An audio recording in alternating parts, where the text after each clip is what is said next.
Shields up, Ironbreakers. How's everybody doing today? I'm gonna actually lower the volume here. I can barely hear myself. Hopefully you're all doing good. Hopefully we can improve on that with some more Path of Exile banter and gameplay. We're back in hardcore. I've basically remade the warrior. Let me just sort out some of the... Wait, did I actually just close the Twitch window? Why would I do that? That's such a rookie mistake. Oopsie daisy. Oh well.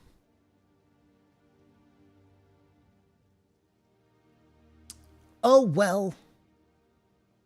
I was trying to do the thing. I failed at doing the thing. My bad. Hey, Sephion, what's up? What's up? Okay, this appears to be working fine. Bro. Name a more iconic duo than me and duo. More iconic duo than me and dual streaming. I'll wait.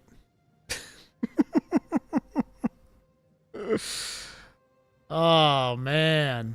Yeah, buddy. Hey, Tangute, Trey 2DA. Yes, S99, watched your AMA, really cool video, Ruri. I hate the audio on it. I only realized afterwards that those microphones have like some weird built-in, I don't know if it's noise gate or whatever, but I really don't like it because I like doing all of my noise stuff in post. And for some reason for that video, I turned it on by mistake. And that was very frustrating. So the audio on that video was very, very frustrating. You and being late is more iconic. That's how it's going to be, huh? That's how it's going to be, huh? You're earlier than Mr. Tummy Giggles for once. Got him. See, I was here on time. Where was Tummy Giggles? Yeah, that's what I thought. That's what I thought. See, I'm here on time, brother. Does Portugal sometimes get snow? Depends on your region. There are several regions that get snow. Like right now in northern Portugal, there's a ton of places that will have snow. But where I live, no. There was one time, a very long time ago, when we did have snow where I live. I forget what year it was, but it was like a super freak occurrence. Like I said, it happened once. And it happened for like not even a full hour. Like it was snowing and then it instantly stopped and it never happened again. So yeah. You were not on time. He was just more not on time. Wada, you're supposed to be on my side, brother. What are you doing? Don't go to Mr. Tummy Giggles' side, okay? This is not the way. This is not the way. Loved your Q&A video. Nice one. Just finished it. Thank you. Missed the rain, the snow, not so much. I like the snow. But the thing is, I like snow because I don't have to deal with it that often. So I don't think that's a really fair thing to say, right?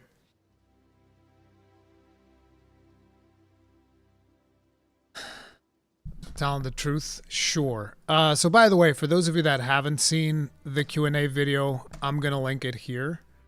And you guys can check it out if you ever want to see the Q&A video. It was a really fun video to work on. I liked it. So yeah, it's cool beans. Cool beans. 2009, we had snow all over the country, says Luis Cunha. That might have been it. I forget what year it was, but yeah, we had snow all over the country. It was really weird because it never happened. It was like some weird government experiment. They were using some type of a snow machine, clearly, to do some crazy shenanigans, right? That must have been what happened. It wasn't a full day. Where I live, it only happened for like a few hours, I think. I don't even know if it was even 1 hour. But yeah, it was like only 1 day, 1 hour, maybe 2 hours, something like that, and then it was gone. That was weird. I live in Canada, I'm sick of snow. Well, yeah, you would be. But yeah, guys, welcome back. We have some stuff that we need to address. By the way, real quick, let me show you guys I've made this character called Rip because I expected him to actually die, and he didn't. So he's level 16, and he's a little bit further ahead than what my other warrior was. Now, let me just tell you guys what the plan is. Okay? This guy's at the final boss in Act 1. So I want to see if I can kill the final boss in Act 1 and progress into Act 2. We shall see if we're able to do that, if I'm going to die. I already did one attempt. Wasn't successful.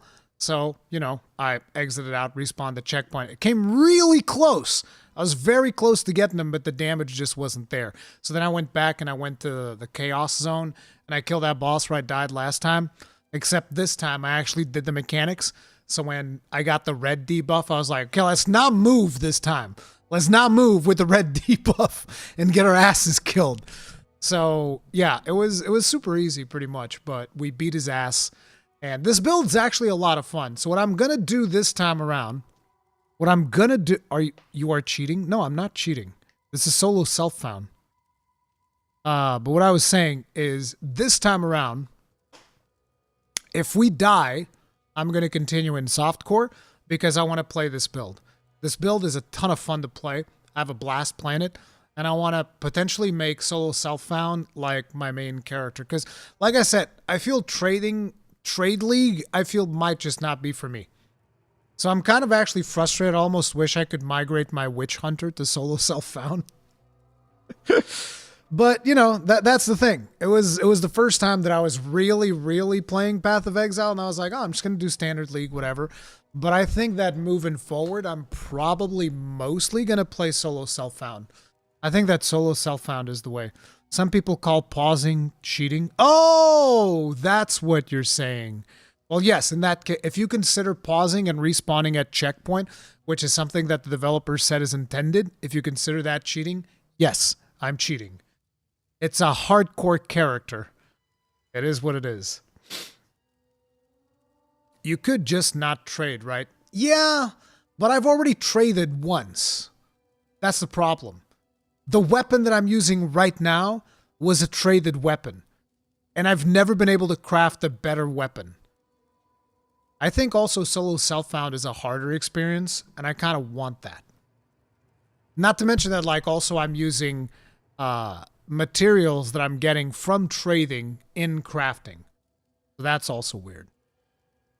You could email support to request migration. No, I mean, why the fuck would I want to... I don't want to, like... I don't want to tell GGG, oh, I actually meant to do solo self-found. Can you guys, like... It's like, no, dude, I want GGG to, like, work on the game. Okay? Fuck my Witch Hunter. Don't worry about that. Work on the game. Not even worried about, you know, whether or not... Oh, crap. I forgot. There we go. I forgot to turn off the AC, because when I start streaming, I get agitated and I get warmer, and therefore, I don't need AC when I'm streaming.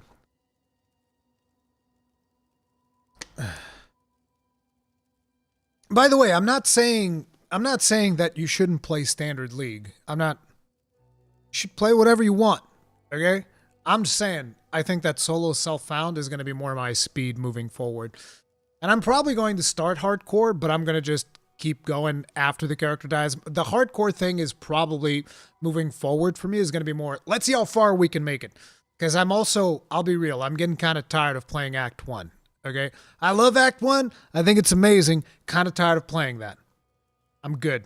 How does solo self-found and other selections from that drop-down affect our gameplay, I'm assuming is what you mean? So, solo self-found is exactly what the name implies. No partying, so you're playing solo the whole time. No trading, so you don't have access to trading with other players, which is a massive boon if you're actually playing in Trade League.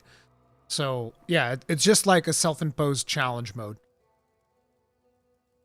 Solo self-found does not have better drop rates. There's no advantage, Basils are quite the opposite. There's a disadvantage where you can't trade or party up with other players. So there's no advantage whatsoever. It's just a different way of playing the game.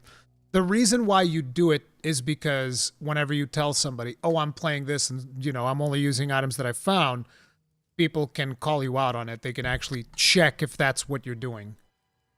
Because, you know, somebody could be playing in Trade League And for bragging rights, they could be like, oh, I'm just playing with the items that I get, and look at how good I'm doing.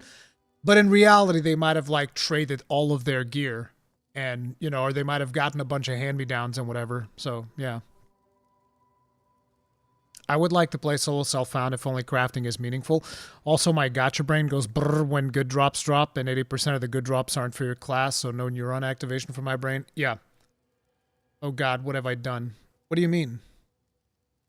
Are you playing solo self-found? And you didn't mean to? I think you can request migration, but it's not working. So the other day, right, I had a character who was in solo self-found. Like, this character is in solo self-found. This is the character we were playing yesterday. He died in hardcore, so now he's just solo self-found. And you're supposed to be able to migrate them, but you can't migrate. It says there are no available leagues to migrate progress from. So I don't know why that's not working, but you can't migrate right now. Or maybe I don't know how to do it. Yep, well, Wreckers, you're stuck in solo self-found for now, but you will be able to migrate, I think. I think the intent is that whenever you want, you can migrate out of solo self-found into other leagues.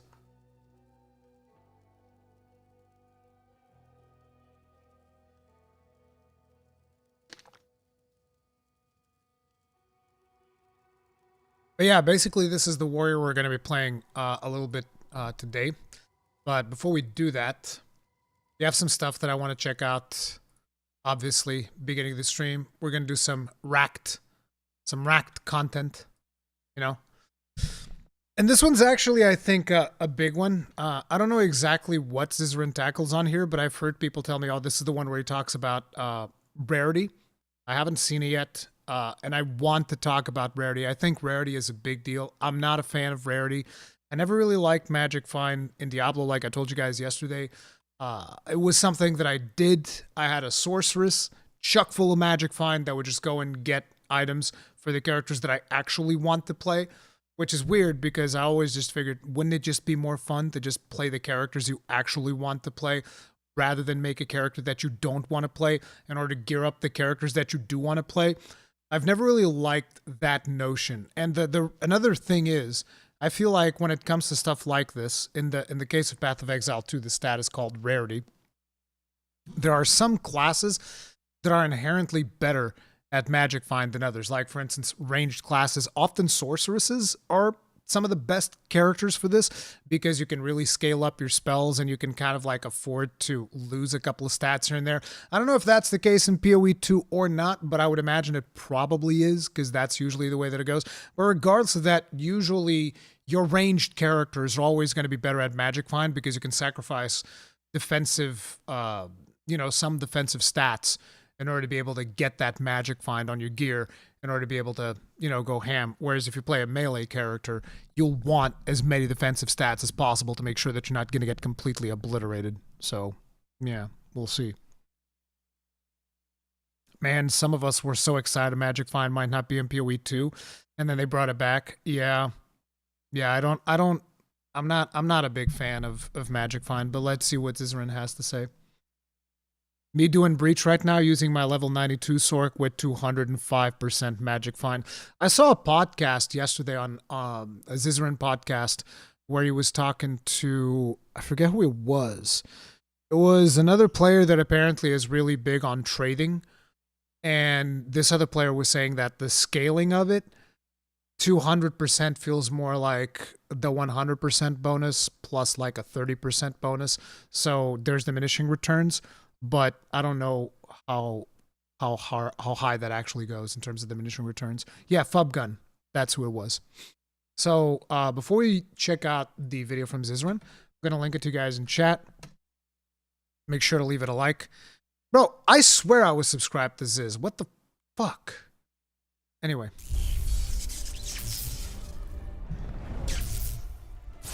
Hi, Cizrin here with another video about Path of Exile 2, and this is a bit of a ranty video about Rarity in Path of Exile. Is it in a good place? Should it be in the game? And how does Rarity work in PoE 2 currently? And by the way, I don't think I can be... Wait, is my... No, my head's not on top of his, so we're good. And by the way, I don't think that you would ever be able to convince me... Let's actually switch to presentation.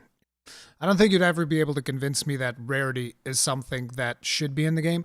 I was even considering when I was on the way to the studio today, is like, is there a place where I could accept rarity being in the game? And one of the things that came to mind is like, maybe if it was limited to 1 or 2 armor pieces, like let's say you can only have rarity on your rings, then I'd be like, no, I can kind of, it's like I don't want it still, but I can kind of tolerate it if you limit where it can show up. So it's like it can't show up everywhere. It can show up on 1 or 2 pieces of gear, and that's that. Then I'd be like, I can kind of accept it if you put it like that. I still won't like it. I'll never like it. But if it's like on only some specific pieces of gear, I feel like I can tolerate it because obviously a lot of people in the community want it. And by the way, I'm not saying this as in, oh, you should definitely listen to me. I know best. I don't know what's best. I'm the PoE tourist, okay? I'm the tourist. I'm new here, okay? I know that a lot of people have been here for friggin' years, and that's all good. That ain't me. Currently, to do a big update because we have a lot of new players that aren't familiar with PoE. PoE 1, we also had item rarity, but we also had item quantity. And in Path of Exile 1, item rarity would affect the rarity of gear, so whether an item would be blue, yellow, or brown unique. So that was all rarity did. And we would have quantity, which just increased the amount of stuff you got, which also affected currency. Now, quantity, because it affected currency, was such a... That's the other thing. I've heard people say that rarity affects currency, and I think that makes it even worse because it's going to completely tank the economy. Although, as somebody who's going to be playing solo self-found most likely moving forward, I don't think I need to care about that, so... problem in PoE 1 that they removed it entirely from the game. Completely gone. That makes it a little bit surprising to me how rarity works in Path of Exile 2. The problem of why, by the way, quantity was removed in PoE 1 was that a large amount of players started feeling like it was almost... you were almost forced to wear it. You were almost forced to wear it. So, yeah, a little bit unfortunate, and I think... Which that's also kind of the way that it feels right now, right? If you're not using rarity, you're not really getting currency, and therefore, you're kind of screwing yourself over. I think for me, I was always a big rarity enjoyer in Diablo 2, and the point for me where I started disliking rarity was when Bisco's collar came out. And that was a item that just gave such a big impact of the rarity. It had like 100% quantity increase of white monsters killed. And it was like night and day. It basically doubled or tripled your drops. So it felt almost mandatory to wear. And that ended up changing most people's build design for the entire league. It would just be like, well, if the character needs a unique necklace, it's a bad build because it can't wear Bisco's collar. And that was not good. So that brings me to Path of Exile 2. How does rarity work and what does it do? So if we see here, items can be normal, magic, rare, or unique, and item classes which do not have rarity, such as currencies, have an individual rarity for each item. So in PoE 2, if you're wearing rarity, that means a transmute is more likely to be an AUG might be more likely to be like a Val Orb or an Alchemy, etc. And I had been running with 0... So it's like... So, if that's the way that it works, considering that I believe one of the most valuable things is the Divine Orb, people always talk about the Divine Orb. I've never even seen a Divine Orb, but that's what I always hear. It's like, oh, this number of Divines, this is the best thing. Like, Divine is like the highest tier of currency, it feels like.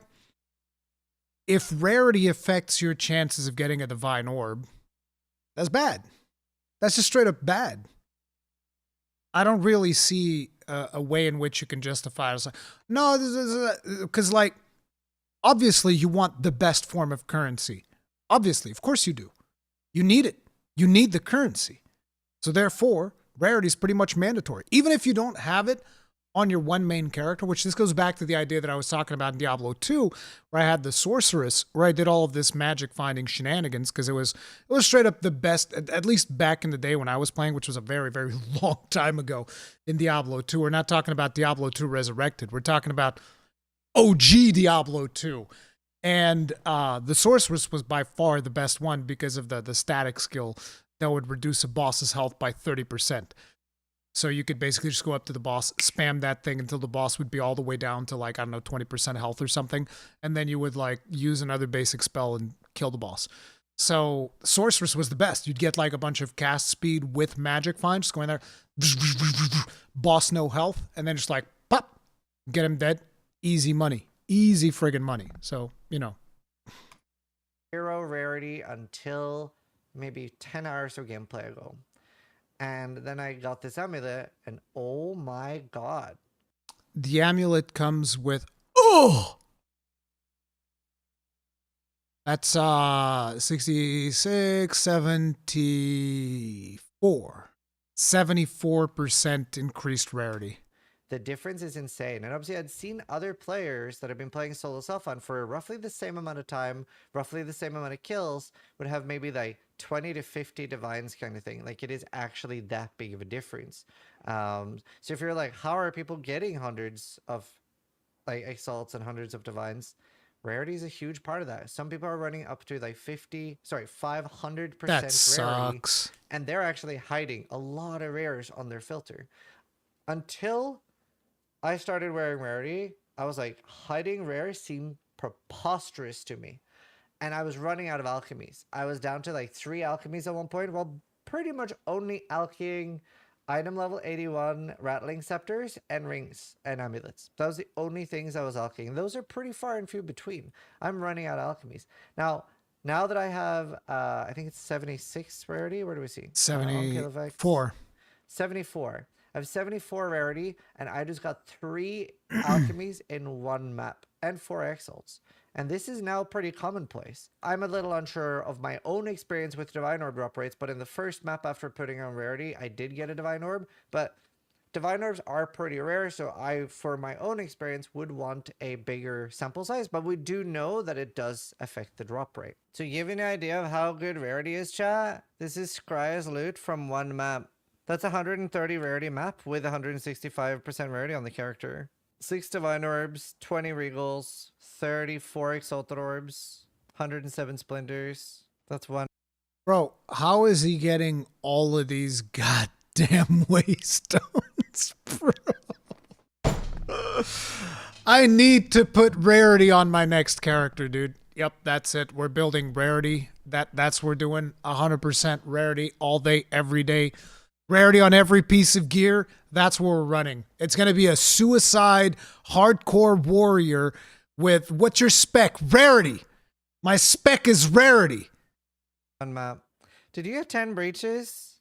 3 breaches. Wow, not even 10. Imagine if you had 10 in that map. And I don't think it affects things like this. I actually had 5 perfect jeweler orbs just farming local knowledge. So, you know, I didn't have a problem with those. But a lot of my currencies, I had for a very long time, I had 0 Divine Orb, 0 elements.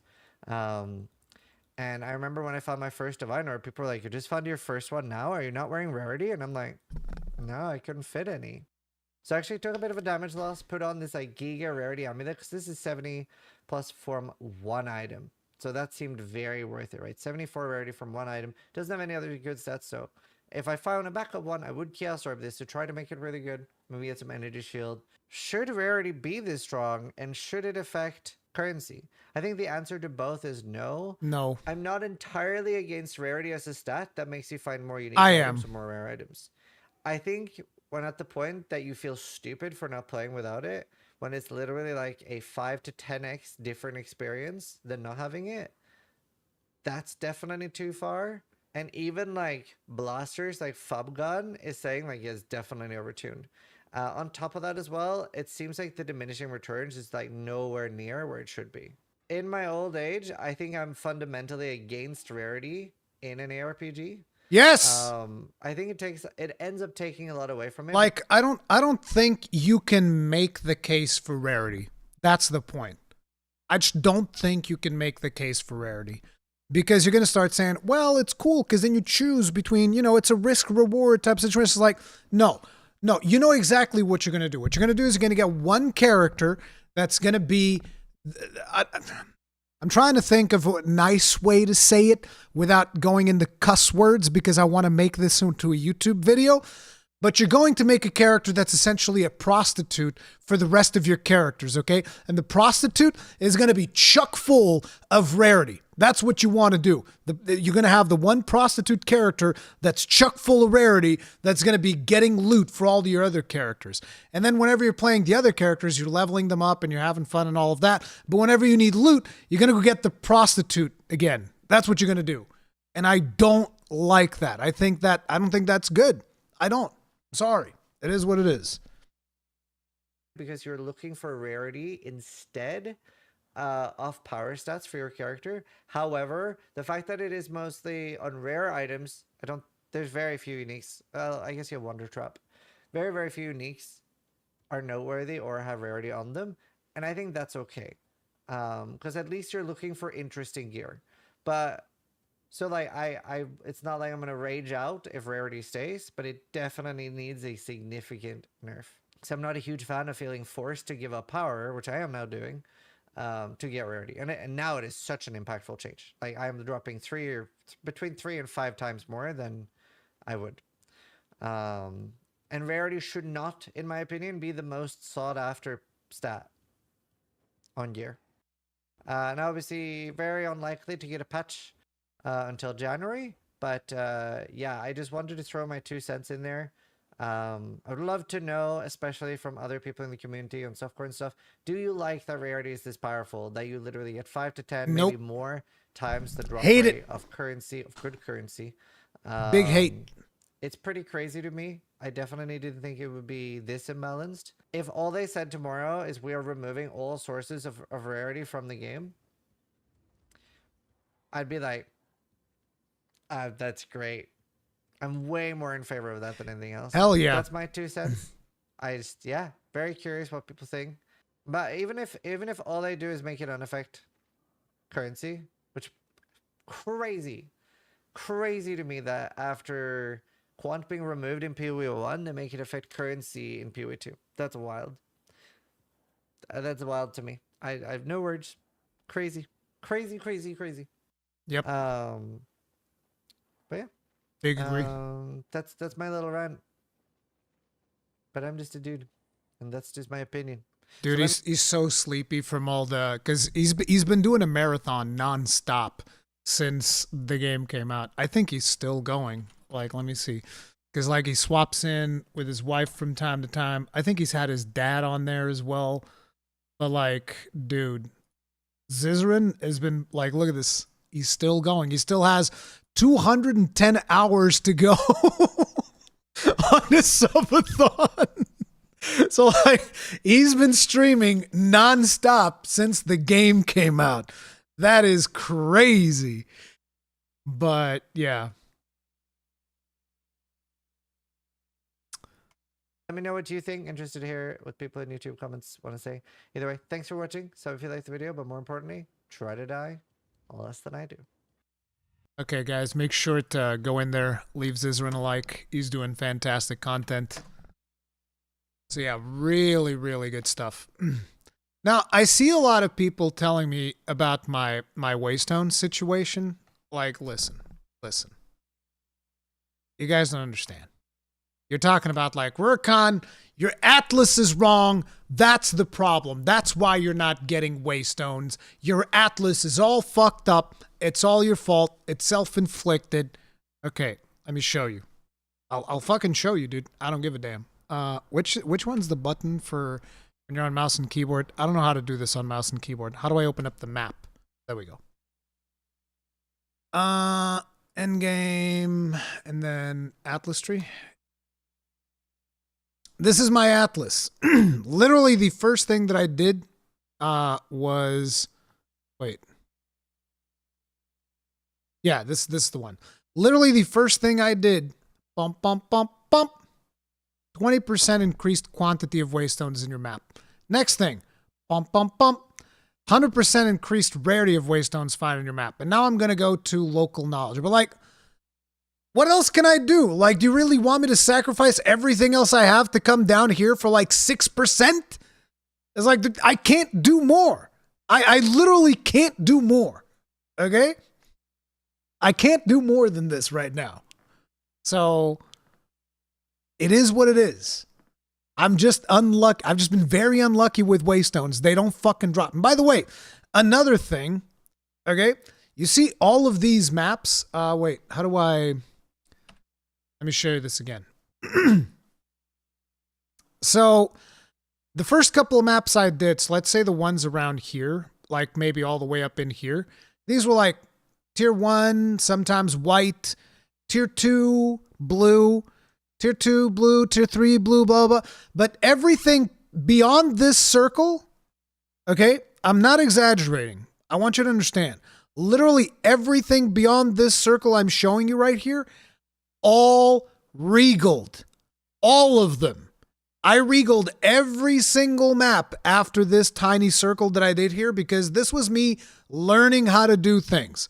Once I learned how to do things, all of these other ones, like all the way down here, regaled, all of this, regaled nodes, all of them, all of these nodes, regaled nodes, all the way, all right? All of these have been regaled. So it's not even like oh, Rurikhan, you're going in with like friggin' white waystones. No, I'm not. I'm regaling everything. So, yeah. It's just like, you know, it is what it is. I've just been extremely unlucky with waystones.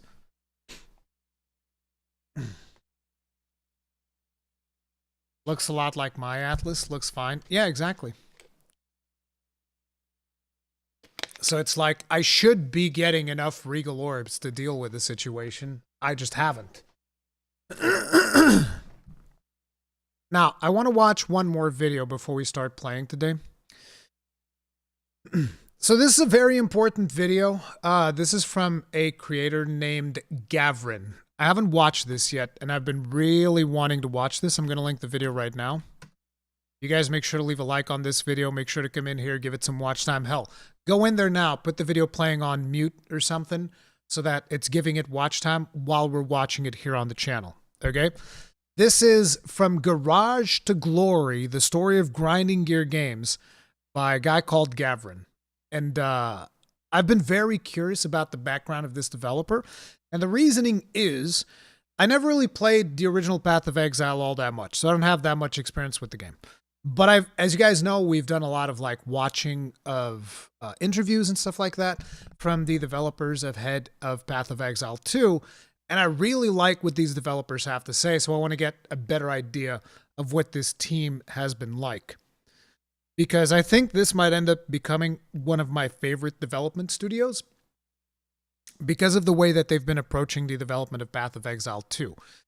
Because unlike a lot of these studios that started coming up with excuses, if you guys remember when Baldur's Gate 3 came out, a lot of studios instantly came out, hey, this is not a new standard. We can't do this, okay? This is unachievable. It can't be done, except for the fact that Larian Studios, this small independent team, did it.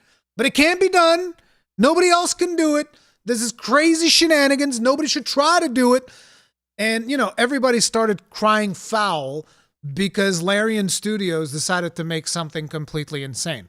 And these developers appear to be taking the complete different approach. Like often I've seen Jonathan say in his interviews, like, you know, we have to pay attention to what's going on in the industry and to see which new standards are being created so that we can meet up to those standards and potentially exceed them, which I think is a very, very important attitude to have when you're a development studio, of not just resting on your laurels and chilling out. Is like you have to be always aiming for bigger and greater things.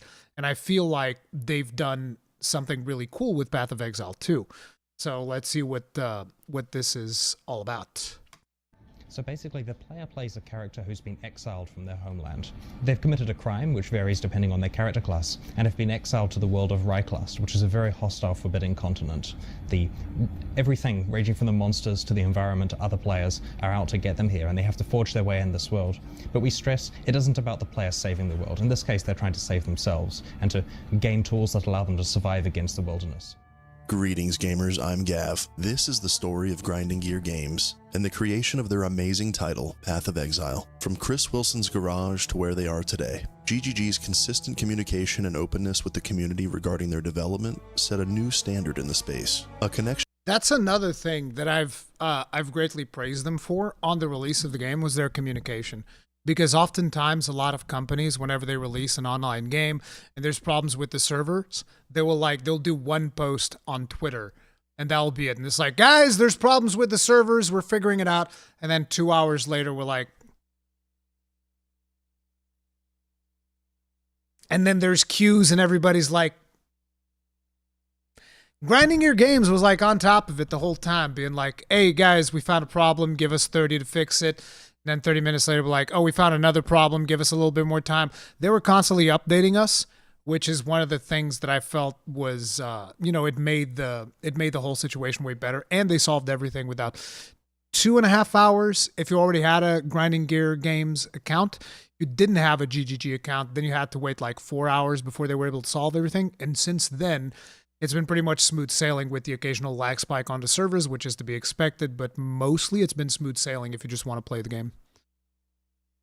Between the player and the developer that's unfortunately been lost over time in many genres and titles. They do right by the fans of their game and are constantly delivering fantastic content. Officially announced in 2010, Path of Exile has continued growing its dedicated player base year over year ever since. In this video, I'll start from the very beginning when the studio and game were first being established, all the way to the successful launch of their game in 2013. I won't be going over every patch or how the game has evolved over the years, but perhaps in a future video we can take a look at the patch-by-patch progression of the game. I'll list off what I think are the top 3 major contributors to Path of Exile's long-term success. And at the end of the video, we'll take a brief look at how they're bringing over a decade of experience into their highly anticipated sequel, Path of Exile 2, which is set to release in early access later this year. Alright, let's venture all the way back to the beginning and dive in. At the age of 5 in the mid-1980s, a young Chris Wilson stared longingly at the new Amiga 500 computer system that his parents had brought home. He was the Amiga 500. I never had one, but I had a friend of mine who had one, and I had a cousin of mine who had one. My dad, rather than buying an Amiga, he bought an Amstrad, which had the DOS operating system. And it was not as good as the Amiga because the Amiga had really good soundboards, way better soundboards than your PC speakers, which absolutely sucked. So I was always jealous of my friends who had the Amiga because they had better games, and it was just like way better for gaming than the PC. So yeah, I was very, very jealous. Still a bit young, and his parents were apprehensive about allowing Chris to... You are that old? Yes. Yes, I am.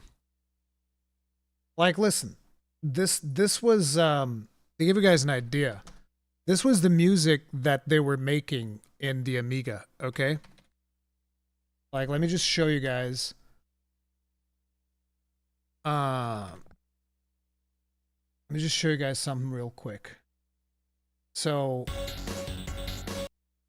let me give you... Let's see, which one was it?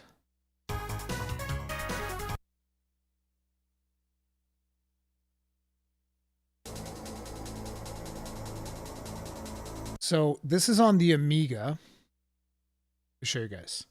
I'm super passionate about this. The music of this game is friggin', it was insane. I still love the music of this game today. And let me show you what it sounded like on PC. Let's choose the same track. It is the, which one is this one? The Ultimate Challenge. God damn it. I think it's this one. Yeah, it's this one. So I want you to listen We have here the Amiga version of the music and the PC version of the music, okay?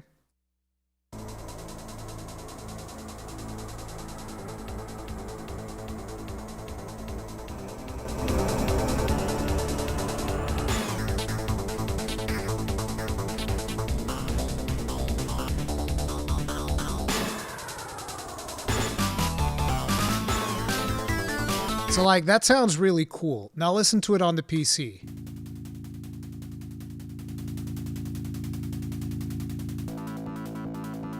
That sounds so lame, dude. That sounds so lame.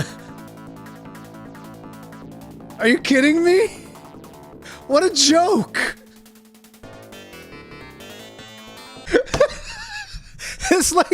It's like the Jurassic Park theme when then you have the one on the flute, right? It's that bad. So it's like, bro, the Amiga was, that's the thing. Like, people who weren't around back then just don't understand. But the sound of the Amiga was amazing. And then you would listen to something on the PC and you'd be like, this is terrible. What happened? Who made this mistake? To use it just yet. Keeping the computer away from him, however, only sparked his curiosity further. By the age of 7, Chris had already started to program on that very same Amiga 500. Oh yeah, that's something that I will tell to potential parents. Trying to keep your children away from computers is the worst thing you can do. That's a terrible idea. System. His obsession had begun. Fast forward to Chris's teen years spent at Avondale College, a secondary school located in his hometown of Auckland, New Zealand. Let's get to the history of the company. Chris. Yes. Jonathan. How and when did you guys first meet? So, at high school, there was this computer in the library that had a copy of Quick Basic installed on it. And that was kind of because they didn't have it in the computer labs, of course, because why would you do that? So I'd go there in the library at lunchtime to do some programming, and this is when I was like 16 or so. And so one time there's this kid on the computer, and I'm like, hey, kind of, you know. So So I introduced myself and we were chatting. He was a few years younger than me, and so we started talking about coding, and kept in touch pretty well as I went to university. Then he went a few years later, and we were good friends, and eventually decided that once we get out of university, we're going to go make a game. We weren't sure what it was yet. And I think we had a vague idea. We had ideas, but it was there inspiration for that game at all? Yeah, a little bit. Well, we both played a lot of D2 together. So, you know, by the time Jonathan had finished university, we were pretty set on this idea that everyone was terrible at making action RPGs, and we could actually make a good one, which is hubris and crazy when you're just a couple of... But you're right. I cannot express the amount of regret I have over the fact that I chose to play Diablo 3 over Path of Exile. I cannot express how much regret I have in me. I should have played Path of Exile instead. Random guys in your very early 20s. I think you were like 20 years old Yeah, 20. at the time. Yeah. We hadn't had commercial game development experience. We were just hobbyists. Like, way less qualified than most of the people we hire now. Jonathan and Chris were fast friends with a shared dream of making a game together. This was much more preferable to them than making a career out of the mundane software industry at the time. Through their love of Diablo 2, Jonathan and Chris would find the next piece of their puzzle by pure happenstance. They found their art director, Eric Olafsson. Eric, how and when did you join this ragtag couple of guys? Well, so first of all, I actually met Chris in a Diablo 2 strategy forum, so that would be maybe around year 2000 or so. So that was back in the day. It was harder to find out the best builds and so on. You didn't have streamers and everything back then. But then a few years after that... Interestingly enough, I think that this was actually a much healthier time for video games due to the fact that you wouldn't know all of the things that are game-breaking from the get-go without going too far out of your way. There was still a lot more joy of discovery in what you are doing. So, for instance, what I've been doing with this warrior build that I'm going to be playing today is like, I didn't look at anything. The idea why I wanted to do, what's it called again, totems, is because at one point when I was in my mercenary, I was like, well, I have a free skill slot. I don't know what to put in there. Let me try this totem thing. Maybe it can distract monsters so that they'll stay in position while I lob my grenades. And I always thought that totems are lame. That was my understanding. I'm like, these totems are going to be lame. I'm going to hate it. And then I saw my character like stomp the ground and a big rock comes out. It's like, and I was like, totems are cool as shit. I want to make a character all about totems. There's an ascendancy that's all about totems. I'm making a warrior about totems. And I just started like theory crafting shit from there. That's it. And the joy of discovering whether or not the build is viable by just experimenting with different skills is a ton of fun. I find that very fun. And it's interesting because a lot of people kept telling me like, oh, you shouldn't do that. I mean, totems are actually good, but you shouldn't do this skill. You shouldn't do that skill. It's like, no, you don't understand. The fun part of it is discovering whether or not these things work.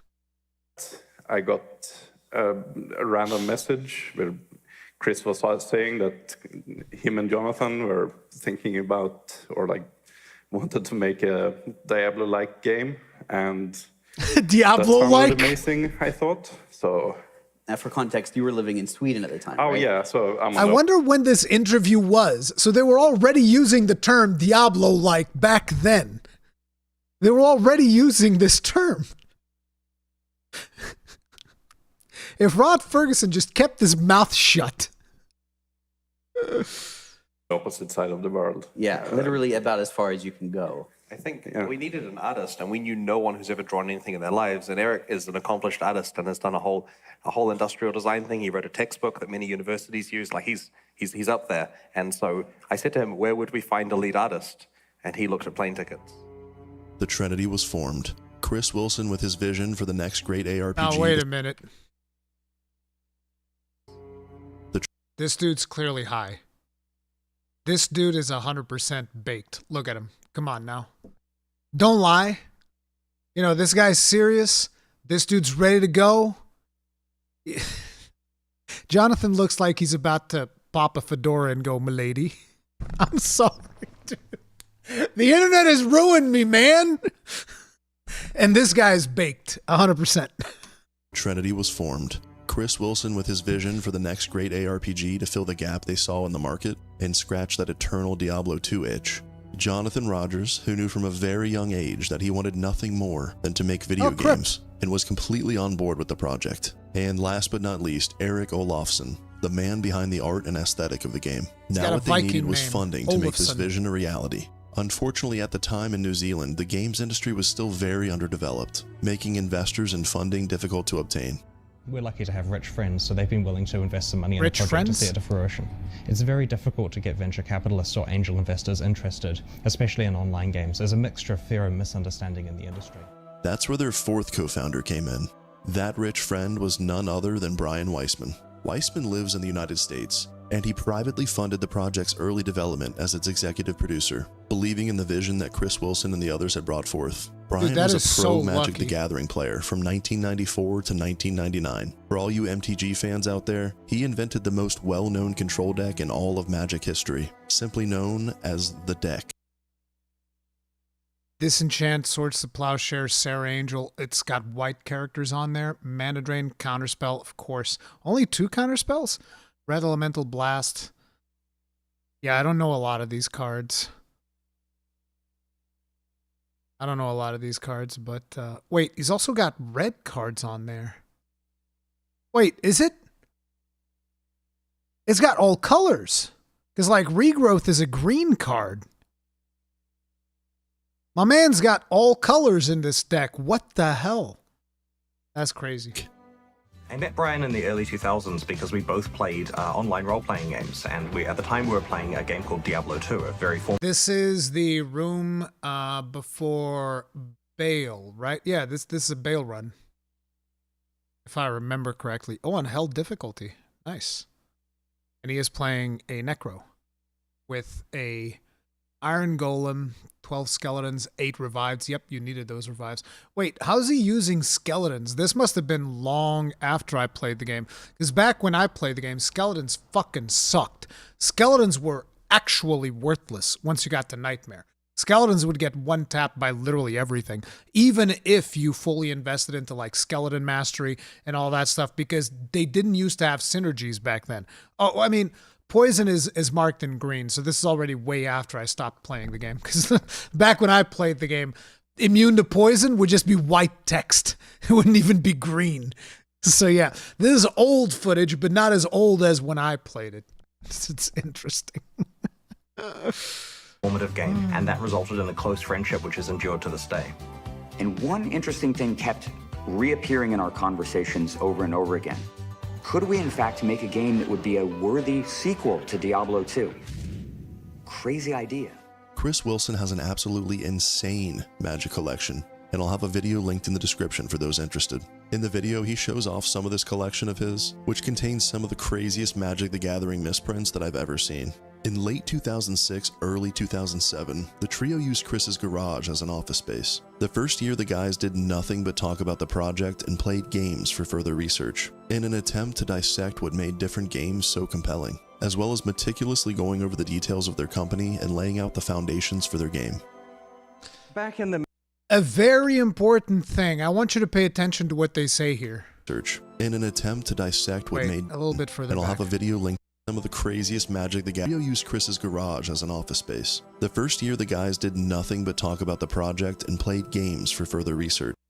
The first year, for a full year, they did nothing but play video games for research. That's why they know what to do. Nowadays, you can't just spend a whole year playing video games. As a matter of fact, a lot of developers just straight up don't even play video games. There's a lot of developers that are in the gaming industry right now that don't play video games, and that's the problem. That's why their games suck, because they don't fucking play them. Because if they did play them, they would understand, oh, that's why this sucks. That's why there's this problem here. You know, like if they, for instance, if the people who worked on Veilguard actually played the story of Veilguard, they would be like, oh, that's why the story sucks. These characters have no fucking chemistry whatsoever. No wonder this fucking sucks. Duh, who wrote this? There you go. But they didn't, so they didn't know. That's the problem. In an attempt to dissect what made different games so compelling, as well as meticulously going over the details of their company and laying out the foundations for their game. Back in the mid-2000s, my co-founders and I had played a ton of Diablo 2. Like thousands and thousands and thousands of hours. Dude. So, obviously, Diablo 2 is, you know, in full highlight here. Diablo 2, also one of my favorite games of all times, 100%. But Dungeon Siege is another game that I played a lot. I used to play Dungeon Siege a lot with friends. It was a super fun game. This was made by Microsoft, if I remember correctly. Yeah, Microsoft says right here. And another game that I remember playing quite a bit as well was Hellgate London. I don't remember a whole lot about this game, but I remember I liked it a lot as well. I played this with friends too. Titan Quest, I played with a friend of mine once. We had like a multiplayer session, and I hated it because my friend was playing a Dreamweaver, and I wanted to play like a fire-based character, and the fire-based character did no damage, and the Dreamweaver was cleaning the screen the whole time, and I was like, this sucks. I hate this game. And obviously everybody knows Torchlight. Played a bunch of Torchlight as well. So yeah, I pretty much played all the games in here, and yeah, makes perfect sense. And as we, over time, tired of the game, we looked at other action RPGs that we wanted to try out. You know, we tried out Dungeon Siege series and Titan Quest and so on. And we played those games too and enjoyed them, but only for dozens of hours rather than thousands of hours. Yeah. And so this caused us to ask, why did we sink so much more time into Diablo 2? What was perfect? What made that game the best action RPG that had ever existed? And so we came up with a bunch of design pillars that we feel a perfect action RPG needs that some of the other games hadn't quite hit in all cases. Those design pillars are still used by grinding gear games today, albeit a bit more refined and expanded upon. They're unpaid visceral action combat, randomly generated levels, randomly generated items, secure online economy. Yep, BattleNet, which by the way wasn't really that secure. It got hacked, and it kind of sucked. There was a bunch of duped items because I used to play a lot back in the day. So there were a bunch of problems with BattleNet, and people were able to, you know, dupe items and do all kinds of like nasty shenanigans. And it was actually a very interesting thing, which you guys might not be aware of this, but at one point there was a friend of mine who I got into the game. And this friend of mine, because he enjoyed the game so much, with his first character, he was like, listen, I like this game so much, I want to give you my imbues. So I was mostly playing barbarians. That would be what I would always play. And that was a very well-known duped sword, which was an executioner sword. It was somebody had imbued that one at some point. It had the highest damage in the game, this executioner sword.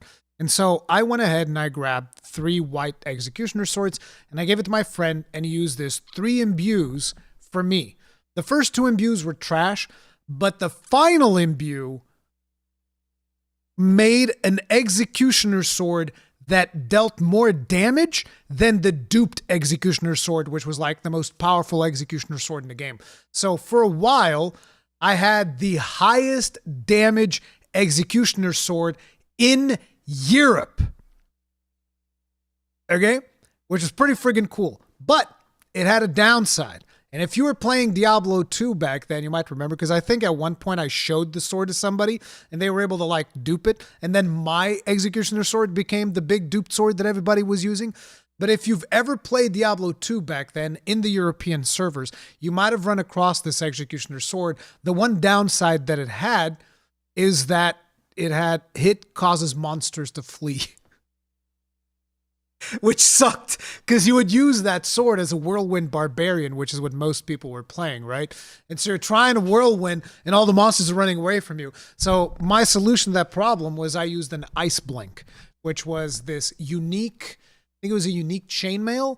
And what that did is hit causes monsters to freeze. So I'd freeze them, and then they wouldn't be able to run away, and then I would murder them with whirlwind. But yeah, and then deep character customization, obviously with the skill tree that you had, as well as the stats that you would have in Diablo 2.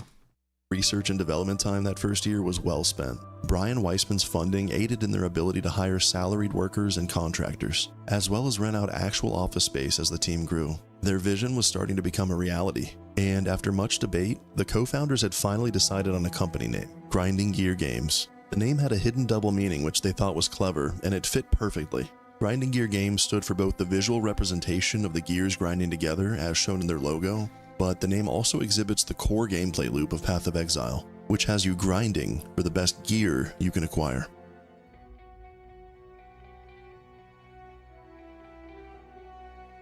The small GGG team worked in secret for the next several years, not even publicizing the fact that they were making a game, not until what they had was ready to blow people's minds. In 2010, with Diablo 3 now announced and set to release in 2012, Chris and the team knew it was now or never to build hype for their game. The project was originally going to be called One With Nothing, a name which was scrapped in favor of the more epic title, Path of Exile. It was speculated that the name Path of Exile was inspired by this D2 expansion set, Lord of Destruction.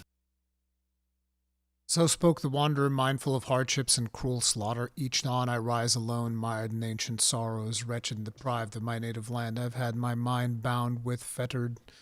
For many years I lay hidden in the concealment of the earth, buried deep in stone. From there I went, abject and winter grieving over the surface of the waves. I sought the prison of my noble kinsman. Sorrow is a cruel companion to one who can afford a few friends, and the path of exile attends this mournful spirit. Interesting. I didn't know about that. And so, in September of 2010, they flew to the US to show the world what they had been working on.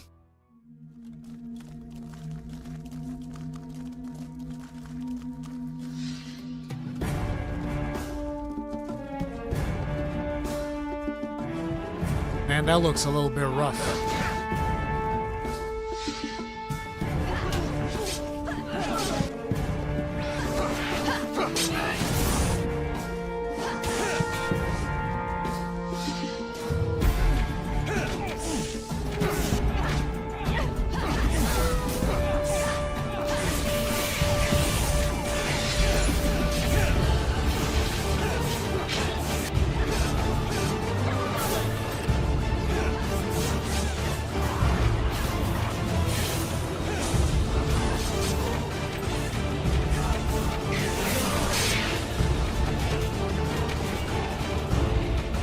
Here's a funny thing, though. I rarely see people engaging in multiplayer in Path of Exile. Is that just me? Do you guys often see other streamers playing like in co-op? Usually most of the streamers that I see playing this game, everybody's playing solo, right?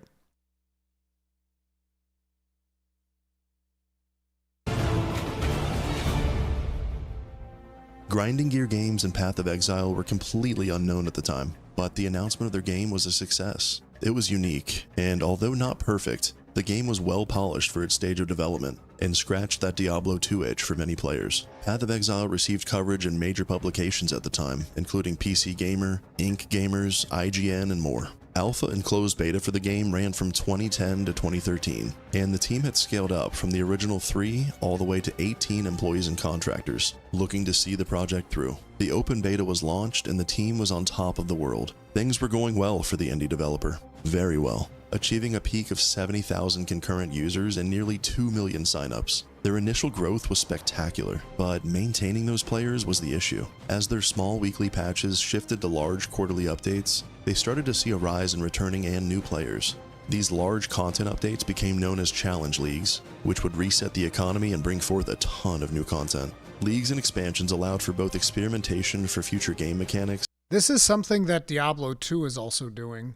They were also like resetting the ladder every couple of months or something to keep things fresh. And if you wanted to play the ladder, you would have to make a brand new character whenever the new seasons came along. And also did its job in bringing players back fairly consistently every update. On October 23rd, 2013, Path of Exile was officially released.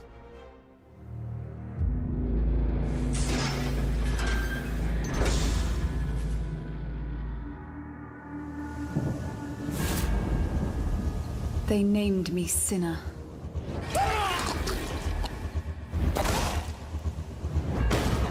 They stripped me of my life.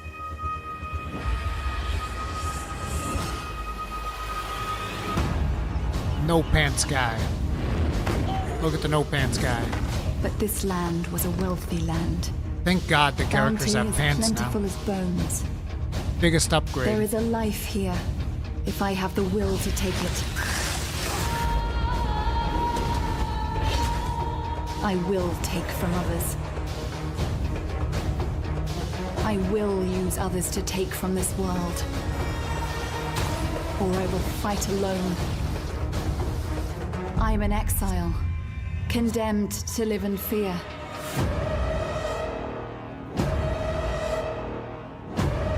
I love the unapologetic themes.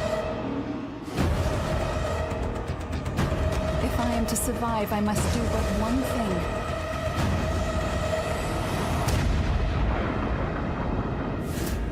Conquer the beast within. Grinding Gear Games had learned a lot of lessons through Alpha and Beta, and they had their fair share of ups and downs over the years to follow 1.0, but they've never lost sight of their original vision and have always remained authentic and transparent. Both the team size and the content additions to the game have scaled up tremendously as the game has grown over the years. Let's go over the 3 things that I think have allowed Path of Exile and Grinding Gear Games to not only survive, but thrive.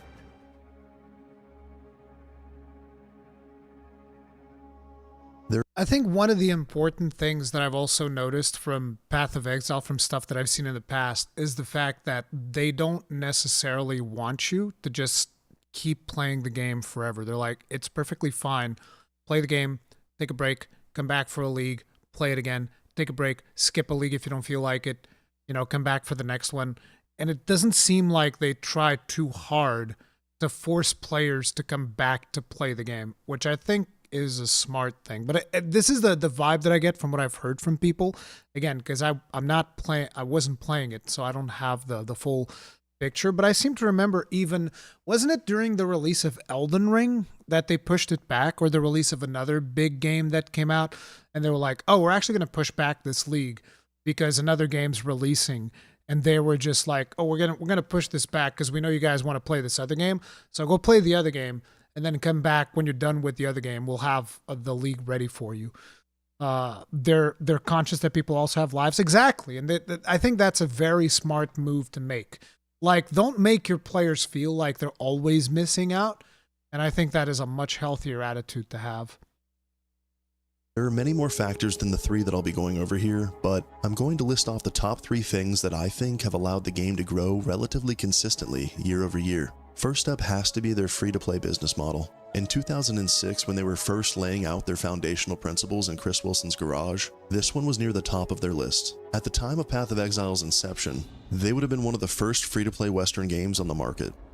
And you're using your own technology for the engine, correct? That's right, yeah. Right. It was written entirely in-house. Why'd you do that? It was cheaper. I mean, we funded the game based on our savings and, you know, the savings of friends and family and stuff. So we had to take cheap, I guess, smart options rather than buying tools because we just couldn't afford them. Economical? Yes, indeed. Well, where possible, we'll try to think of a way which saves us money to solve a problem. Got it. And so why free to play in that case? Following up. When we started the project in 2006, there weren't any Western free games. It was popular in Asian markets. You know, games like MapleStory were doing really well. So we had this plan to be the first free-to-play game in Western markets. Then it took 6 years to make the game. So we were not the first. And since then, the term free-to-play has become poisoned a bit by games that sell advantage and experience potions and a ton of convenience options. This is one of the biggest things, dude. This is one of the biggest things that I like about this game, is that they don't fucking sell you advantages. Yes, they sell you the stash tabs, and yes, you can make the arguments like, oh, you need the premium stash tabs for trading and all of that. Yes, but it is not as egregious as straight up selling you gear. I have a serious problem with games that sell you gear. And I know that a lot of people disagree with me on that, and all of that is like, look, I don't care how much of the grind you're saving, is like, I don't like it. Options, which are almost cheating, if you see what I mean. Yes. So we've been very clear that while our game is free, we don't sell advantage in that way. And so this is something our fans actually really appreciate. Ethical microtransactions. That's right, yes.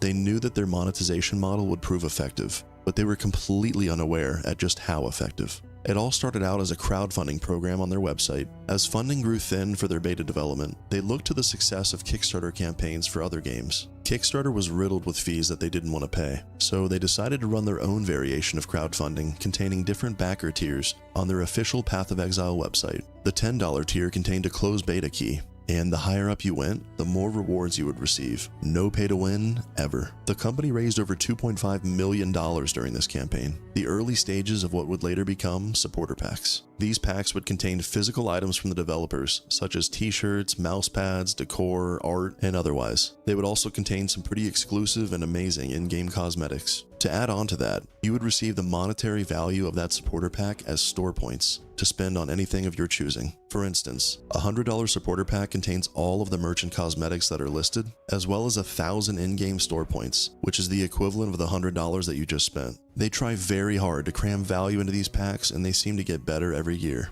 By allowing everyone to try your full game out for free, those that stick around and receive hundreds of hours of enjoyment out of the game actually want to help with the funding of continued development. It's a direct... Like the case for me, right? I bought into the $30 pack when, you know, because I wanted to play Path of Exile 2 on early access release. So I bought the $30 pack, and since then I've upgraded to the $100 pack because I'm just like, do I really care that much about the rewards of the $100 pack? No. I mean, I do like the hideout, the moving hideout. I kind of dig that a lot. Is that worth $100? Fuck no.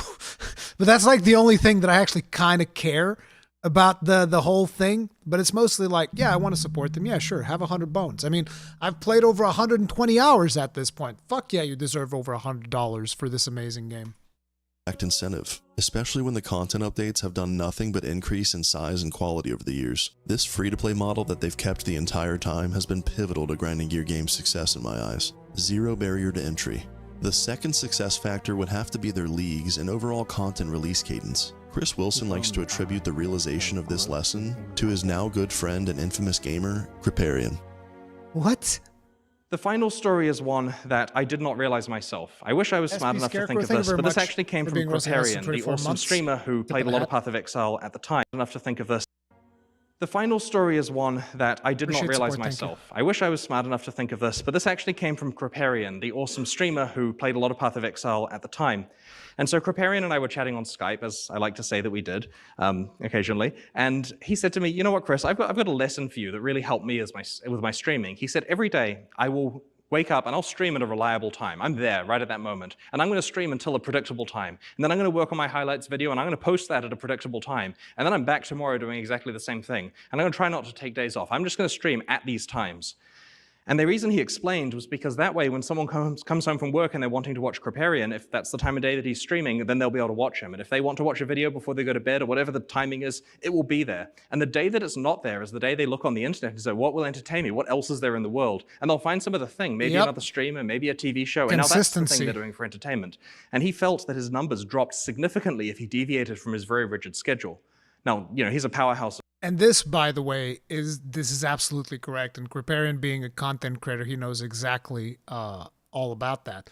And this is one of the reasons why the algorithm is so incredibly punishing and why streamers basically don't take that many breaks. Like I said in my QA video, I've taken no breaks this year.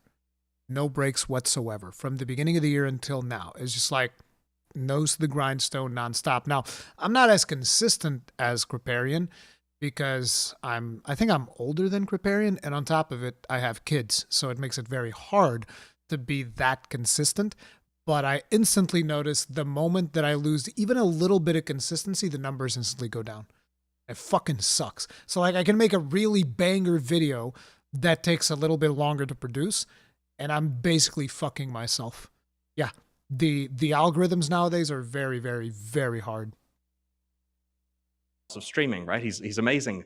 And he recommended that we do a similar schedule with Path of Exile because he said, look at your graph of what you've actually done in 2014. I made this graph, not him, but it was all over the place, right? We've got medium leagues at 20 weeks, big ones at 16. They arbitrarily get small and close together. No Path of Exile player is going to think anything other than, is that game dying? Like, what's going on with them getting smaller, and what's with the timing? No one can predict anything. And so he strongly suggested we have a rigid schedule because that way it's more convenient for him because then he knows when to stream it, but it's also convenient for everyone else. And so we tried this out. Self-serving Kriparian. So this was our new schedule, the new era of leagues, as it's called. And so they're every 13 weeks. So this means exactly 4 of them fit into a year. That means that we know that they're going to be on the second weekend of the final month in each quarter or whatever we do. And this perfectly fits having one a few weeks before Christmas and a week before GDC and a week before E3. It just matches everything, and it's great. So we started doing this, and we were initially doing some pipelining. We work on a small one while working on a bigger one in the background, and then in the second part of the cycle, we release the big one, and then repeat this. And that enabled us to experiment with scope and so on, because at this point, we still weren't 100% sure how large these had to be to have the correct effect. We were pretty sure 13 weeks, which is roughly 3 months, was the right amount of time. During this game development conference talk, Chris continues to explain how players quitting your game is inevitable. Their goal was to ensure that with this new content release cycle and predictable schedule, that the players that did stop playing for whatever the reason may be, would have a plan to return for the following league, and that they would know reliably when the following league would be released. This content cycle has been working out very well for both GGG and the players ever since. And so when you look at it in the context of all of the Path of Exile history, you can see that we were clearly declining. There's no argument about that for the first few years. So Kriparian is basically responsible for a big part of Path of Exile's success. It's very interesting. Years, and then really clearly climbing. They were clearly climbing indeed, and with their latest patch 3.25, Settlers of Kalgur, which was released on July 26th of this year, they continued that same growth trend. On the same day as the release of 3.25, the game exceeded its all-time peak on Steam with over 229,000 players online concurrently. And what some people neglect to remember is that Path of Exile has its own standalone client as well. And as long as they keep the quality and cadence consistent, I don't see that stopping anytime soon. My third and final, arguably most important factor is the community that they've built. The game was in development for over 7 years. For at least 4 of those, Grinding Gear Games did no press or announcements for their game. No one knew about them or the game that they were creating. From the time Path of Exile was announced in 2010, Chris Wilson was extremely active on their website's forums. He made weekly dev blogs on their YouTube channel to update everyone on their development, and he was constantly involved on Reddit. Not only did this allow him to quite literally shape the community and keep the messaging of his company and game authentic, it was something the fans of the game really appreciated, and Chris really enjoyed it too. Between constant news updates, announcements, and otherwise, Chris earned the trust and respect of the players. And in 2014, Chris said if they raised over $25,000 for the Child's Play charity, that he would shave his head for the community. They did just that, and it was time for him to ascend to his true form. Hey, I'm Chris Wilson from Grinding Gear Games. Over the last couple of weeks, we raised over $25,000 for the Child's Play charity, and I promised I'd shave my head if we reached 25k, so let's go find a hairdresser, I guess.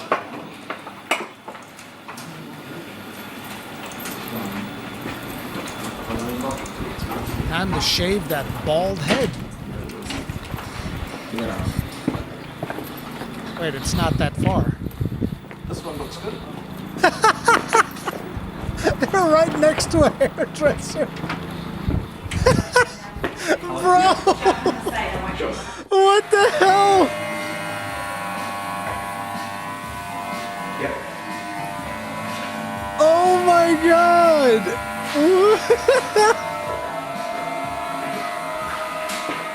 What a Chad! This is simulating balding pretty well, right there. Looks good. There you go. I like it. It does look good. You know, after watching Fight Club, the one thing that I wanted to get from this clip was her just like slapping him in the back of the head. You guys have watched that scene where they're just like shaving everybody's head in Fight Club, and then Brad Pitt goes behind one of them, ready to be shot out into space. Space monkey. Yeah. Well done. Good on you. Thank you very much. There you go. All right. How to paste the music back at the office. Yeah. I think. Okay. You got to film that part too. Yeah, I'll get the reaction. There you go. And then just go right back to work. All right. We have to get some reactions now. Oh,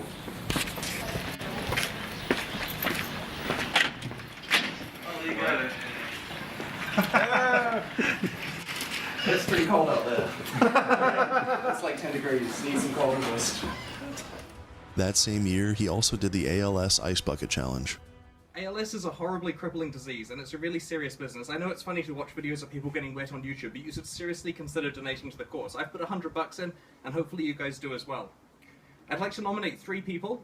First person is Max Schaefer from Runic Games. The second one is Mike Diskett from 5 Live Studios. And finally, Sean from Protein Pill.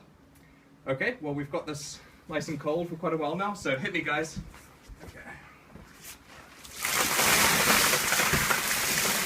I need more cold resist. The game was really solidifying itself in the market, and the team was earning respect and admiration across the board. Chris and the team at Grinding Gear Games have not only built a fantastic game, they've handcrafted and curated an amazing community of fans. Fans that will follow them and support them until the end. There are a million more factors I could mention, such as their highly unique and versatile skill system, their passive tree, whether that terrifies or delights you, maps, items, and all of their meta systems. And way more that I could list off and talk about, but I wanted to keep the length of this video relatively reasonable. I'd love to hear about what your favorite thing about Path of Exile is, and what keeps you coming back every league. If you'd be so kind to let me know down in the comments. Now let's wrap up this video and take a look at how Grinding Gear Games plan to carry forward this recipe for success in Path of Exile 2. Originally announced at ExileCon in 2019, Path of Exile 2 was meant to be a major content update to the original game. It was going to be the 4.0 patch. And we're really proud to finally reveal Path of Exile 4.0. The gods are dead. I think making it a different game was a good decision. Men will always seek to take their place. Criminals! Your sentence is to be hanged from the neck until dead. Let your souls feed the first ones, and your bodies feed the land. The only result is pain and death. The demon is escaping! Kill her! Get her.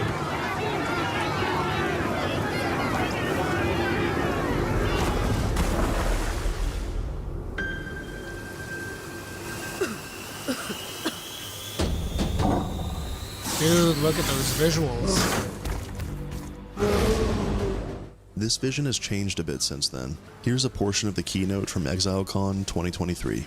When When we announced Path of Exile 2 at ExileCon 2019, we told you guys that we were releasing it as an expansion to PoE 1 and that both campaigns would be playable on the same game client with a shared endgame. But PoE 2's scope has continued to grow and grow, and it's far more than just an expansion with a new campaign. It has entirely new monsters, skills, mechanics, classes, everything you'd expect from the next generation of action RPGs. Not to mention revamps of most of the PoE 1 League content. This thing is just freaking huge. There was a point when we realized that our plan to replace PoE 1 with PoE 2 would essentially be getting rid of a game that people love for no real reason. So we made a decision. Path of Exile 1 and 2 will be separate with their own mechanics, balance, endgames, and leagues.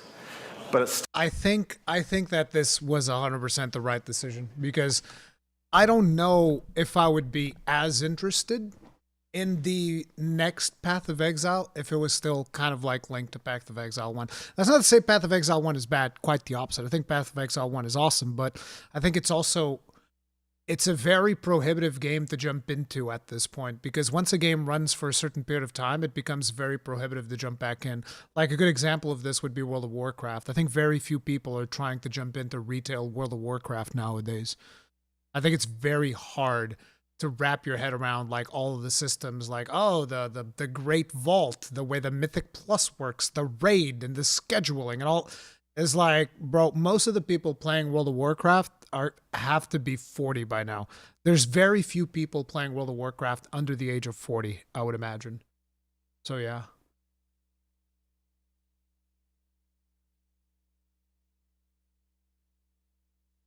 still a shared platform. Your microtransactions are available across both games. That's Everything another you've ever thing. purchased or will ever purchase in the future. That's the other thing. Like, imagine just being like, oh yeah, everything you've ever purchased comes with you into the new game. That's crazy. That's insane. I don't know a lot of other companies that would dare to do that. Future will be usable in both games unless it's hyper-specific to the content of one of them. You can't transform into a bear in PoE 1, so a reskin of your bear form isn't going to work. But you absolutely can equip the awesome armor set that you got and use all your stash tabs. The separation wasn't well received initially after the announcement, but it truly was the right path forward. It removed any shackles that the original game would have placed on the design of Path of Exile 2. And both games will receive content updates that offset each other, so that you can constantly play Path of Exile 1 and then back to Path of Exile 2. Rinse and repeat. For those of you unsure who Mark Roberts, the man standing next to Jonathan, is, he's affectionately referred to as Mark II, since he was the second Mark to join the company. But most everyone else calls him Neon, and he's an absolute badass with an encyclopedic knowledge of the game. He competed in race events and on the ladder for fun. He plays the game a lot and really knows his shit. Starting out as a simple QA tester on Path of Exile, Neon has proved himself an invaluable asset to the team, and I couldn't be happier that him and Jonathan are heading up this sequel project. I have to say, from the footage I've seen the past few years, Path of Exile 2 looks absolutely spectacular. As an avid MMO player, the WASD movement has me very excited, and just everything about the game seems so well thought out and polished. You can really see how much grinding gear games and Path of Exile has evolved over the years. Path of Exile 2 is their opportunity to truly bring their new tech and all of those lessons learned forward, with early access open for everyone beginning in November of this year, barring any issues. When comparing Path of Exile 2 to other games on the market, I, like many others, find myself asking, how on earth is this game free? Yep. How is this game free? That's crazy. Grinding Gear Games has achieved the impossible. Their continued growth can be attributed to a lot of strategy and luck, but the amount of hard work and passion that has been poured into this company and game cannot be understated. I personally began playing in Breach League myself and have returned off and on ever since. I absolutely can't wait for Path of Exile 2, and I'll definitely be covering it and maybe even the lore on this channel come November. Thank you so much for watching. I hope you all enjoyed. As always, for those that made it this far into the video, I have a question for you, and I'll respond to everyone that takes the time to comment their thoughts. What feature in Path of Exile 2 has you most excited? For me, it has to be the silky smooth WASD movement that I mentioned earlier.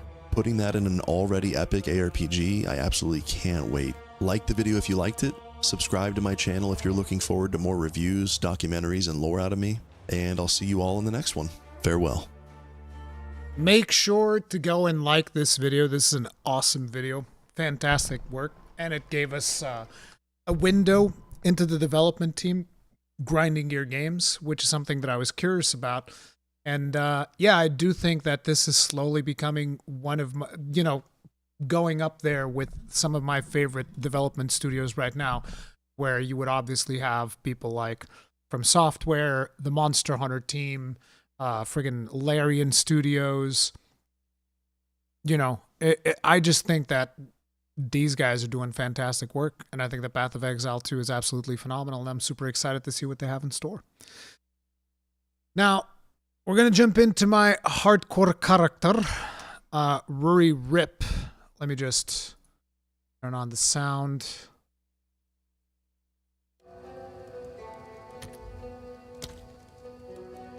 And obviously pick up my controller.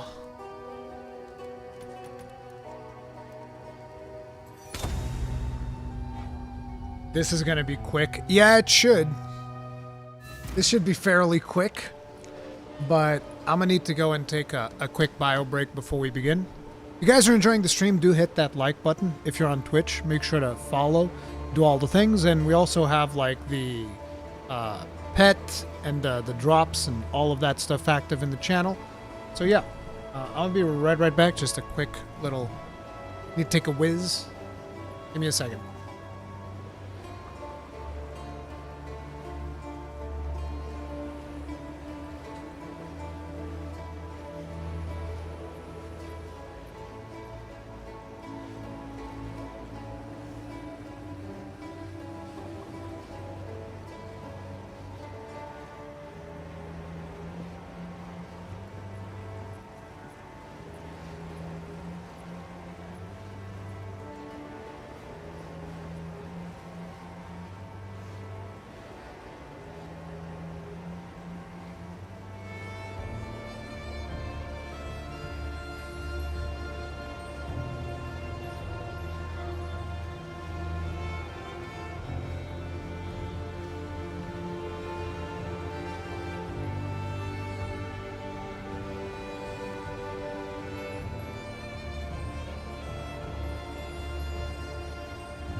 If only I could be so grossly incandescent.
Sci-Fi, thank you very much for becoming grossly incandescent.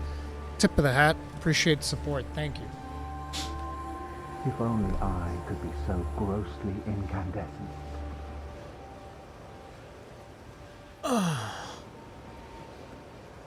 Modsy plays. No, Odin5, thank you very much for being grossly incandescent 54 months. Tip of the hat. Appreciate support. Thank you. Going to bed, Rihanna. It was like 101. Take care, mate. Thank you, John Zillan. Appreciate that. All right. So, this is when we're going to go get our asses kicked. Wait, why is my spirit not being used? Pretty sure I turned that on. Why is it not on? Why does it cost 50 spirit? Oh, is it because, oh, I put this thing on there. Rip. Can't do that, it turns out. Not that it matters, I'm not really breaking armor yet. So, yeah, this is just in preparation. But yeah, I guess we have to store that away.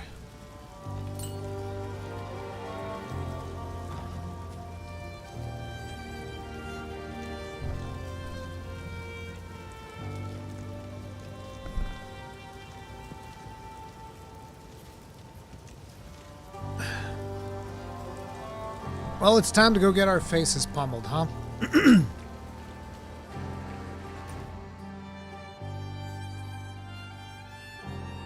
I have anything in my inventory? Nope.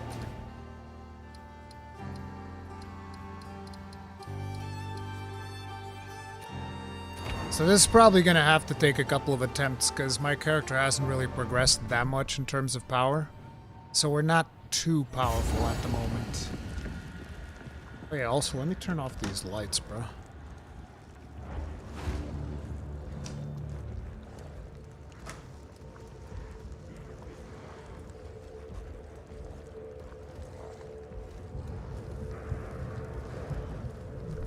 All right. Destruction!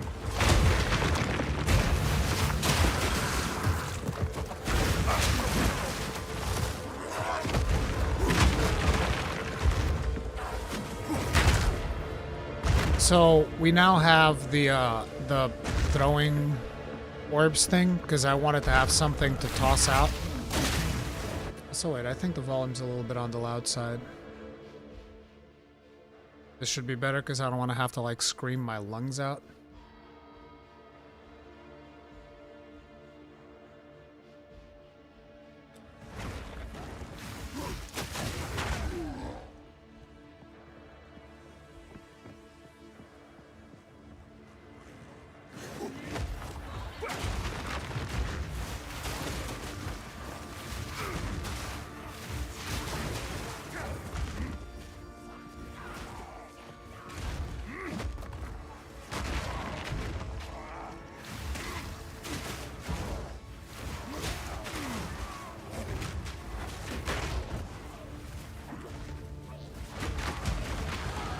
Wait, your Warbringer's regenning 1400 health per second?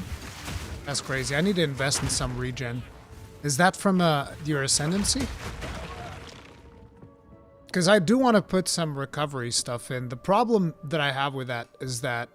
Oh, actually, speaking of which... where was I going with this? Oh, right, the big node.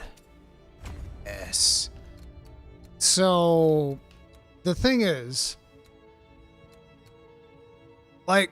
You have 10% increased life regeneration rate, but you need the flat. So you need a bunch of it on gear in order for that to make sense, right? You're getting a lot of it from your gear, I would imagine.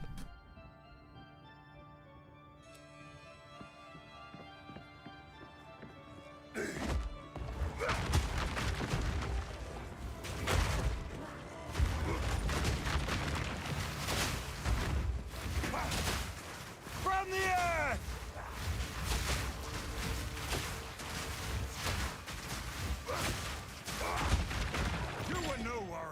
This doesn't deal that much damage, though. That is one of the concerns that I do have. How viable it's going to be. It's like I need to rely more on totems. I need to always summon the totem first thing. But I also need, like, faster totem cast or something. Bonk. This is more just to wrap it up, which is one of the reasons why we haven't been able to finish the count yet. The damage just isn't there.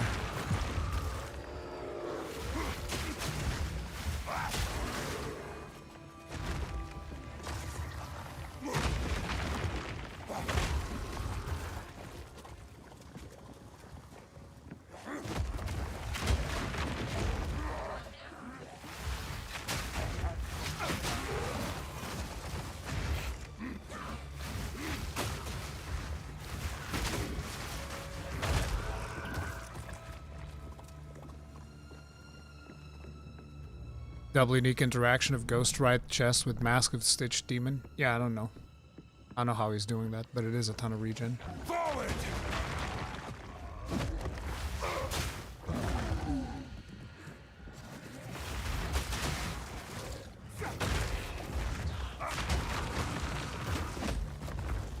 I'm not ready.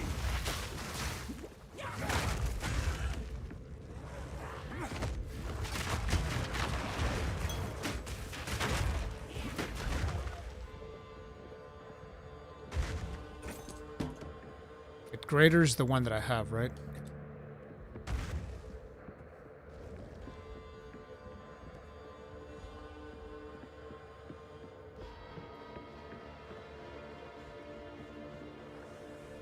Yes, another one. He's Damn, up we to get there. pushed all the way here. That's him. One of us will not leave this manor alive. Recoup? Is that in the tree? Recoup?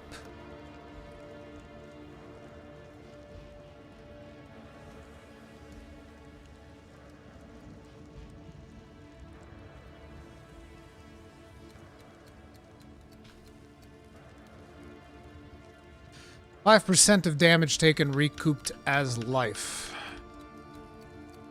Not a whole lot of nodes of recoup. 15% of physical damage prevented recouped as life, but that's only physical damage. Look at made to last. Well, isn't that the one that I just looked at? Yeah, it's the one that I just looked at. 15% of physical damage recouped as life. But it's only physical. Oh! Blocking and evading? Huh. Oh, 15% of damage prevented. Yeah, but it's only physical still. I mean, I'll probably end up picking this up as it's close to the hammer, and I'll want to get like some of these nodes. But the node that I'm actually looking towards right now, which I will do, is these ones. Which is like additional damage while your shield is out. It's like 10% damage while you're holding a shield. Increased block chance as well. I want to get these nodes right here. I was also thinking about getting these, but I realized, because I was thinking, oh dude, what if I just put on like evasion gear with armor if I was to use mercenary gear, and then I would have both evasion and armor? That could actually be really good. And then I realized, oh, but I need dexterity for that, and I don't want to use dexterity. I just want to have strength. I just want to stack strength like a maniac. Wait, is this him again? I've already done this, dude. I'm not doing you again. I've already done you. There's no benefit of doing you twice.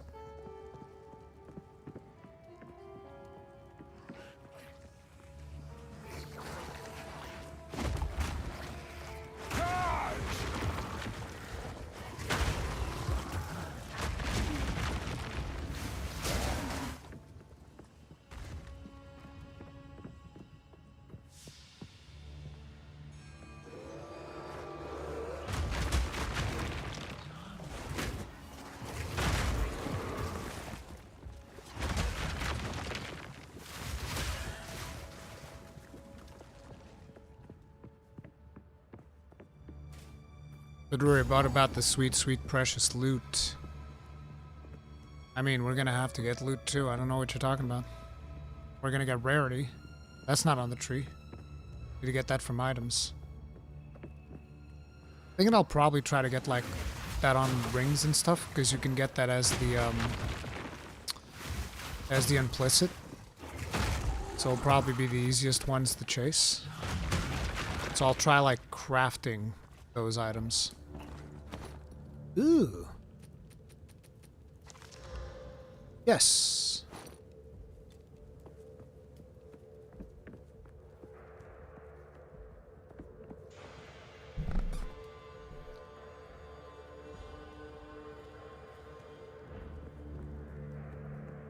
Can we all agree that gatekeeping in games don't exist? I don't know what that means.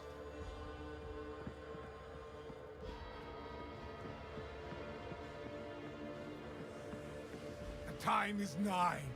People definitely, some people definitely try to gatekeep games, but they can't, for the most part.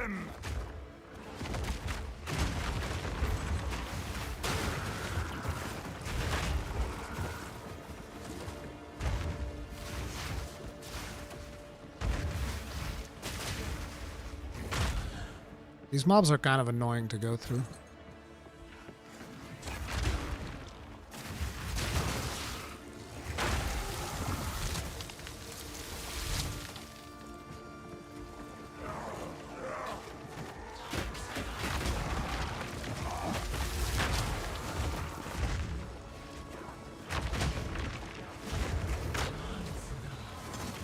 Bro, we are going back to softcore so fast today.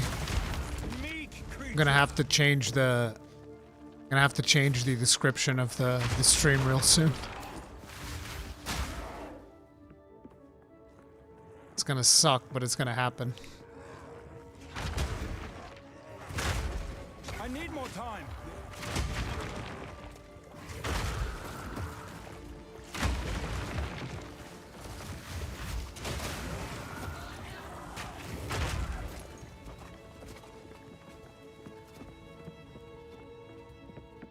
These blood enemies remind me of Sanguine in World of Warcraft Mythic Plus. If only I know how to could be fight so Geonord. The thing is, I don't have enough incandescent. damage on this character, I feel like. Dill954, thank you very much for being grossly incandescent. Tip of the hat. Appreciate support, thank you. I believe Act 3 today? Hell no. No way, dude. It's just like, because I'm streaming and I'm reading chat and I'm interacting with you guys, it slows down your playtime incredibly. Like, a lot of people don't understand how much more slower it is when you're like, you're pausing to chat and read and paying attention to what people are saying and all of that. It takes way longer, so yeah. I doubt we'd get to Act 3. I particularly doubt we'll get to Act 3 on hardcore. But the thing is, I'm not resetting this character anymore. So it's like, if this character dies, tough titties. We're going softcore.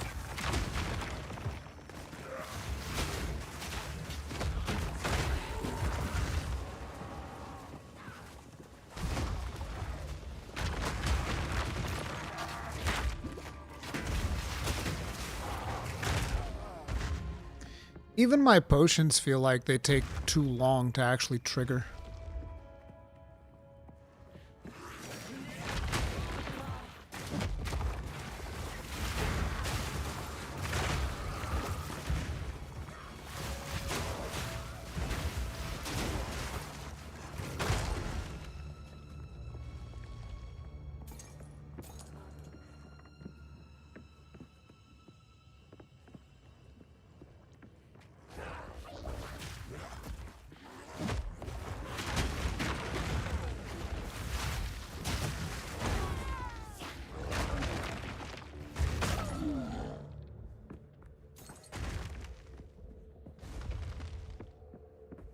Beep-beep-boo.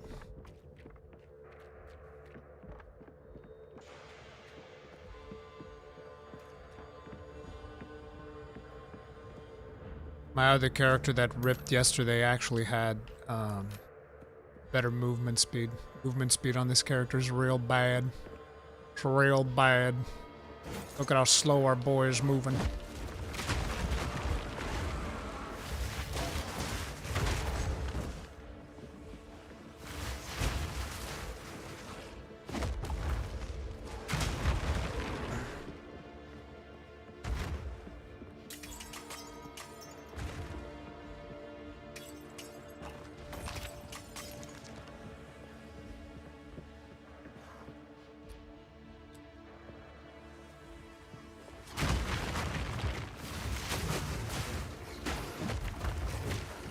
I'm surprised at the amount of stun this fire skill does. Wouldn't have expected that.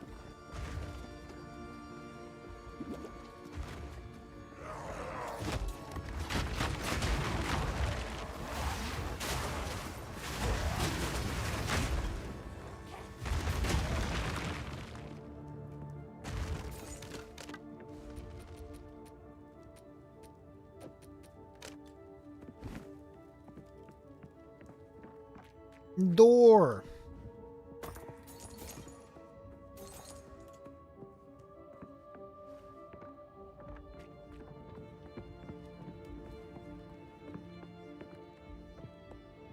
Yeah, Molten Toss does way more stun than I expected.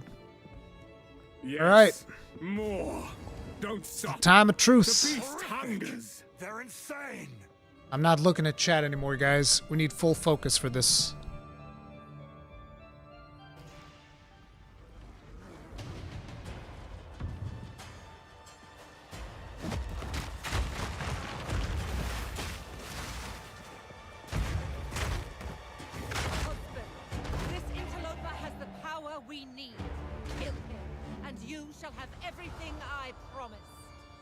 No noose this time.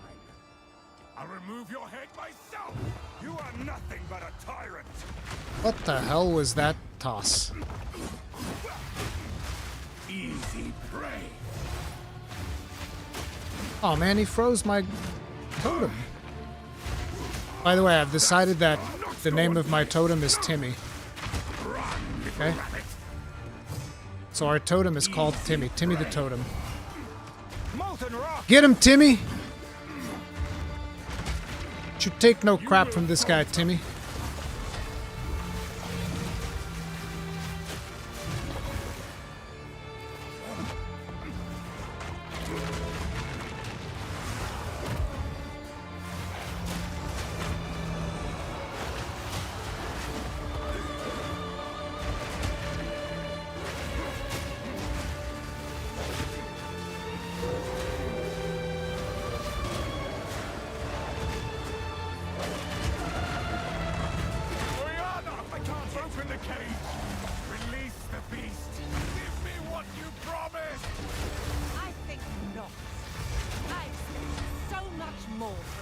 Like, look at how slowly I heal. I'm so scared.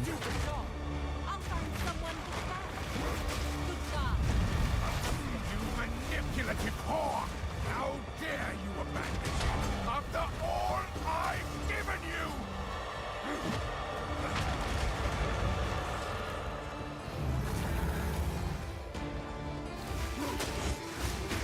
you! Desolation. Requiem on high.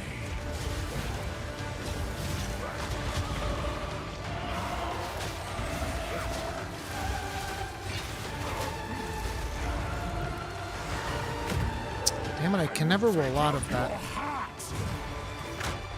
And savor each bite. Desolation. Requiem.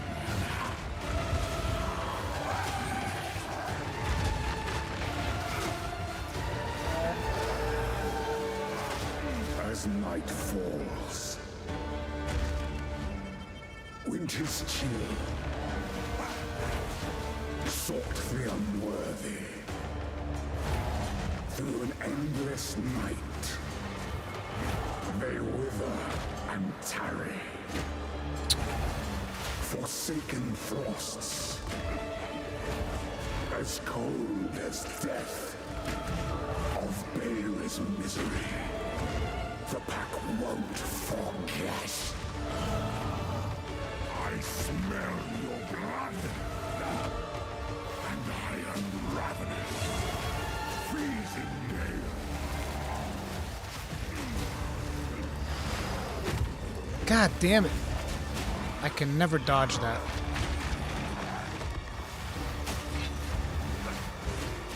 Desolation. Requiem on high. I smell your blood, and I am ravenous.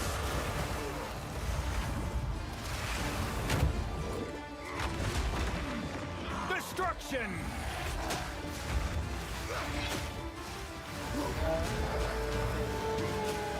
The air grows colder. Agnar the wound. Agnar the impaler. As swift as death. And imbued by the moon. Cursed or gifted. Branded and afflicted. Your veins soon chill. Agnar shall slay again. Oh god!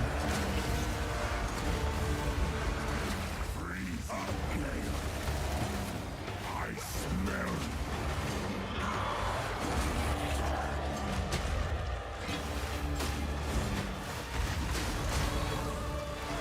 No!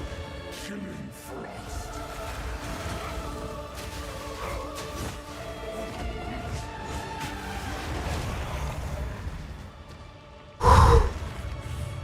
Alright.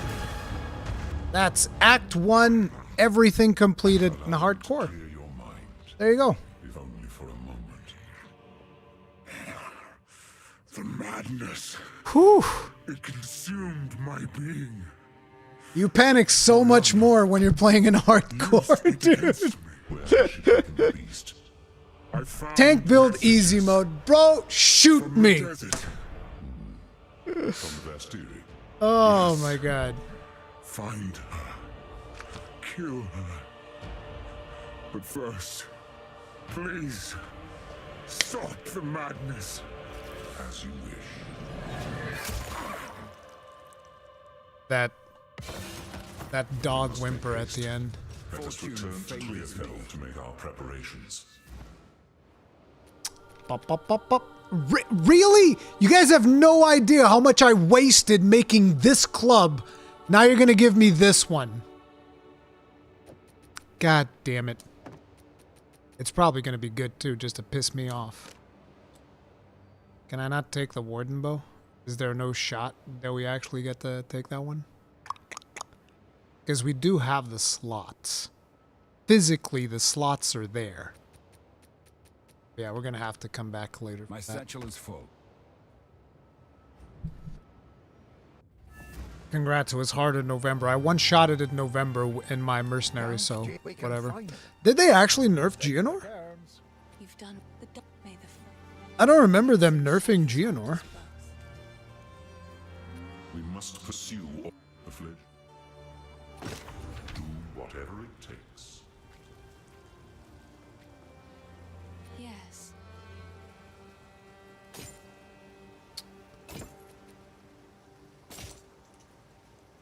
21 to 31. No, mine's better. Yeah, mine's better.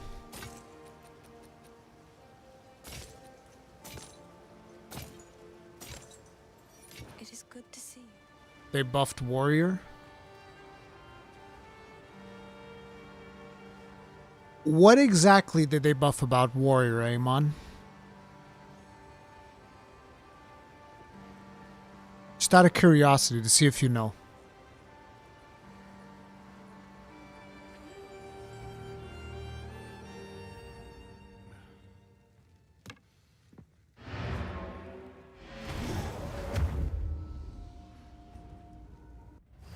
The music and voiceover, yeah, it's phenomenal. That boss is just absolutely phenomenal. Be careful. Shield skills? Yes, I'm sure that my shield charge, which deals, let's have a look-see here, 35 damage. Okay, my shield charge that deals 35 damage. That's what got us there. 100%. 100%, dude. This 35 shield slam damage. That's why. That's what got us there, right there. No, dude. What they buffed mostly was rolling slam. You know, the one skill we didn't use at all. That's what they buffed.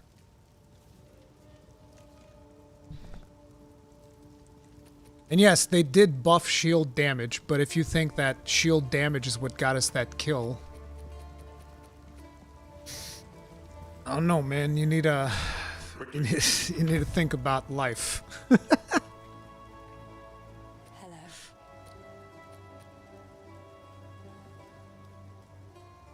Oh, this is actually a pretty good bow. It is good. The fact that I use it like 6 times max, that was all the damage. All of the damage. You have no idea how much damage that brought to the table right there. Let's break this belt as well. Hello. I've collected these over time. Oh, I like this one. And now we can save all this stuff. I think we're good. The problem is right now we're gonna have negative lightning resist. Yeah, we're gonna go into negative lightning resist, which is really bad. I need like a ring with lightning resist. We have 2 fire resist rings. We need lightning resist real bad. Maybe we'll pick up a new piece of armor on Act 2. We should farm Act 2 for a little bit to get some lightning resist. The bound betrayal. The Countess has escaped with the beast. Every attempt to control it has ended in cataclysm. We must pursue her to the plains of Bastille. We should find the Marikath caravan. Only they can lead us through that harsh and unforgiving land. Oh, right. We can't actually skip this with controller unless we use escape. It's weird. Well, sir, we have this outpost. Do whatever it takes.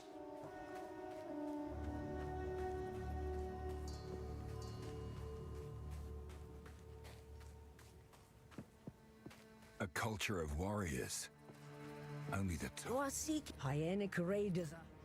I will have to show them what I can do.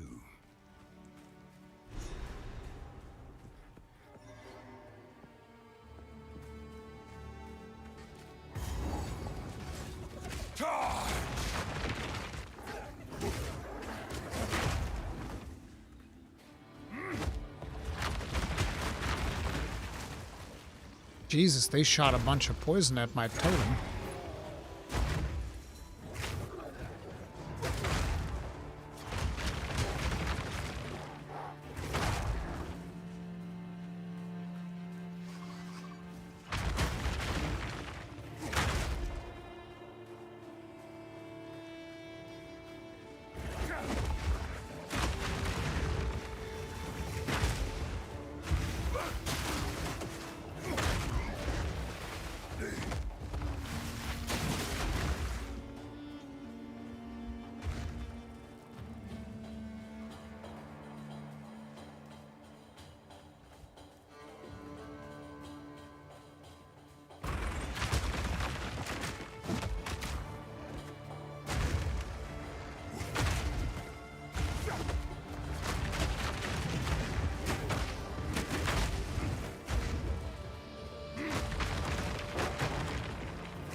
If anything shows up with lightning damage, I'm so screwed.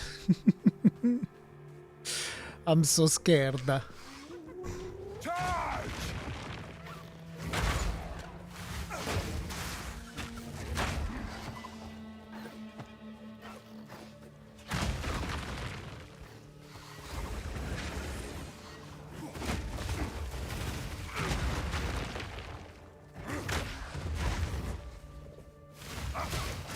I think we should have more incentive to actually block. I feel like there's currently not enough incentive to block in the game. Because dodge is just always superior, which is one of the biggest problems whenever you put shield active blocking in games that also have dodge, is that if dodge is always superior, why would you ever block?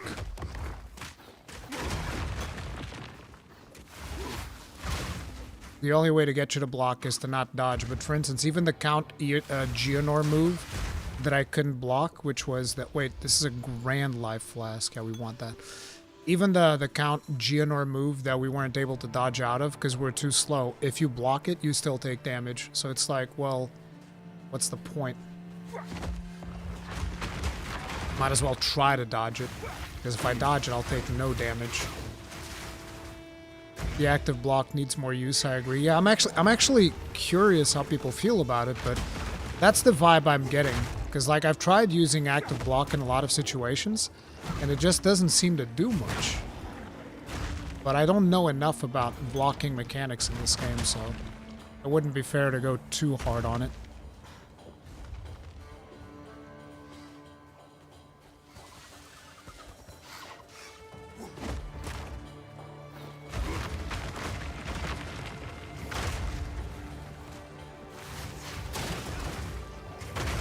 I'm still surprised at this thing's ability to trigger stuns. Like, I don't even have any stun modifiers on it or anything. I have the one that the one that spreads it to do multiple strikes, and then I just have additional fire damage on it.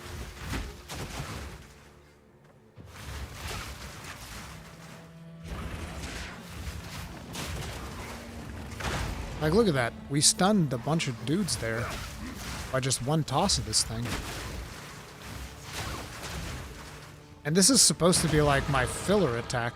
Because I just wanted a filler attack for whenever my charge is down. Because the reality is I just want to spam charge. This shockwave charge we're doing, that's what I actually want to do. I just want to spam that.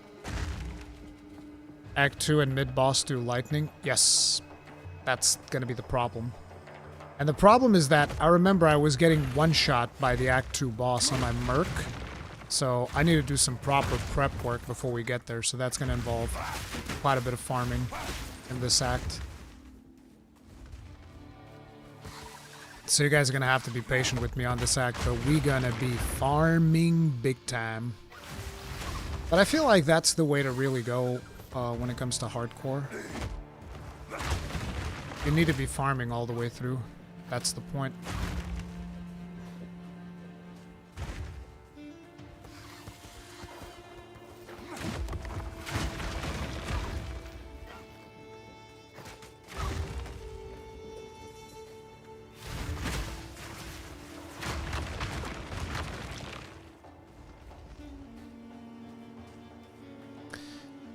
Is GG still balancing the game around trade?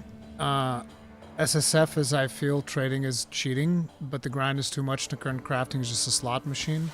I don't know if they're balancing the game around that or not.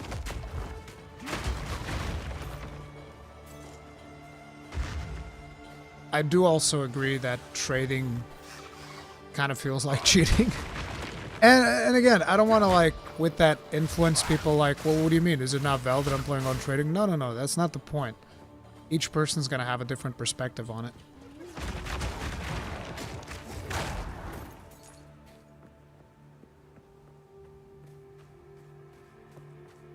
Ooh. Do we try this?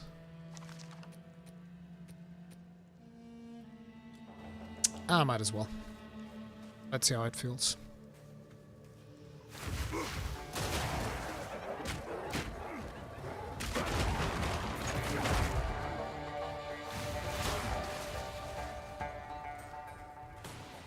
Up there.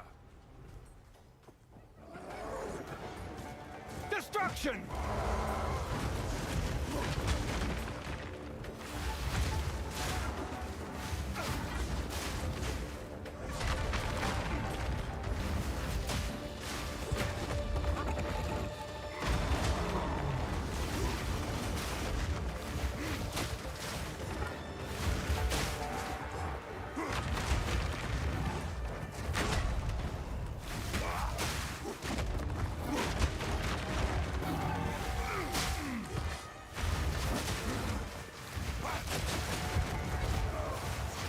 Whoa! That last hit different, buddy. God damn!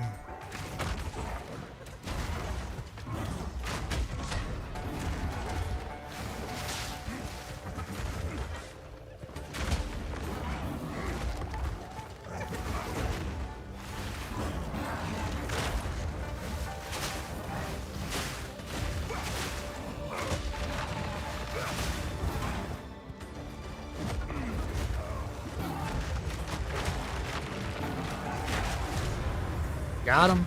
An ambush.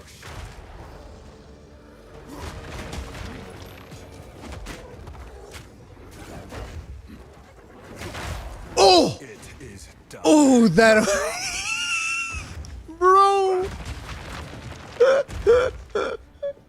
These friggin' shatters, dude! Holy shit! Every time you hit one of those juicy shatters, and it just destroys their whole fucking life. This feels so good, dude. Hells yeah. Boink! Oh, man. Bro's not playing. No, he's not. We need more health, bro. Our health is hella bad right now. Thank you. Thank you, lady. Let's go into the thing. This is my favorite hub town in this game. Then I love the moving town. So cool.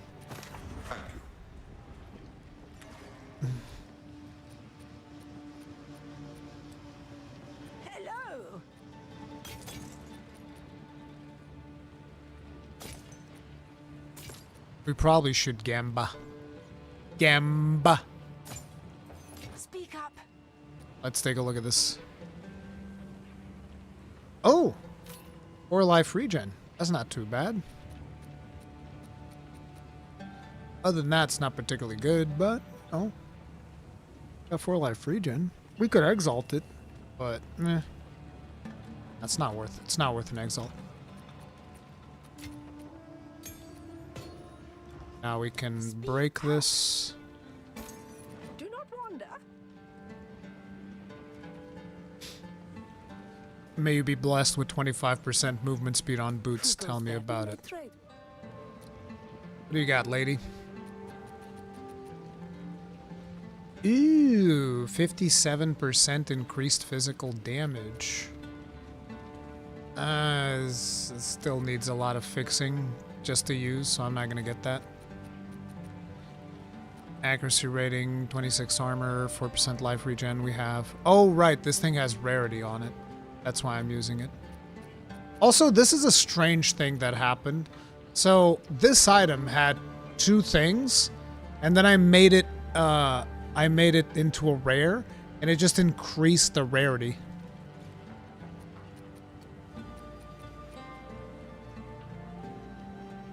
Ooh, leech life. This is giving me like cold resist and max life and rarity. And +1 to all melee skills. I didn't even realize it was doing all that. That was real good. We'll try to stretch that one out a bit longer, probably. Probably stretch this one out for a bit longer, because that's really good. So what I would like is like a ring. A ring would be really solid.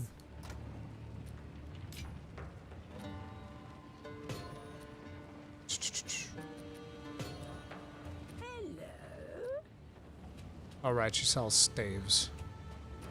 And we should also upgrade these.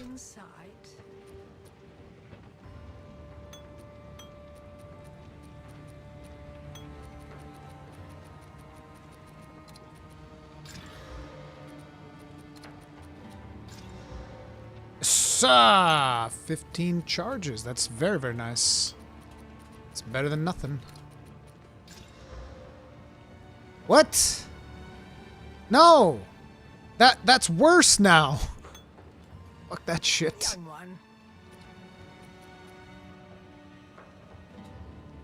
It's gonna cost me 300 gold to fix that. I'll just use it for now. The hell with it.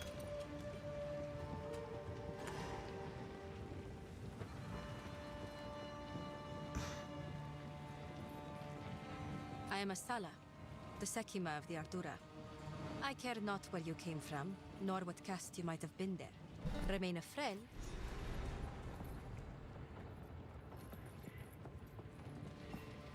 Slaves. This goes against everything the Ezamites stand for. So, we mark the trail connect for glory. For glory. So, Halani Gates, level 12, Vastiri Outskirts, that's where we were just at, so we have to go here so that she tells us, aha, we actually can't go here yet.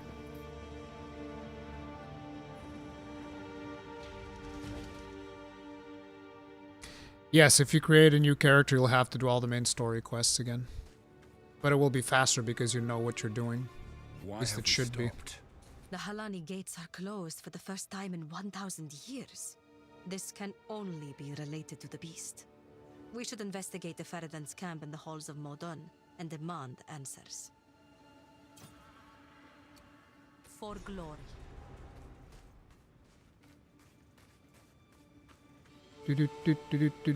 Take how long to clear story and max level? I don't know. We're in second act with this character, and our playtime is... Wait, is it not playtime? It's /played? 4 hours. 4.5 hours. But that's like streamer time, so if you're actually playing the game, it would probably be faster.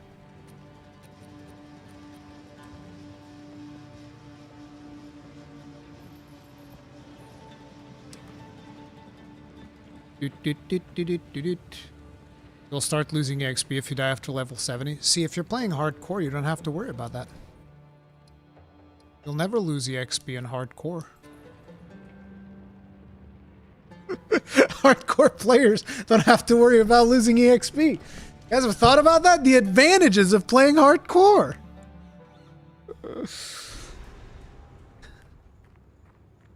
What could they need so much metal for? You could outfit an Okay, army we with a need to mine of farm this the scale. crap out of this map. No, actually, I think that the other map, the one after this one, is better for farming. Because I think it has better density.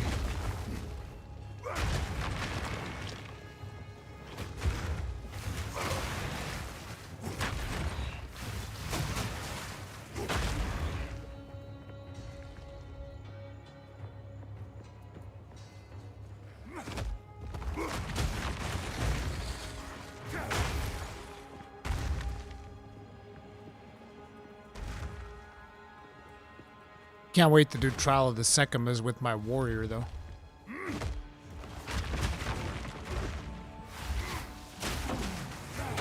One of the things I need to train myself is to be able to identify better when mobs are ready for the thing.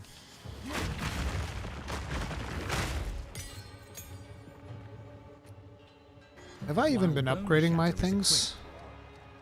I guess we could upgrade shield charge.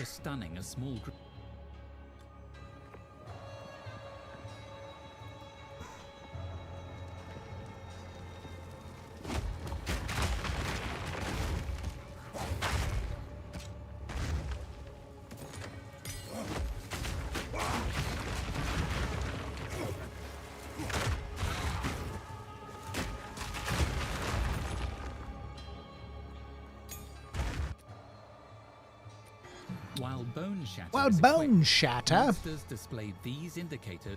Bone Shatter. Crush them! Bro, I once got one-shot by one of these insects on Cruel. I was like, bro, what the fuck was that?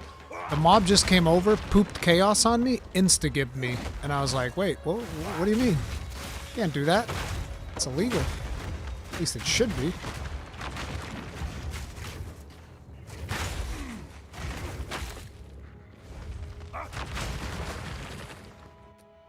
Like I said, I want to start moving. Do we get cast speed before? Yeah, I think we'll get cast speed before we move. Or placement speed, whatever you want to call it. But then I want to start moving here to this one. And I want to grab these. Grab these nuts.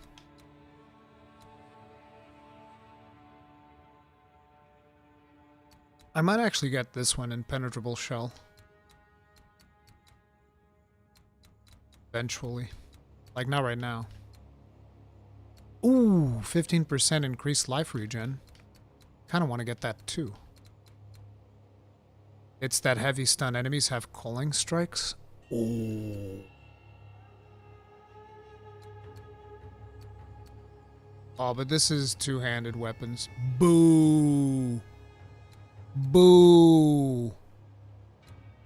We'll also eventually have to come over here for this totem node. These are war cries. I kind of don't want to do war cries. I don't know if they're any good. But I do want those totem nodes.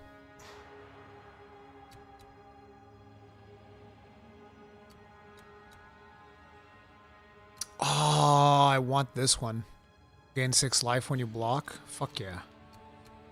Fuck yeah, dude. There's a lot of nodes I want to go pick up there, but first we want to go get this shield node for the additional damage while we have shields. Big duty. War cries are pretty good. Yeah, I know. But I don't want it. I'm weird. I'm very weird.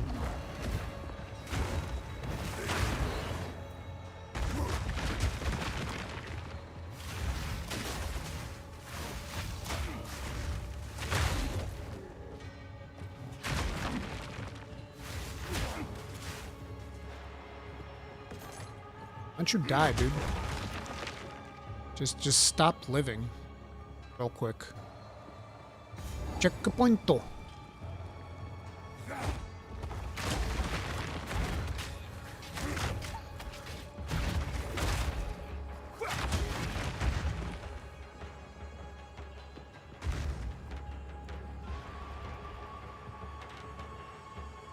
There's the yelling man build. Yeah, I just don't think that constantly yelling would be an interesting thing to me.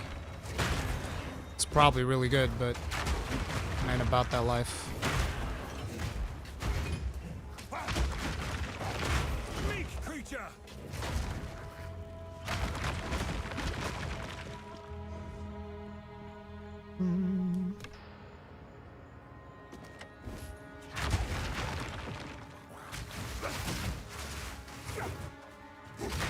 We need more accuracy.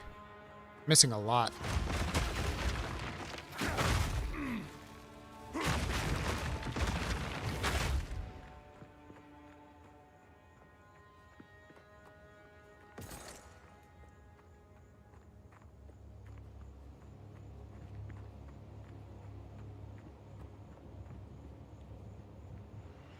I mean, I want regen regardless, but I still don't want the screaming build.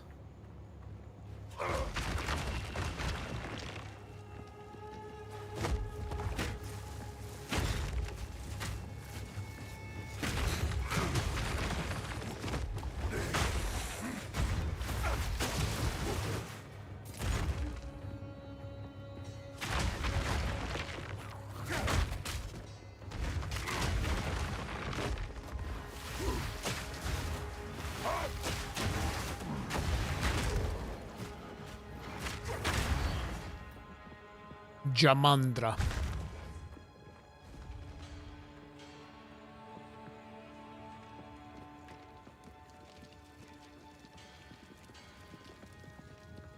Throat resist can't actually be a thing, right? You're memeing. Throat resist. It's probably just physical damage.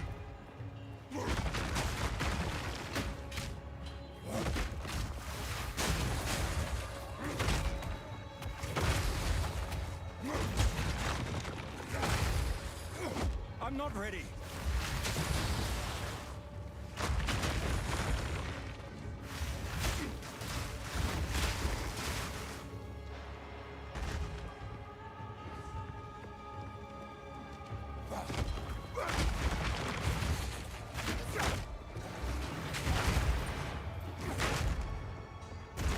Love landing those juicy shatters, though. Never gets old.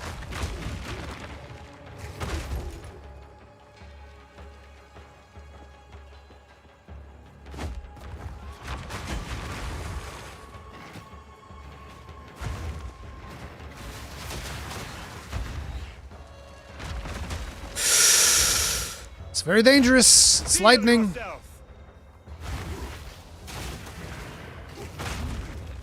And he's gone.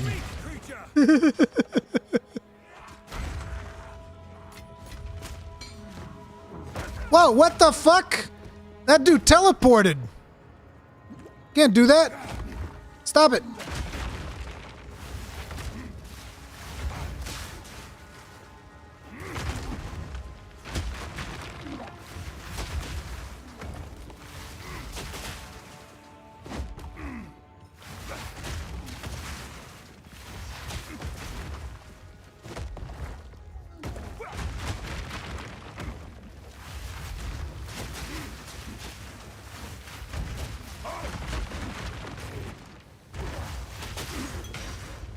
I've nowhere to keep that. Nice.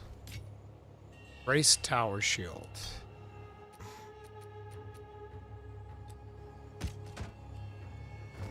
Let's hope it's a good one. Let's Papa needs some upgrades. Papa needs some upgrades. How can I? Sneak attack with boulder in his hands. Yeah, he slapped me with that fucking thing and it hurt. Yeah, it's pretty good. That's pretty good. We like that. It's pretty good. Trash, trash, trash. Trash, trash. I hate these ones that, like, remove percentages of the other ones. I don't like them at all. Should not exist. Young one. Young one. Rah. Young one. Rah. Rah. Speak up. Speak up. Do not wander. I will wander wherever I goddamn please, woman.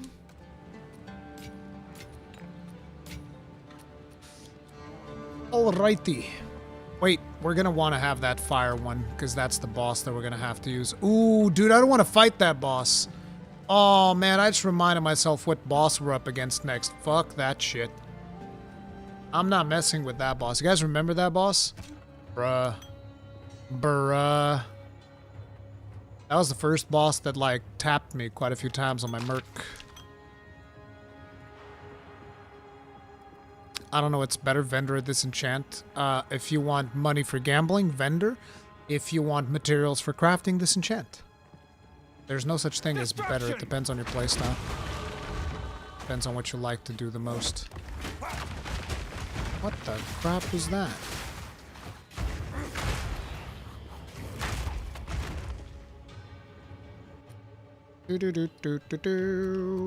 So we're gonna start headed this way, right? No, it's actually this way. 5 to strength, then 5 to strength, 5 to strength, 5 to strength. It's gonna take quite a few levels to get what we want. Oh yeah, I forgot. I also wanted to get some more totem placement speed. But we're not in a big rush for those nodes. We'll get those later. I mean, I should have pretty close to maximum fire res. Oof! Except for the resistance penalties.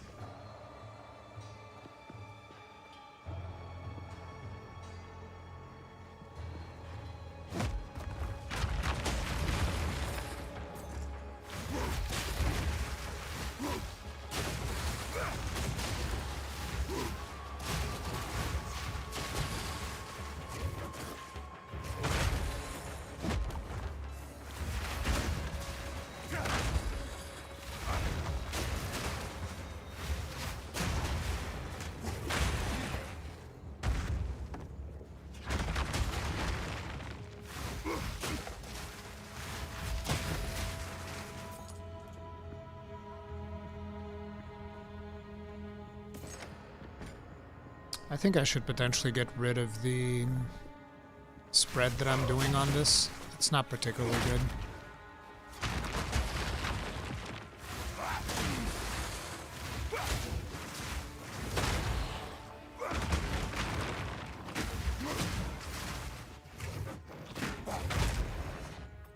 I think rolling slam's gonna end up being a much better move.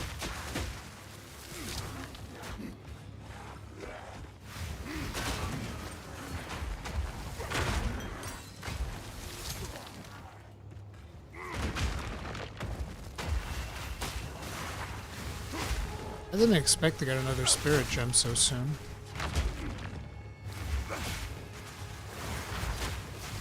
I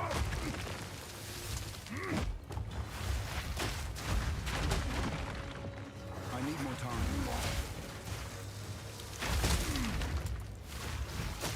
Yeah, I think rolling slam's gonna be the way. Like, this is fun and all, but damage just ain't there. Not currently, anyway. Oh man, I really wanted you to do something else for me.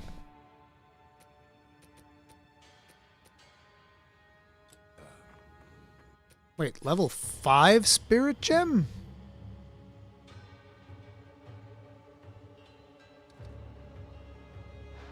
I don't really have anything to break armor yet. I did this because I thought it was going to be a pain in the ass to get spirit gems. Crush them! So we're gonna pick up this mana flask. We're gonna have to like reroll mana flasks.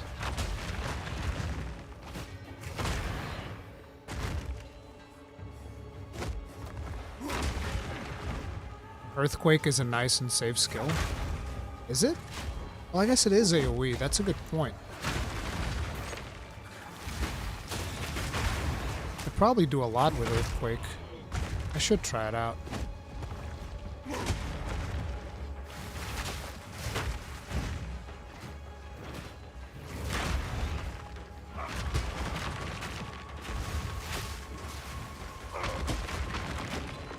I need more time. Could probably do something with like bleed and stuff. Like maybe make the earthquake bleed. This is where we'll probably have that quest item, I think. Whoa, that was wonky. That was real wonky. Never mind, and this is not where that quest item's gonna be. Earthquake only needs less duration support? Why? I don't like Sunder. Sunder I definitely don't like. I've used that in the past.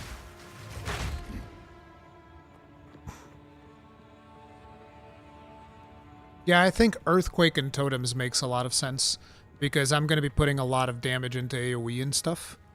And so Earthquakes will be a natural... I mean, that's the reason why we also have the Stomping Grounds and shit.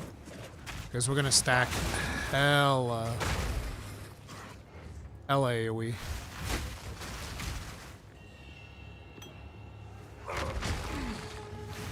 The thing is, this is like one of the only ranged attacks that you can have as a warrior. Cool. So it does feel good to be able to pull it off. So while I might not put it on the main rotation, it might be something that comes out every now and then as like an offshoot attack.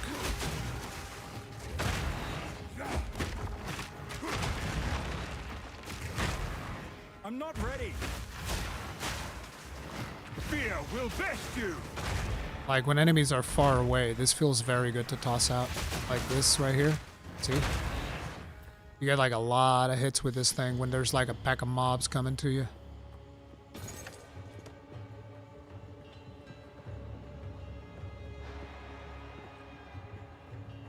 Yeah, this is where the item would be. I think this would be where that item you're supposed to get in here. That's probably where it's supposed to be.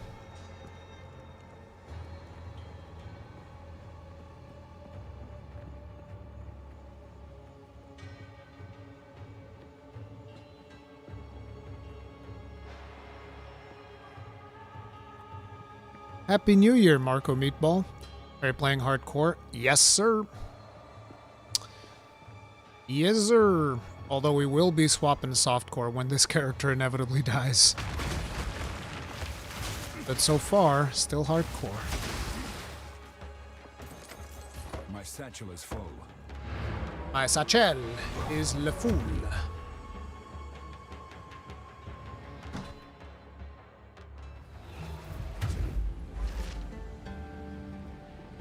Greetings. Speak up. We can break that one instead since it's superior. Let's gamble on these boots.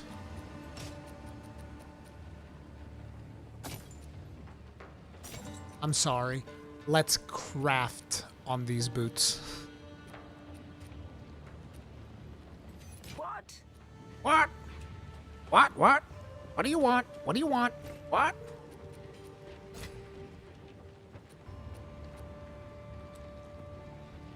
Careful story. Do not wander. Do not wander. Sounds like Bane. You merely adopted the darkness. I was born in it. Ooh, baby! 15% increased movement speed, bro? That's fucking massive. That is big upgrade right there. Ooh, man, I want to regal that bitch. Ooh, yeah, we're regaling it. Fuck it. Man, fuck you, game. This game sucks. This game fucking blows chunks, dude. I hate this game. All my homies hate this game. Rip. 23 instantly, 50% recovery, reduced charges per use, increased charges gained. I'm gonna go for this one.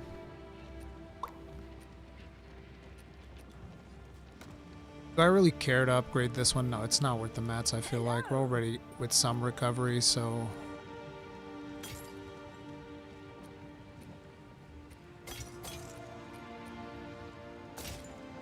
Speak up.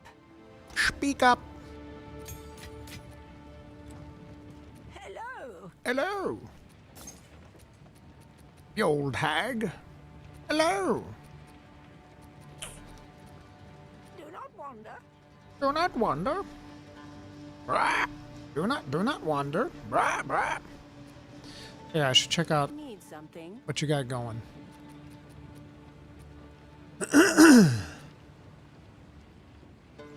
This is terrible. You should be ashamed of yourself.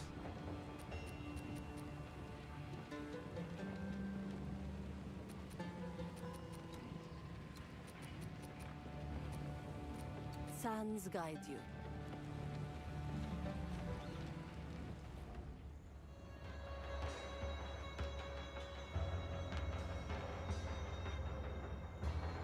It's going great, Kitsugi. We're struggling, but we'll get it. Elemental damage with attack, critical damage bonus. We'll want to swap our skills out, but I want to find a... I want to find, whatchamacallit, a waypoint before we do. Someone explained to me what's the point, how seasons will work in PoE 2 and D4 was just annoying creating every time a new character. It's the same thing. It's the same thing, but there will be new seasonal mechanics. The reasoning behind that is because, you know, the game gets stale once you have... These types of games tend to get stale once your build is online. So a big portion of the enjoyment is making new characters, trying out a different class, and bringing another build online.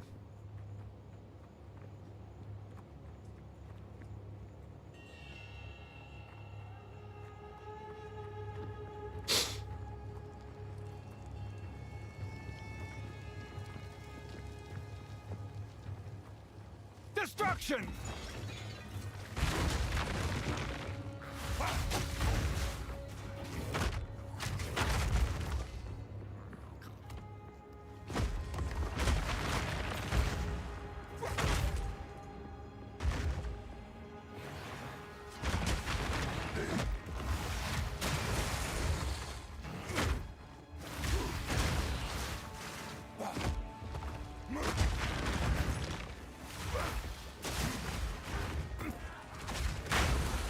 Oof. That is beautiful.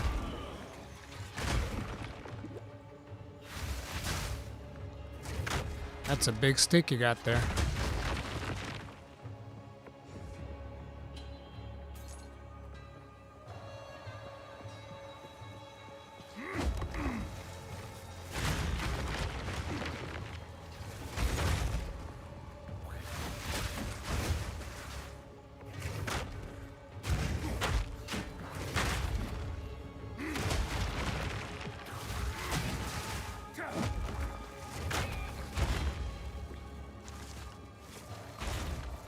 I need more totems is what I need.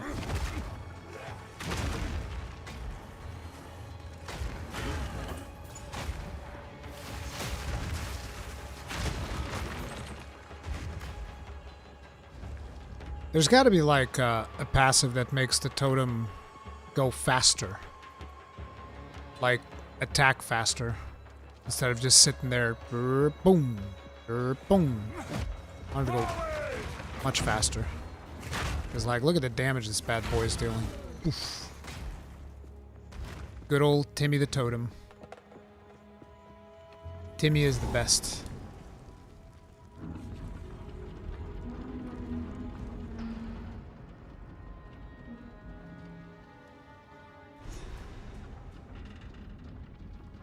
The miners. What happened here? Okay, waypoint. Time to go experiment a little bit. The Ardura Caravan. The Caravan. Caravan.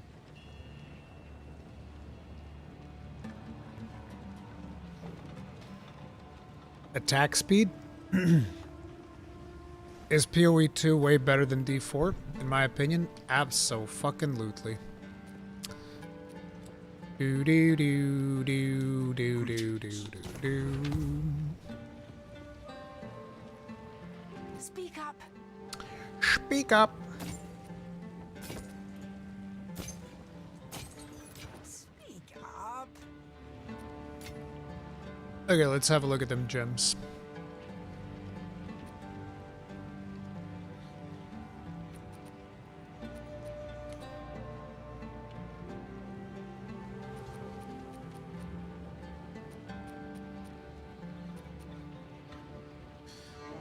So we don't have any support gems right now. So even if we do put in earthquake, we can't do it with support gems, which would kind of suck. But let's give it an old shot. That slows enemies. After a few seconds, the ground explodes with an aftershock. It deals 44% of attack damage when compared to 142% of attack damage on Molten Blast. Earthquake creates jagged ground that slows enemies. After a few seconds, I don't know, the dude. ground This feels explodes kind with of an weak. Aftershock, dealing a large amount of damage. Earthquake creates jagged ground that slows enemies. Like, look at how long that thing takes to pop up, too. That is miserable.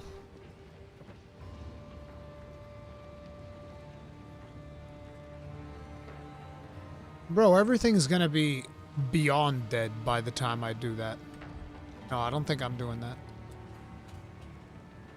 Aftershock's the main part of the damage. Yeah, of course.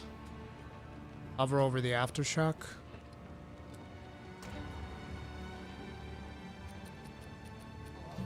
Earthquake creates jagged ground that slows enemies. After a few seconds, the ground explodes with an aftershock, 185. dealing a large amount of damage. Creates jagged ground shut up. that slows enemies. After a few Shut up, bro. It doesn't say the fuse timer. How long does it take to blow up?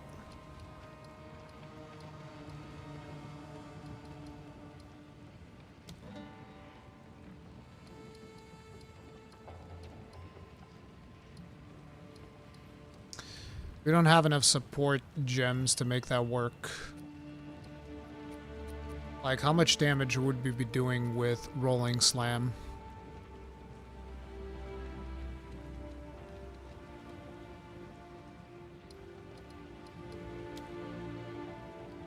$126 followed up by 251. Yeah, Rolling Slam still deals way more damage.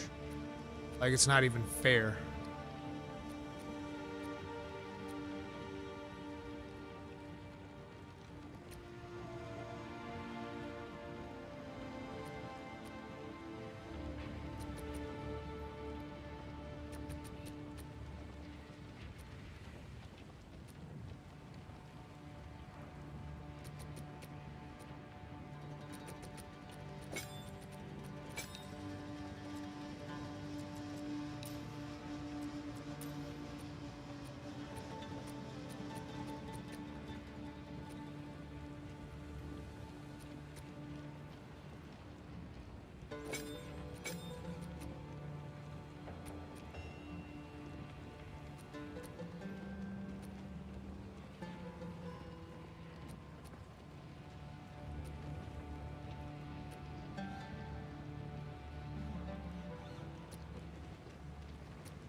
Yeah, I think we're gonna go back to Rolling Slam.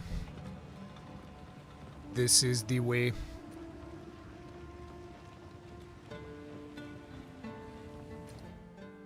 Do do do.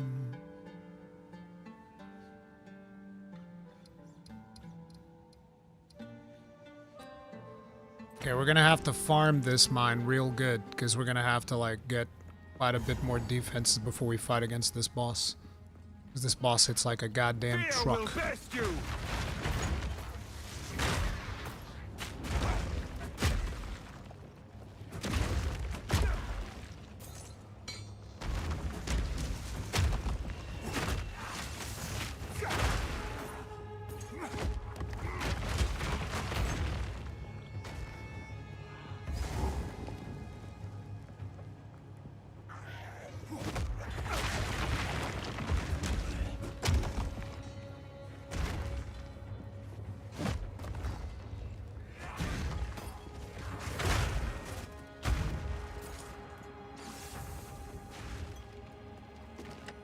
What did you drop? Why'd you have to drop something?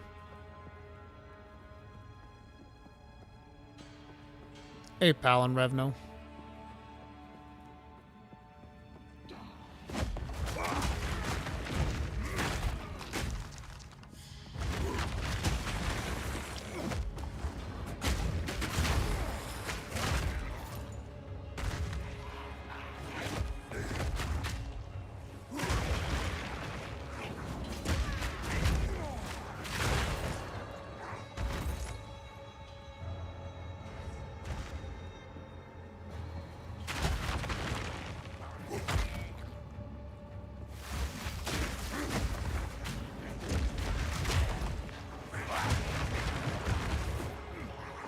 I can't yet.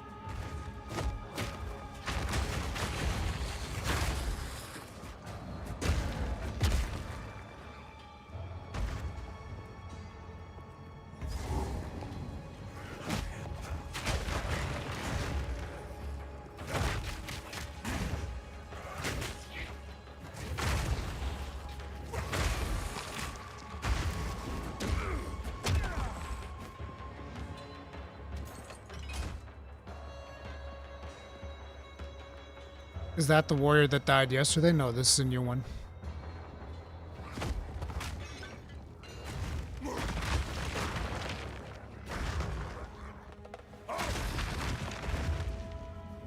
I can't yet.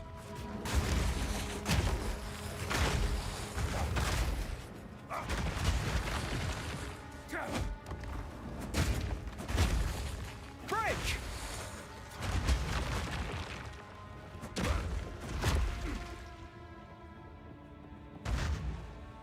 Still hardcore then? Yep.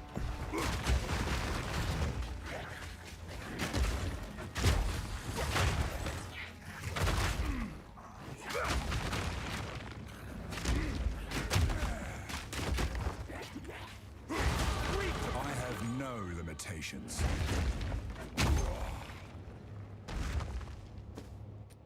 Alrighty then. We're gonna get some more strength, baby. Wait, do I get the final node? Maybe I'll get the final node now. I barely noticed these though. I kind of almost want to respec them. I don't even notice this. Oh, I guess it is a little bit faster now.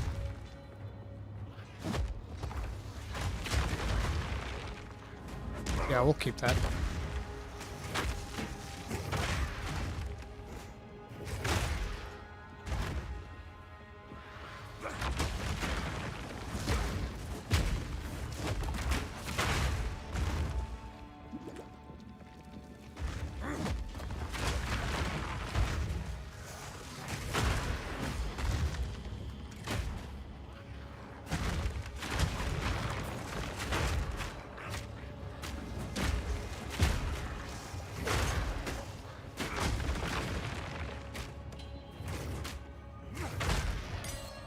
I wish I could make the bars on top of my character bigger.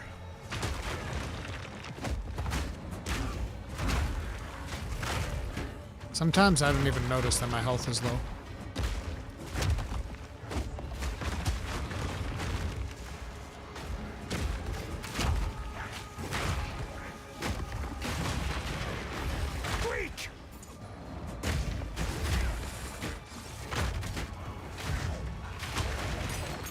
Nice. That would actually enable me to cut the gem to make the earthquake faster. Try that out. I wish earthquake would enable the Fists of War thing.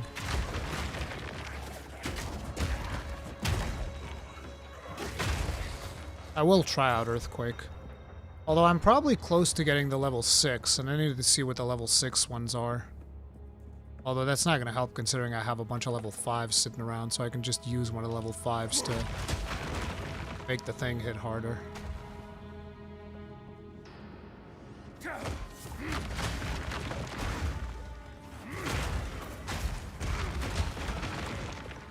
I can't yet.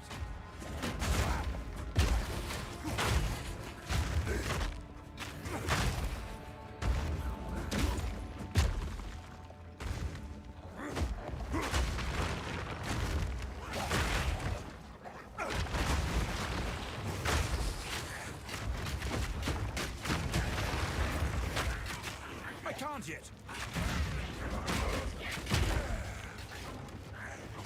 You broke Timmy! Get him, Timmy.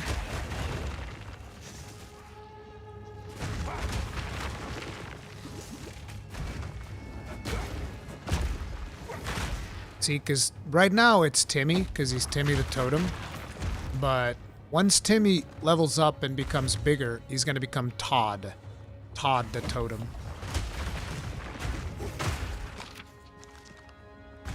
Right now it's just Timmy the Totem. But eventually Timmy will become bigger.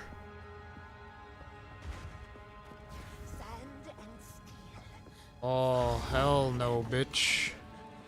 Hell no, we're running through this whole level at least one more time before we go for that. Because fuck that creature that is in there, my dudes. I ain't touching that. Until we get like some better gear. We probably should just gamble some. Thing is, we don't have a lot of money.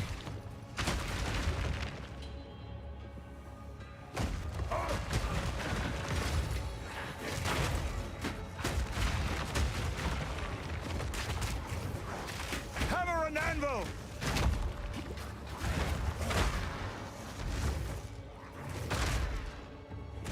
Ooh, superior.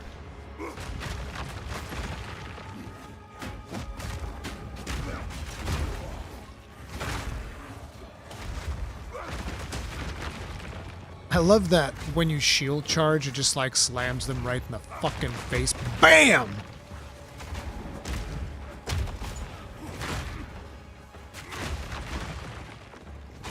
I'm not ready. Good old Timmy. Not Todd over 16 times the details. How about Todd over 16 times the damage? Todd the Totem. 16 times the damage. I am embracing this meme wholeheartedly, my dudes. It just works. For real, Flame Lady destroyed me. Yep, I know. I know. I know what's ahead of us. That lady will hit us real hard. She hits like a fucking truck, she does, dude. When she does that move, she just goes like... whoosh. This like slams you right in the fucking mouth. Bro, that's not just damage, that's emotional damage is what that is. That's fucking crazy, dude. She hits you smack dab in the mouth. Slap! Hello? Stay in sight. Stay in sight. Not my fault you're blind, lady. Like, what the fuck? As you wish. We didn't level up, did we? You still only have trash? Yeah, you got trash. Got trash, lady. This is trash. Trash inventory you have here. It's disgusting. You ought to be ashamed of yourself, lady. What the fuck is this trash? This gutter trash you're peddling over here. 310 gold for this gutter trash?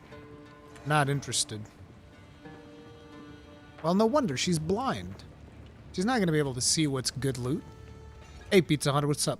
What class and ascendancy is good for a pure crit range build? I've heard... Isn't that Deadeye? I don't know, dude. I'm not like a big PoE guy, Pizza Hunter. I know very little about the game. I'm a complete noob. But I hear from people that like Deadeye is probably the way to go. But then again, you also have Monk, which Monk is just like cleaning a house. I've been seeing a bunch of Monk builds just like straight up cleaning house, so probably Monk if you want to go melee, and maybe, I don't know which ascendancy would be for Monk though. Invoker maybe? I don't actually know, but I'm gonna gamble and chat will correct me. My gamble would be Invoker Monk for melee and Deadeye for range. Oh right, you said ranged, so probably be Deadeye.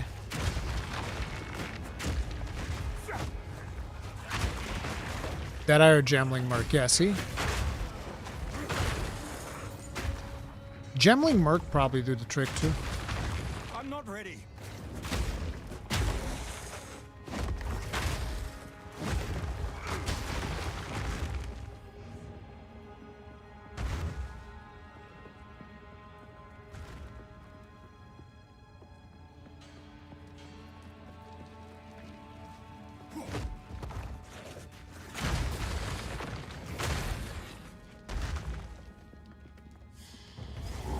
Where does this go?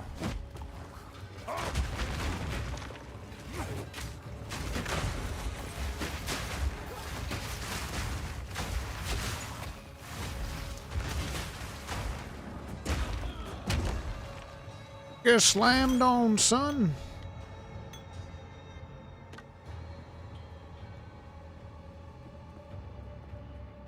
You bested Act 1 hardcore. I don't think you're a noob anymore. But the thing is, I don't think that's hard.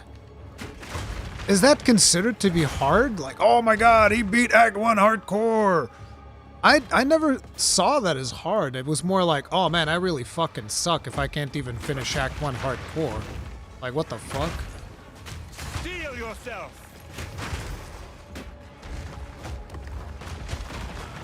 Like, I think if you finish like a tier 10 map hardcore, then you know what you're doing. That's kind of the vibe I'm seeing, I feel like.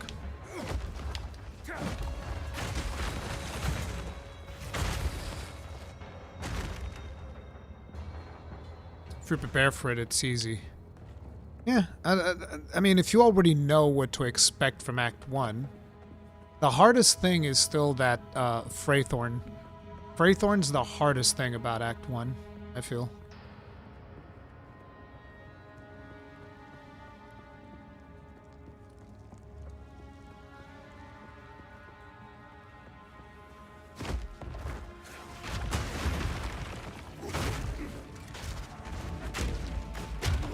I love that fist of thing. Is that...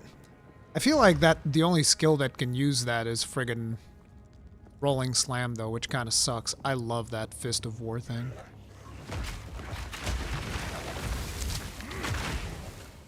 Bruh, chill. Chill, bruh. You don't understand. Maybe that slam will teach you. So grossly incandescent. Enjoying the gameplay and happy holidays. Q the Bandit, thank you very much for becoming grossly incandescent. Tip of the hat. Appreciate support. Thank you. Jedi for sure. Yeah, that's what I figured. Any slam attack can use it. I don't use a lot of slams, though. So I'm guessing it's more of a Titan type skill.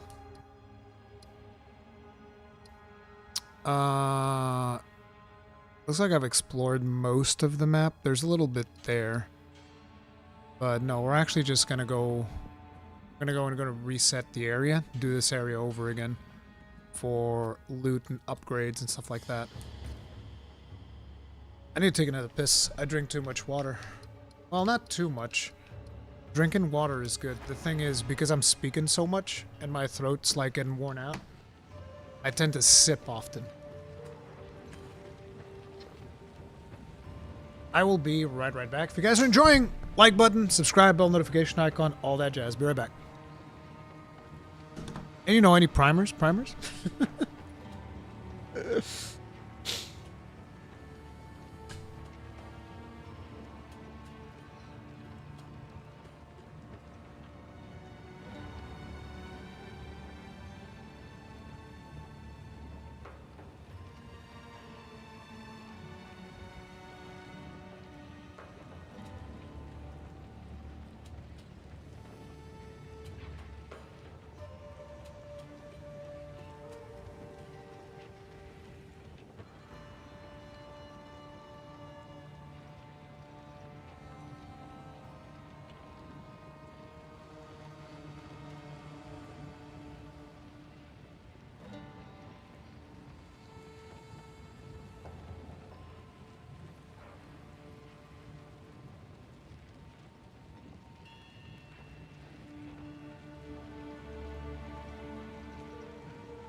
I'm back.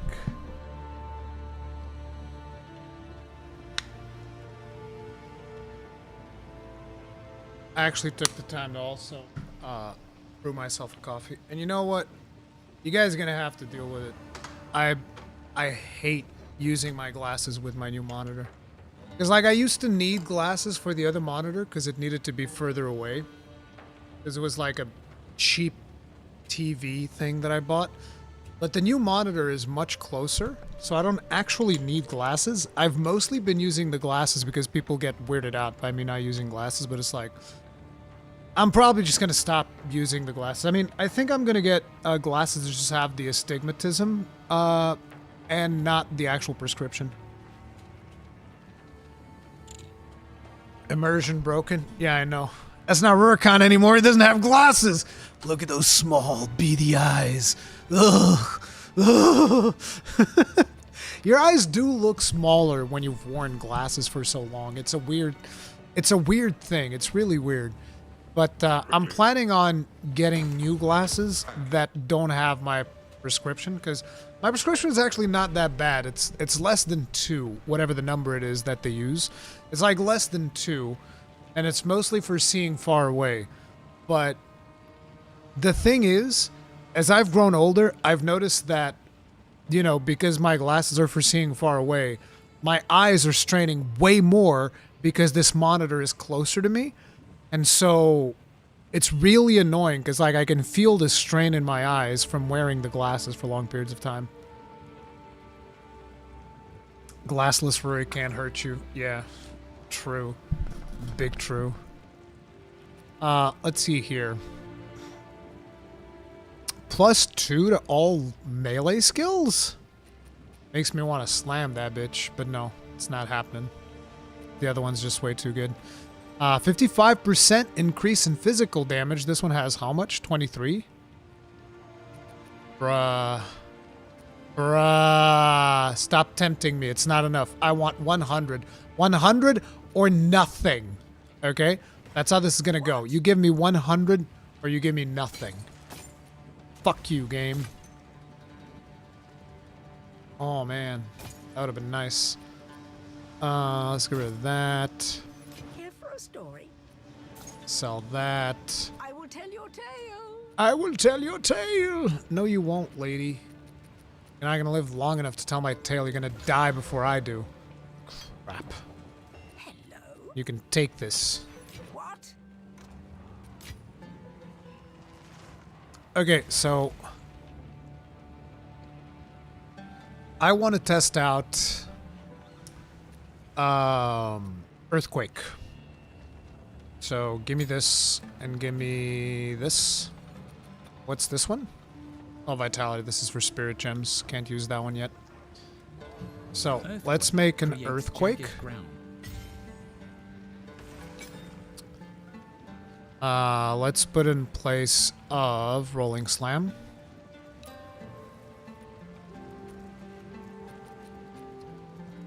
Please. Yes! Earthquake can use it! I don't want Rage, though. I guess I'll put Rage here.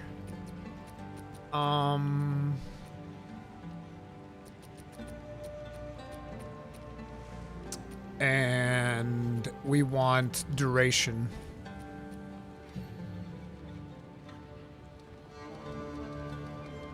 Oh crap, we can't we use it? Oh wait, this is the wrong thing. Oh nice, fast forward. So it'd be this, right? Not Persistence, which would be the opposite.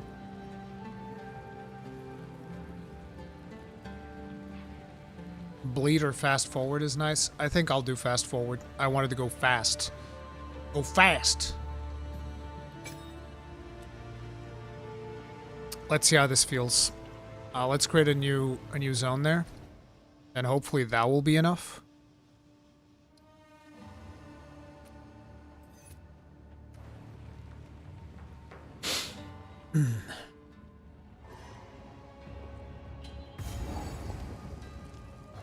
Yeah, I love the music in the game too. Oh, it looks like a slam. Ooh, that is nice. That does work really well. So you go bam, bam, bam. Yeah, I like that. I like that a lot.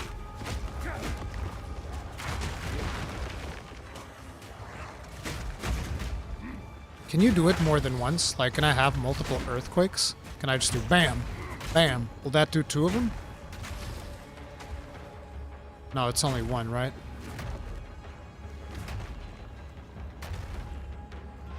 No, it works. 1, 2, 3. Yeah, it only works for 1. So you can't stack it, but if you move away, both of them work. And what? That's so stupid. Why can't I stack it? I want to stack it. I feel like that's dumb. Why can't I stack the earthquakes?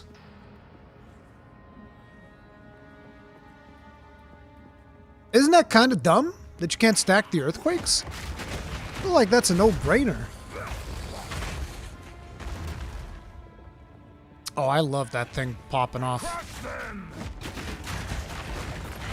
Yeah, I'm all about this. Big explosions. Fuck you. Eat that. I like Earthquake. You can in PoE 1. Why can't you do it in PoE 2? Only casters are allowed to do fun things. You know what? You're right, bro. This is some bullshit. I'm writing a letter of fucking protest. We want 2 earthquakes in the same fucking spot. Fucking casters are blowing up whole maps, and it's like, no, no, no. Warriors can't have 2 earthquakes, though. That'd just be too much. That's too many earthquakes. Fuck do you mean? How's that fair? I want an earthquake, goddammit! I want an earthquake on top of my earthquakes. This is some bullshit. They can't keep keeping the they can't keep getting away with it, man. They're keeping the warrior down, limiting us. Do not limit our power. Okay? It's not fair. Every game always fucks around with warriors. It ain't fair, bro.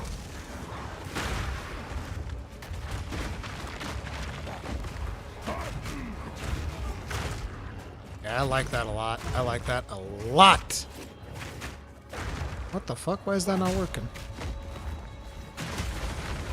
Hells yeah, dude. Yeah, you guys are right. Earthquake feels very good. The type of build we're doing goes right along with the theme.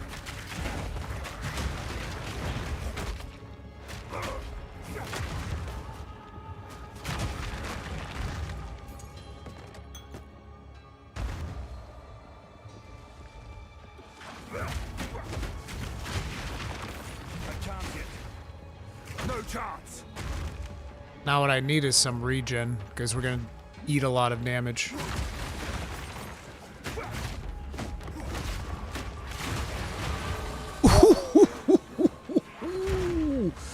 Juicy! That's what that was. Fucking juicy. Okay, these are done. We're gonna want some more strength. Strength! That's what you need. You need some fucking strength, my guy.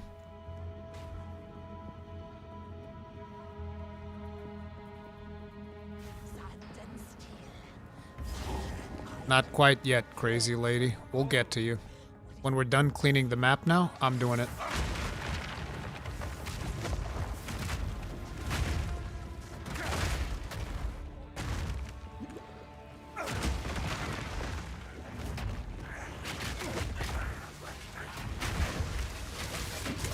Whoa, whoa, whoa, whoa, whoa, whoa, whoa, whoa, whoa! I'll need to chill the fuck out. Fuck that noise, buddy. Oof! Did you see them just turn the mist? Yeah. Yeah. I need more time. Bam.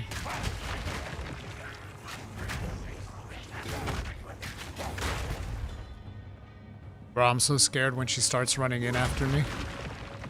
I kind of just want more health to be able to survive that. Like, we're probably gonna have to do some gambling, because our gear's not up to snuff. My chest piece is a piece of trash right now. We're gonna need a better one. I'm not ready.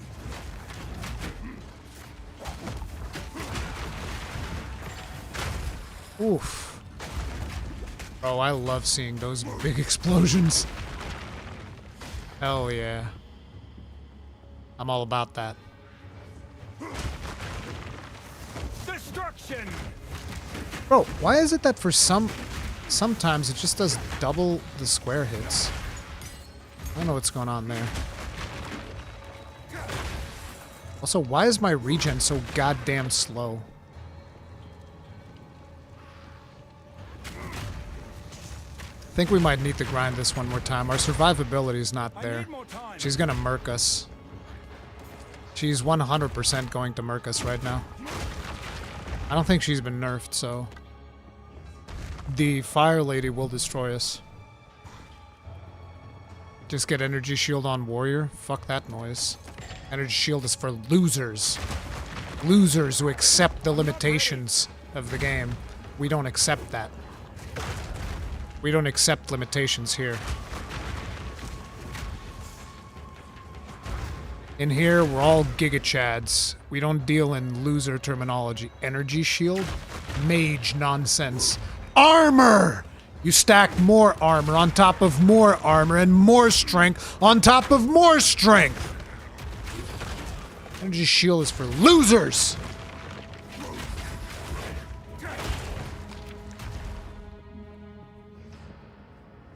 Okay, I don't want to hear this defeatist mentality out here. Just put some energy shield. No. No, bro. The Ironbreakers are winners. We don't conform to the norm. Is that chaos damage? That's chaos damage. Fuck you. Stay the fuck away from me with chaos damage, you piece of shit. You stay the fuck away. Stop. Oh no, it's Hinder Aura. Ah no, man, it's purple and it's fucking scary.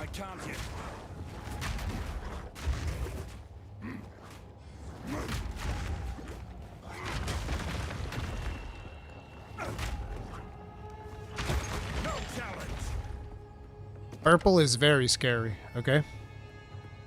Bro literally has it. It's not intentional, okay? I have it because some random bullshit is giving it to me. Which one of these items? It's this thing. It's this fucking mana piece of trash amulet, okay? That's why we have it. What I meant is stacking Energy Shield is for losers. Alright? Real men die like men with their big suits of armor.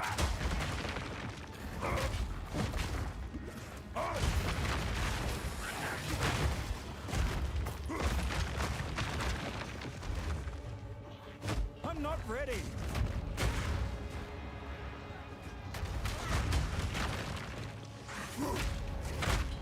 Crush them!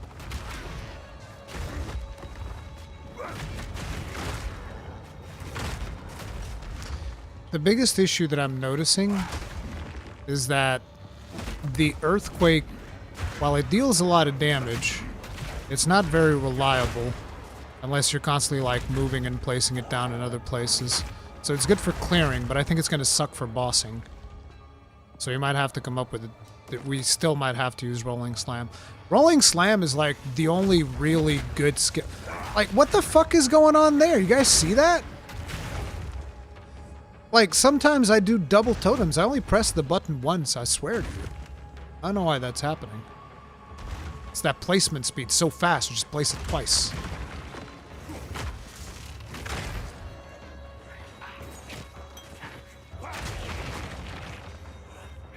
But yeah, we need to do some Gamba. Thing is, we don't have a lot of money. Do-do-do-do-do-do-do. The totem has a baby. It's one of the passives? What do you mean, one of the passives? I don't have a passive that, like, does double totems. I don't have any passive that is doing double totems, especially one that is making me cast the totem twice. I don't have that. I should eventually get this 20% all elemental resistances and physical damage negation so that it doesn't die. We also want to get more life regen. Are these life regen nodes? No, these are melee damage nodes. I want life regen nodes. Hard life regen. Where was that big node that has, like, life regen? Is it this one? Ooh, 3% increased maximum life? Oh, I want that. I need this. I need that. I need that real bad. Your hits can't be evaded. Never deal critical hits. You know what? You know what?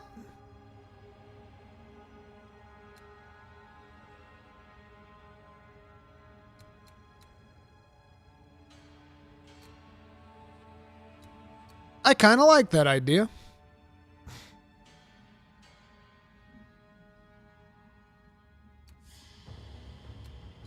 I don't know what skills can even consume endurance charges, but I would very much like that.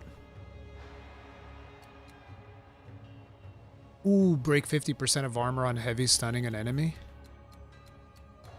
Dude, there's so many juicy nodes in this tree, man.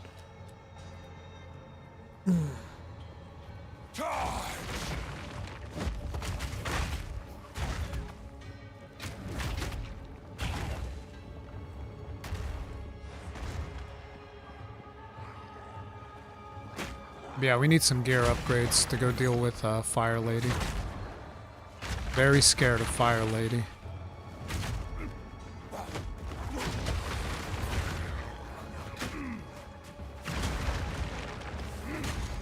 I'm not ready.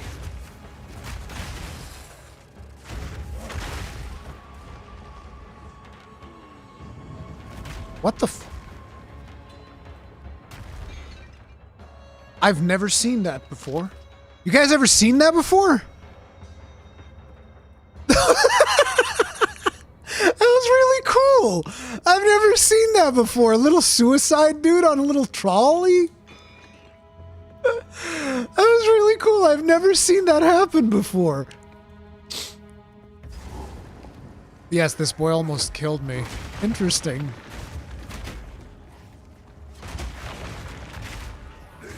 I'm not ready.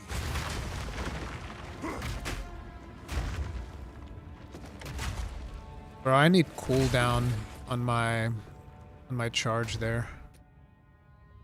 Oh, that's another 5. Do I have anything that Rolling needs... Slam strikes. Infernal Cry puts a debuff on enemies. An additional that makes them attack per explode when they endurance die. charge It consumed. also increases the damage of your next attack. So if I do Infernal The more Cry, that enemies would around consume the Hold charges. down the button. Okay. But I don't want cries. I don't want... my warrior doesn't cry. He's a real man. Real men don't cry. Masculine, toxic behavior. Real men don't cry. We die like men before we shed a tear.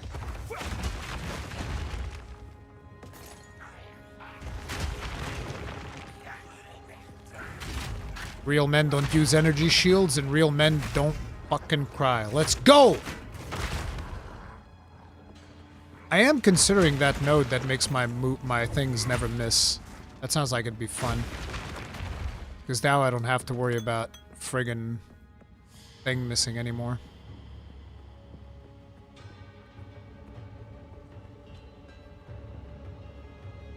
Who challenged Mole Person Ruri to a blind run? Is that how this is gonna be? There's a difference between war crying and a war cry like a punk. I don't know, dude. My warrior doesn't cry. He doesn't do it. My warrior smashes people to death.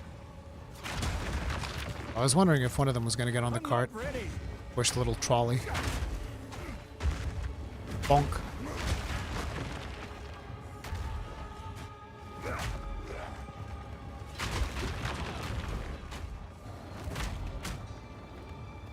Oof.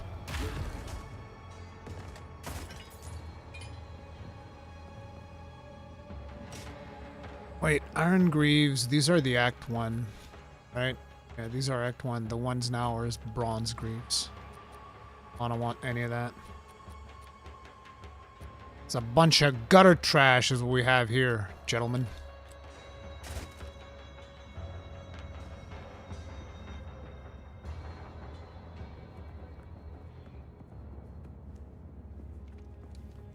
Okay, we have a little bit more to explore still, but not much else is left on the level. So I need to gamble on a new chest piece. I don't want to touch my boots, since it's going to be a pain in the neck to find another boots with 15% run speed.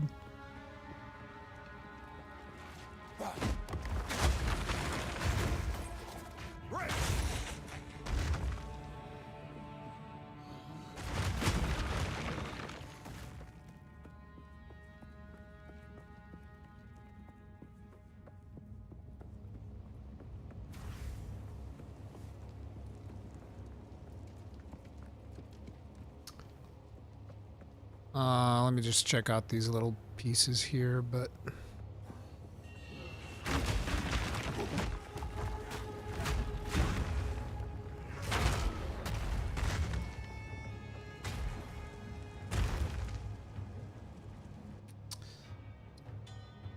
kind of wish I had like a jeweler's thing, because I would actually like to add another thing onto the...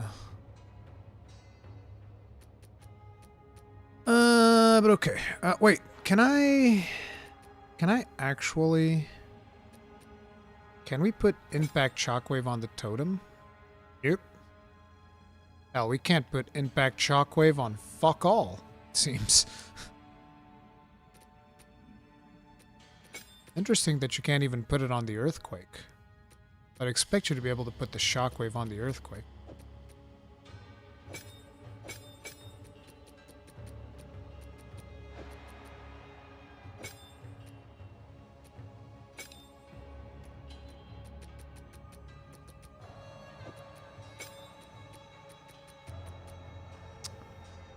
Alrighty.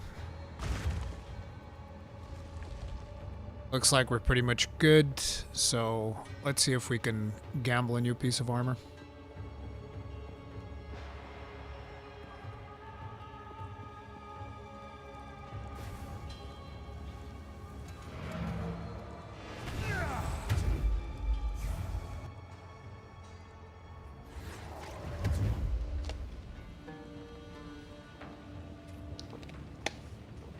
No, Victor, the reason he's saying that is because I said real men don't cry.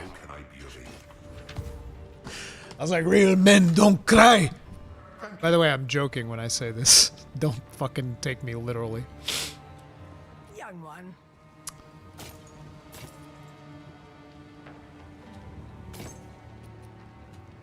Young one?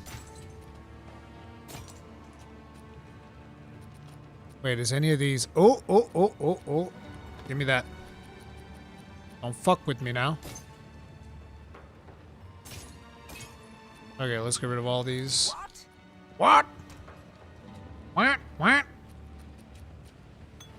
We'll probably still have to do another different flask before we finish this level, but... Ripperonis and pepperonis. This one any good?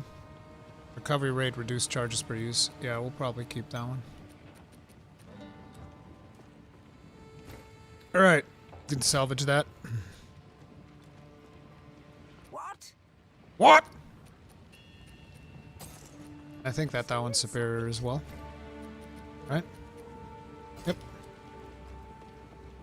What? What? What? What?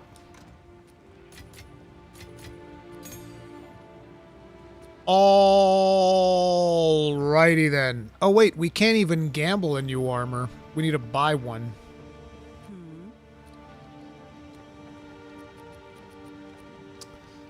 Marakath Kuris, 657. This one's pretty good. But it's 1100 instead. This one's got 24. I guess we're gonna buy this one. And we're just gonna make it good. Hope for the best, bros. Cause, yeah. That's not too bad. That's fucking terrible. Oh, we only have one Regal. Yeah, I'm not wasting it on this. Eesh. This is gonna be rough. It's gonna be a bit of a rough and tumble. It's not even a big upgrade. We didn't even really need that. Well, sometimes you just, you gotta do what you gotta do. And this is what we gotta do. You know? We gotta roll a hard 6. Okay? That's what we need right there. How much fire resistance we got? 49%. It better fucking work. I just wish I had more health, dude. We don't have that much life. Like, our life is a serious fucking problem right now. Do I have like a white ring or something that I can gamble on? Nope. I can't add pretty much anything without losing something important. It's kind of fucked. It's like, it is what it is. I mean, I could slot something? Can you slot for life? No, you can't slot for life. Rip. The belt only has 1 mod? Yeah, true. We can add another mod into the belt. Good eyes, chat. Good eyes.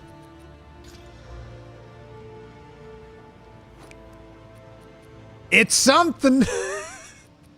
Whatever we can get, bro. I do have fire res. I've already slotted fire res. Although I think we can add another roll on that. Not that that's gonna make a big difference, but recovers 5 life when used. Fantastic. That'll absolutely save us. That will absolutely fucking save us. Here we go, baby. Here we go, baby. It is what it is. We're gonna roll a hard 6.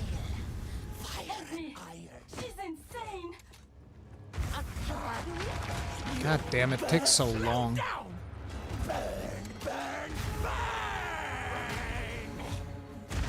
Stand still. Crush them. Stand still. Yeah, we're not dealing that much damage with this. I need to be playing with, Slow down. like, see, because you end up always targeting that same spot. God, Earthquake is actually miserable for this. Oh, I can survive it. Oh, we're fine. I didn't even realize that's what she was doing. Oh, it's fine. It's not even a problem.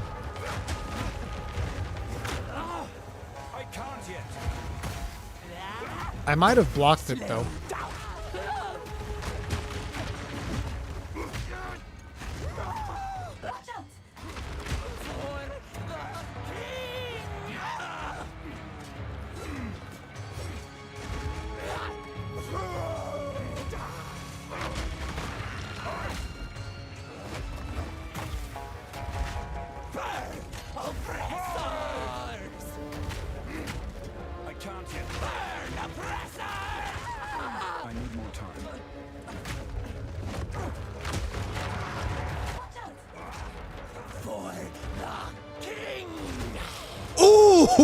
Ooh, that fucking hurts. But I can just block that, so we're good. I need more time. Shut up, bitch. Shut up, bitch. Boom.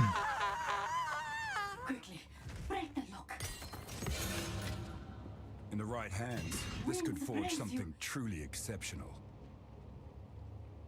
Yeah, I've killed her in my first try in the last hardcore run, but I thought it was another Freythorn situation. No, it's like, it just seems like the warrior is way tankier than the mercenary. My merc was getting one-shot by that. Maybe. And now we can gamble. Bong. Farmed for nothing. Not for nothing. How can I? It's not like that farm went to waste. 20 armor. I'd love to, like, get boots with even faster run speed. I just want to go fast, like Sonic. Guess that's not happening. What? Oh, wait. Is this a level 6? Nice. Oh, wait. Level 7's the next one. Use shield wall to ram your shield into the ground, creating a wall of rock. The rocks will explode if slammed. Use sheep. Volcanic Ooh, fissure volcanic damages fissure enemies seems and like it'd be good. What's Sunder? Sunder causes enemies to erupt with shockwaves. Oh, I If you want hit an that. enemy with broken armor, Sunder guarantees a critical hit. Seismic Stampede leaves jagged ground in your path. It finishes with a massive slam. Yeah, we're that definitely causes doing that one. hold down the button for supercharged slam to charge up a hammer. This is the one that I actually pulls want. down a giant hammer Is this to fire crush damage, your by the way? enemies. After a delay, the hammer will slam into the ground and deal massive No, damage it's just a massive based on amount your of damage. Is there a cooldown? Yeah, Hammer of the 24 gods seconds. pulls down a giant hammer So we'll need, to like, crush your enemies. faster cooldown on that. The Oh no, we want Ancestral this. Warrior Ancestral Totem Warrior will Totem. attack for you, using mace skills that you have socketed into it. Ah. Seismic Cry damages and knocks back enemies. If it hits an enemy that has been stunned, your next slam attack will be empowered with an aftershock. If you have endurance charges, Seismic Cry will consume them to stack more empowered attacks. On impact, Okay, anyway, level 6, we're gonna make our shockwave totem become we're gonna level up Timmy. Timmy's gonna become big and strong. Strong Timmy. Timmy strong.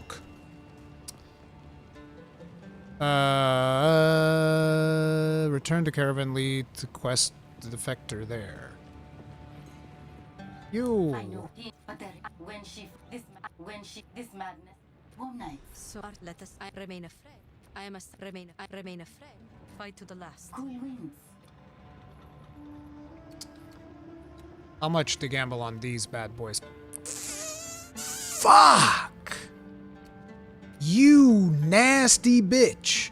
I saved you from the crazy fire lady, and you're really gonna sit there and overcharge me on these armors.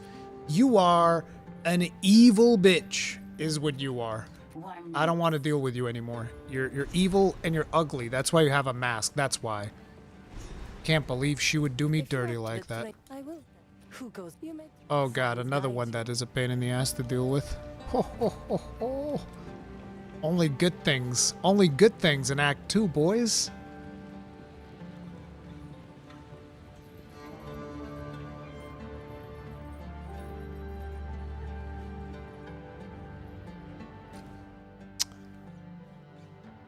Alright, where are we going now? Modern. No, it's not the quarry. It is Trader's Passage.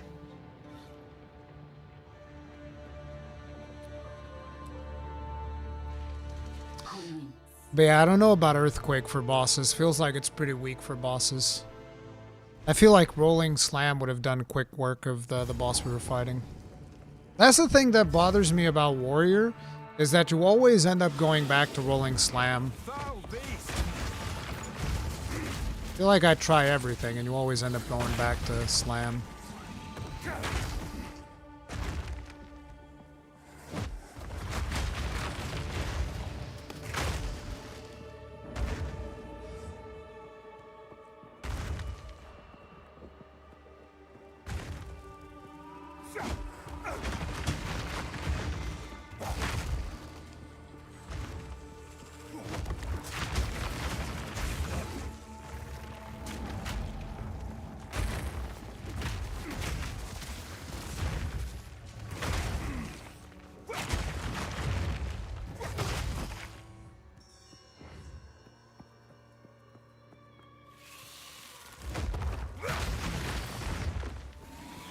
I'm not ready.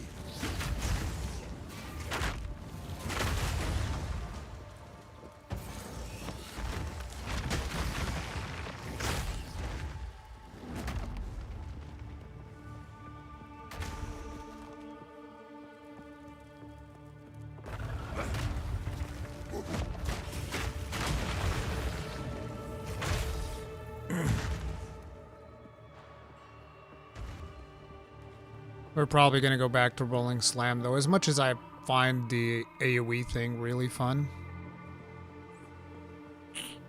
makes me kind of sad. I don't want to use Rolling Slam.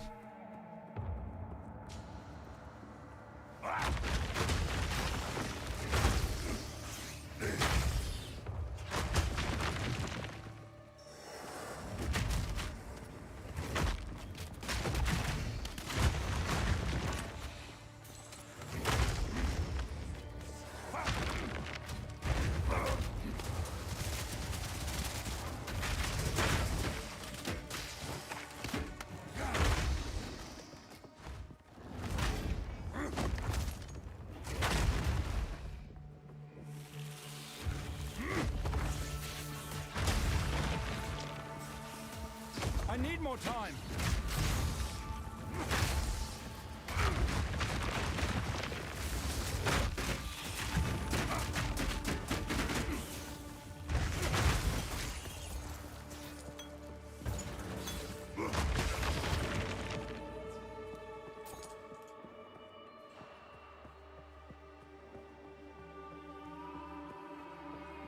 Now this is the true Rurikhan class. I mean, melee and explosions are my thing.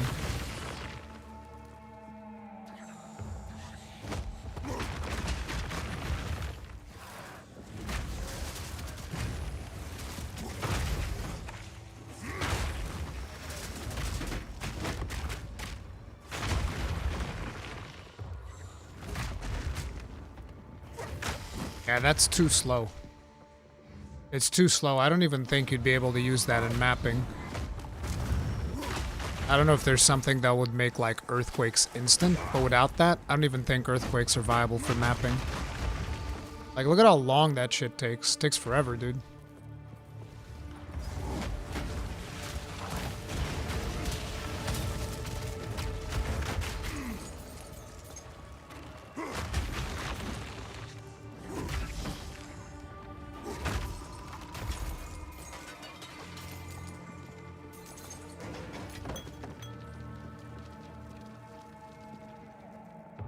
Huh.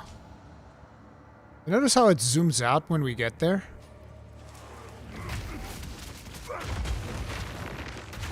Did you guys find that interesting? And there's a checkpoint here too. There's clearly something, like an interaction or something that's meant to happen here at a later date. Wait, these are greater? These are garbage. Okay. Yeah, I want to trade some skills out. This is redonkulous. Give me Rolling Slam. It always goes back to the old Rolling Slam.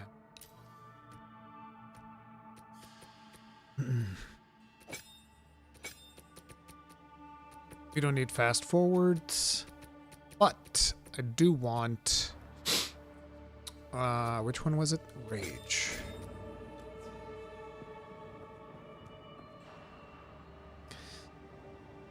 Do you know about the skill Magma Barrier? I know. You know what pisses me off about Magma Barrier? I can't show you guys, but Magma Barrier actually has wording that says, oh, whenever you raise your shield, you get a Magma Barrier. But, and then there's also wording on shield charge that says you raise your shield when you're charging. Or, no, it says like, while you're charging, your shield is raised. So I kind of feel like Magma Barrier should interact with shield charge, but it doesn't. Which really pisses me off about Magma Barrier, because that was my plan. Like, whenever I'm going to parry, I'm going to parry with a shield charge, and then I'll just shield charge with a flaming shield, and that would be fucking badass. But, fortunately, that's not a thing. Because the warrior, I guess the warrior would just be too powerful, right? If I could shield charge with a flaming shield, and then deal my, I don't know, fucking 50 damage, that would just be too much. We couldn't have that. It's like, what? I've no more room. It's like, you can't have that. That's just too much. Ooh, Iron Cuirass. Please be good. No. It's terrible. Okay.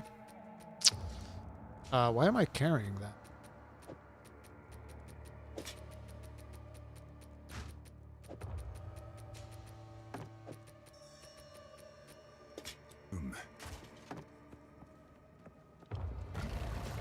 Hello, boys.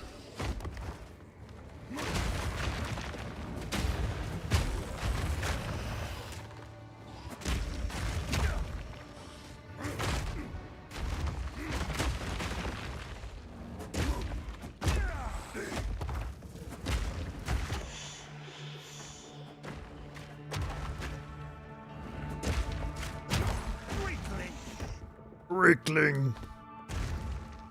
Actually, I no longer know if Rolling Slam is paying off. I feel like it's dealing that much more damage than the fucking Earthquake.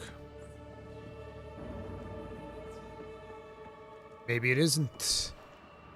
But it's faster. More DPS. I just want a different skill. I might just go with less damage, just for the sake of not using Rolling Slam.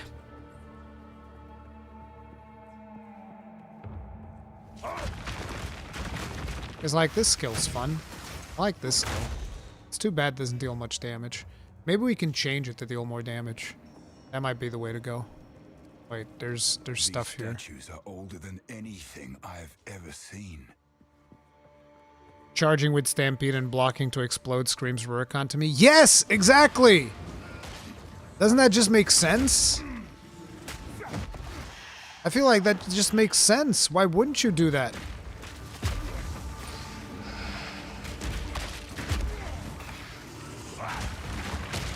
Yeah, I really don't like Rolling Slam, though. It really irks me.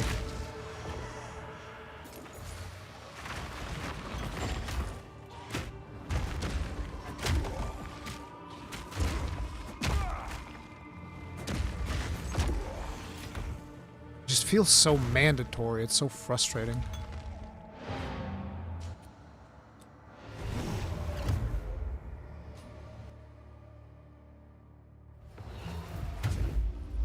I am using Ancestral Boost with Rolling Slam. It's just my weapon is also beginning to show its age. How can I advise? That's the thing about Warrior. Care for a story? It's like it's extremely gear dependent. It's always been the case. In pretty much every video game that has Warriors, Warrior's always the most gear dependent class in the goddamn game. 11 to 12 fire damage, 8% attack speed, smoking spike club of ease. It ain't smoking now, bro. Let's do things with... No, these are greater. We want to do things on that one. I will tell your tale. Actually, you know what? It's not even worth it at this point. I might as well just keep that one. Hello? What? What? It's not even worth enchanting. I should wait until the next one. I should wait until the next mana upgrade. It's not like we're using mana potions all that much to begin with. Most important thing is health potion anyway. Would I gamble on a mace? Is it worth it? No, I don't think it's worth right now.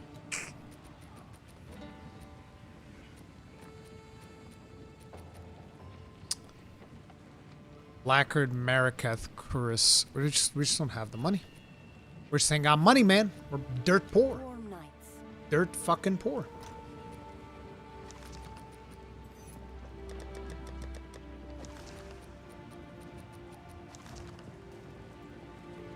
Alrighty. We did want it to swap skills, so I'm gonna put this down and I'm gonna bring Molten Blast back up, and we're probably gonna do Molten Blast. Wish I could do Fist of War. How about Rage? Fuck, I can't even do Rage on Molten Blast. Bruh. Tell me I have a support gem, please. Please, support gem, please. Rip bozo. What's this? Vitality. Nope. No support gem for you.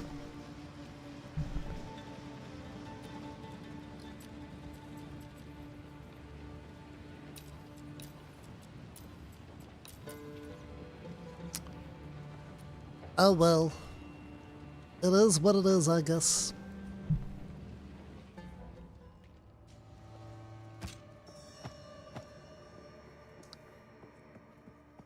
Molten rock!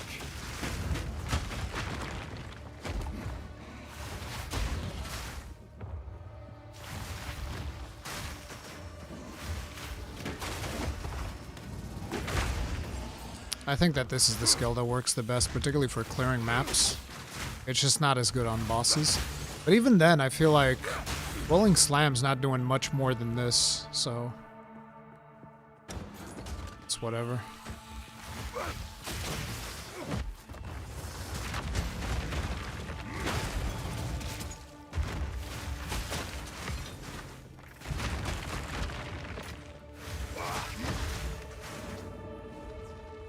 Yeah, I think we're gonna keep going with this. This is working. This is doing work.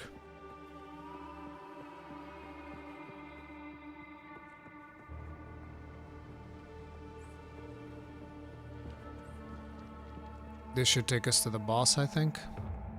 Because I think the boss is before the stairs. No. No, maybe not. Oh no, it's an ambush. However, will I get out?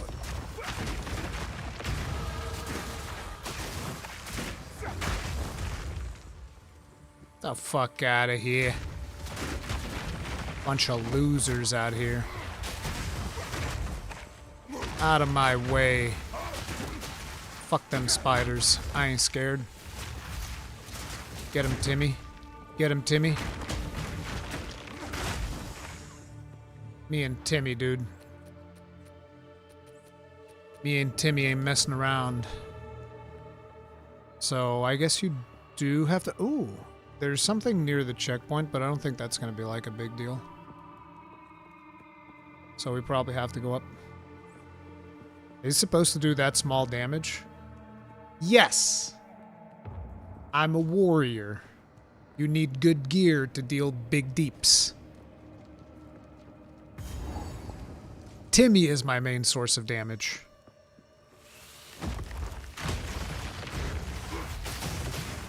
Feel my wrath!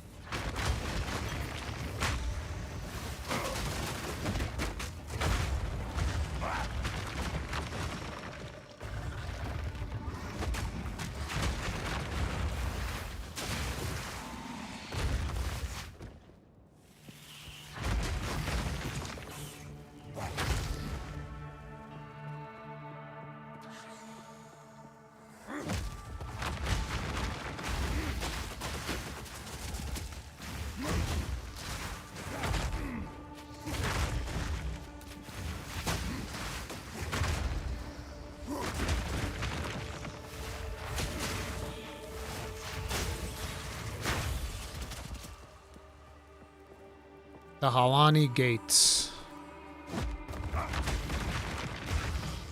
I think we have to go the other way in order to get to the boss.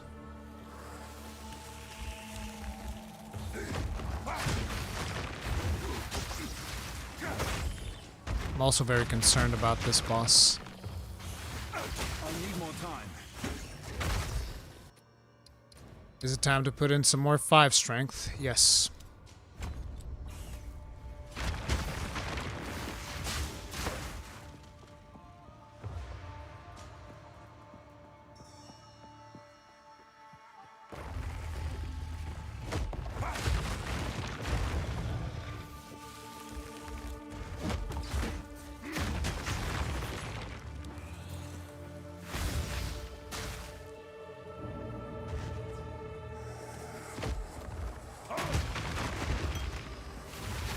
A lesser life flask? Really?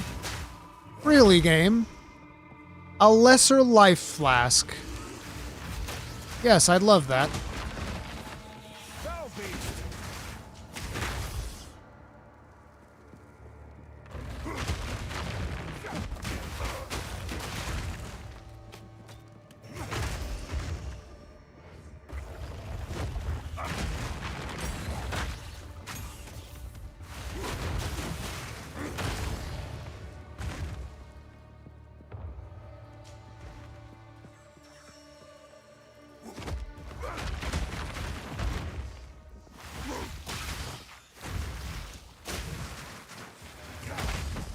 I'm still surprised at how much that goddamn thing stuns. That is friggin' impressive. This boss is a nightmare for melee. Is it though? Maybe we'll finally die and then I can just like go all out.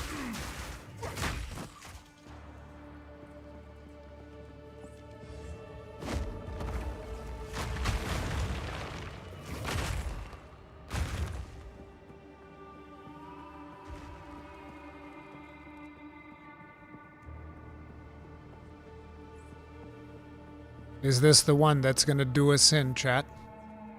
Is this the one? I can't yet.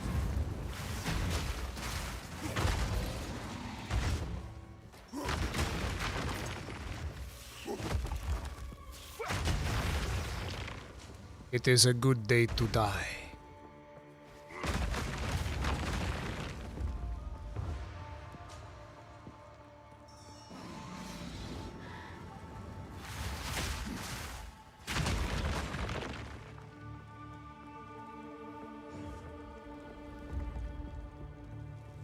I know nothing of these symbols.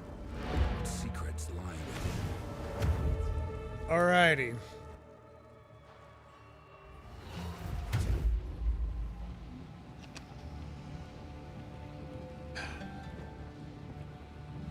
Who goes there? Ah, the new item is here. The war pick. That's the next one.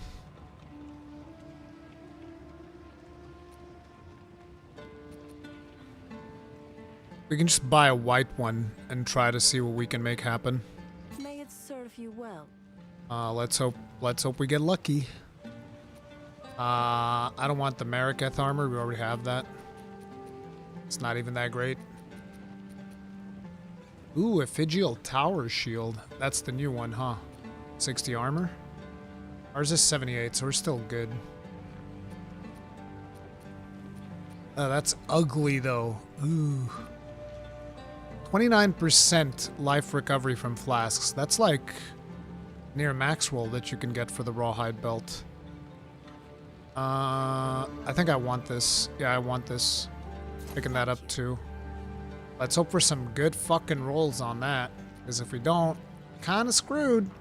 Kinda screwed. +1 level to all minion skills. Actually, this actually informs me.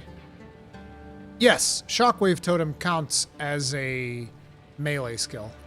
Actually, it counts as a melee skill, and I think... Because Shockwave Totem has like +2. 2 levels from global modifiers. So it's getting +1 from melee. Oh, it's getting +2 from melee. So yes, it does count for melee. That was one of the things that I was wondering. Now we know. Okay, now, hooded one. Brother, we need some luck. We need some luck. Chat, I'm gonna need some likes. I'm gonna need some follows, primes, all the things. Because we're gonna need some fucking luck on these goddamn rolls, bro. I need some goddamn luck. Young one. While Bone Shatter is equipped, monsters I display will. these indicators when their stun meter is almost full. I will do level 6 Molten Blast. Okay, here we go, team. We'll start with the belt. We'll start with the belt.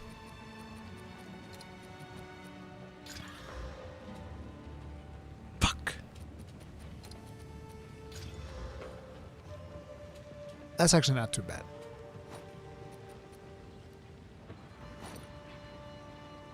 Man, the other one has like 3 life regen. That's so frustrating. But this one gives me more health faster. So that's important.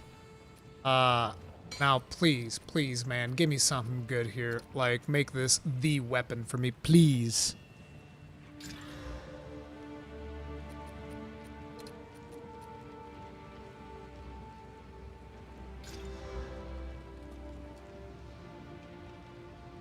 It's not bad. It's not bad. Ours is still better right now because it's like, it's got all this other bullshit on it. But this is a really good base. Like, we can make this work. We can make this work, okay? So I'm gonna do it. I'm gonna do it. Come on, baby. 10% increased light radius. Just what we needed. Fuck it. What did I get from that one? 5 to strength. Fuck it. That's all, right? What do we get on this one? 2 to 5 physical damage. That's all right. Put one of those in there. It is what it is.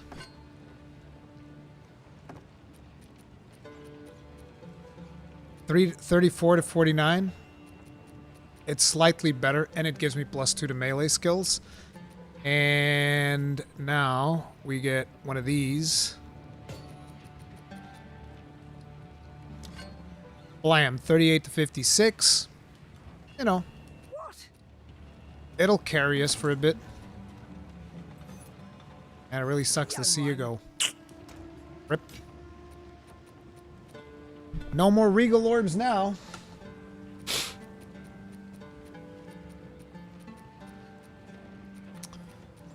We want poison. I do have a poison one, right? Fuck, we don't have a poison one. Oh well. Those potions better fucking work. I don't know if I should do... I don't know if I should try to do any more improvements. Because, like, this will give us a decent boost in damage. Yeah. It is what it is. This is what we gotta work. This is what we gotta work with, boys. This is what it is. We going. We move. Fuck it, we ball. Just about excessive punishment. Fuck it, we ball. What the fuck? I'm not ready. Molten rock.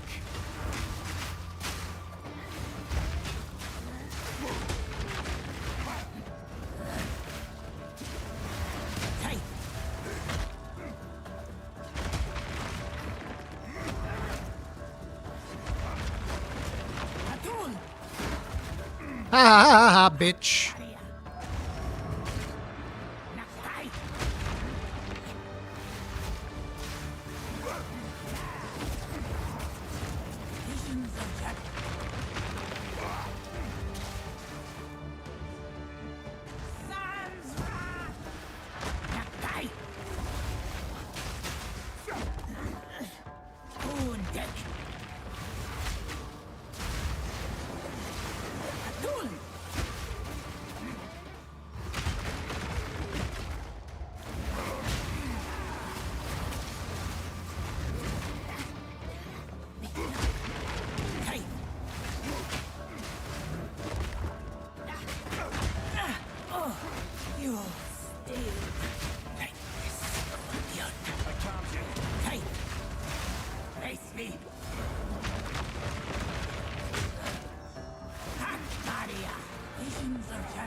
I'm not ready.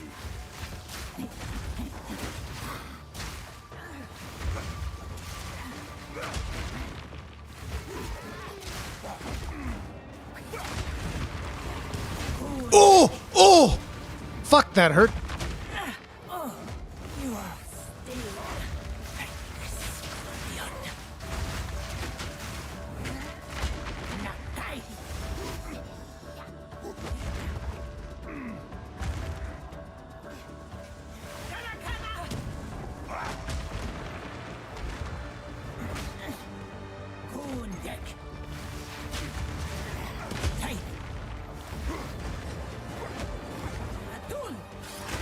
Bitch.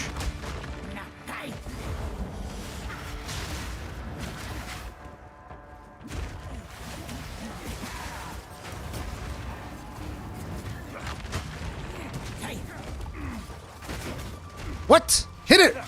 Bro! Hit her! You fucking kidding me right now? I'm not ready.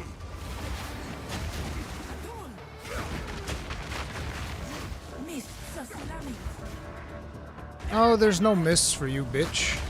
You're gonna die. You're gonna die out here.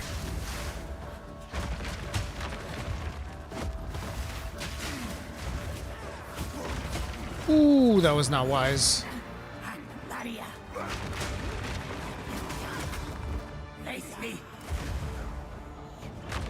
You face me. Get slammed!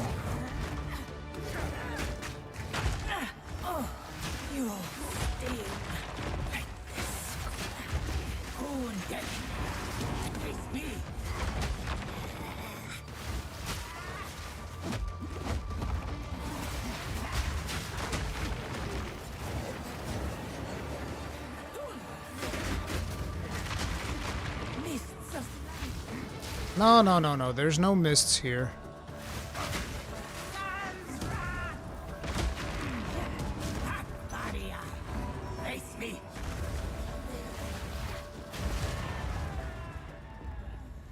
It is what it is.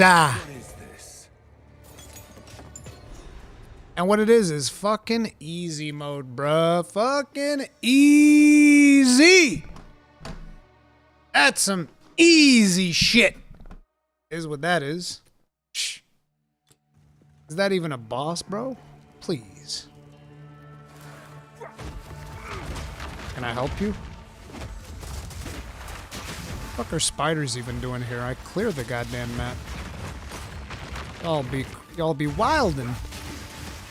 Fuck out of here. Get the fuck out of here, bro. We're cleaning a house. We are cleaning house, my guy.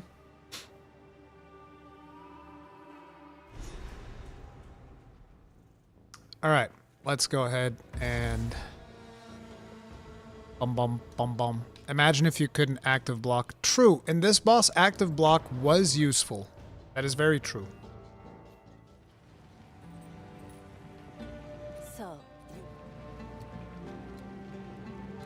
So, take care. It might speak to us. I will tell you. Speak to Asala. I will tell your tale. Speak to whoever I goddamn please.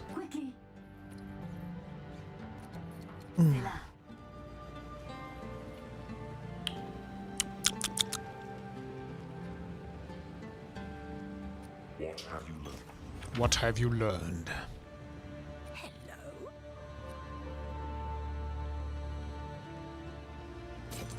I had a brain fart. Bruh, maximum mana. Fucking really, dude. Fucking really, bro. Young one. Really, Brohemius Maximus? Is that what we're doing? Do I want shield charge? Shield charge is best used for stunning a small group of enemies.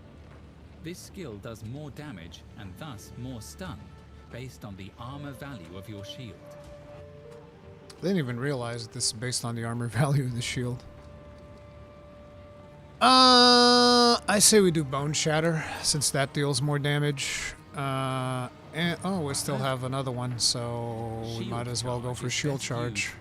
These are our main skills right now. I just need another support gem, dude. I feel like they're still really stingy on the support gems, which is weird, because, like, later in the game, they'll just...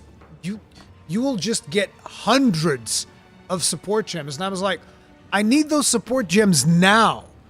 Not like fucking 10 hours from now. I need the support gems now. 10 hours from now, they're kind of worthless because you already have like your build set up and everything. So who cares? But yeah, it's kind of weird the way that they do that. Yeah, I think we might, do we go and we do our Ascendancy? Or do we level up some more? Kind of feel like these damage nodes will help out quite a bit. So we will probably do that first. So we should probably just go do shit. In the meantime, let's save this and stash.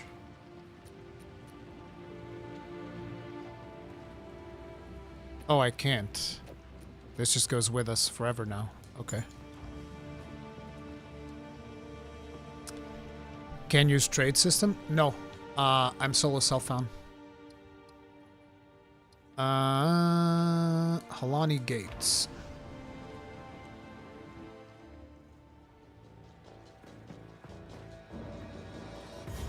And I want to boost up the volume. The music in here is bopping.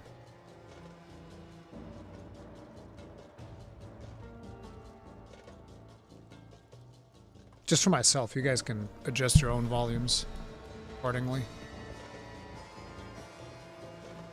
Oh, this is the mission I like. I forgot about that. I love this mission. This is one of my favorite missions.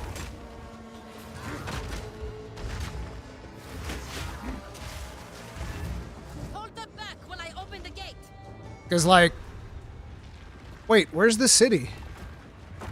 Oh, the city's gonna come in later.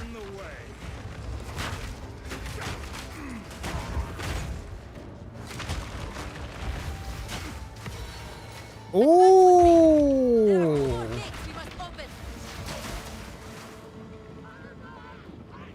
Yeah, here comes... Oh, the city's coming in from the other side this time! Oh, that's awesome! Look at it. I love, like, this scene right here. I fucking love it. Like, because you're actually advancing, and there's the city coming in from the bottom. Like, I think that's fucking brilliant, dude. I love this level. I know that it's something really simple, but I just really like it. I think it's just really well done from an artistic standpoint.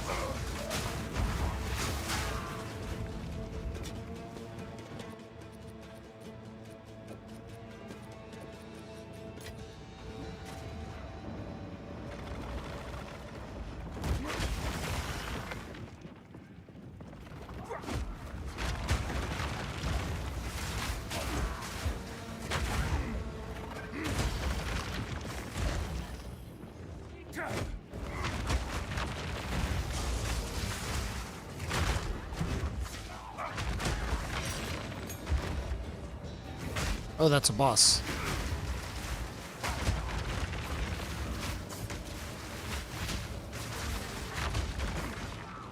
I'm not ready.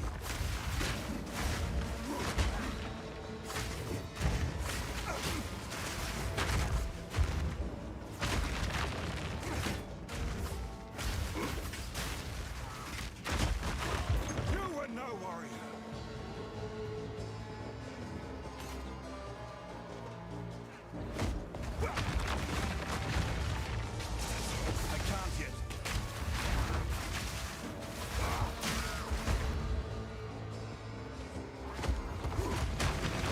Feel my wrath!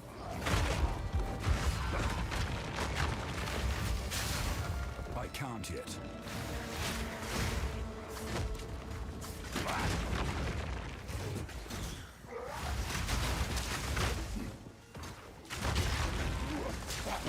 I'm not ready.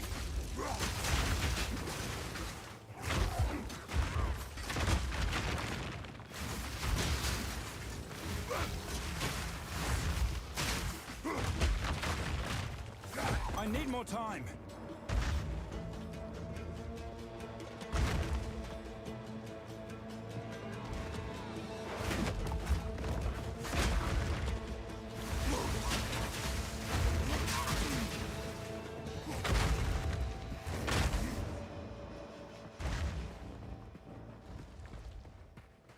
I'm telling you, dude, the music in this level is so... I mean, the music in general for this game is insane, dude.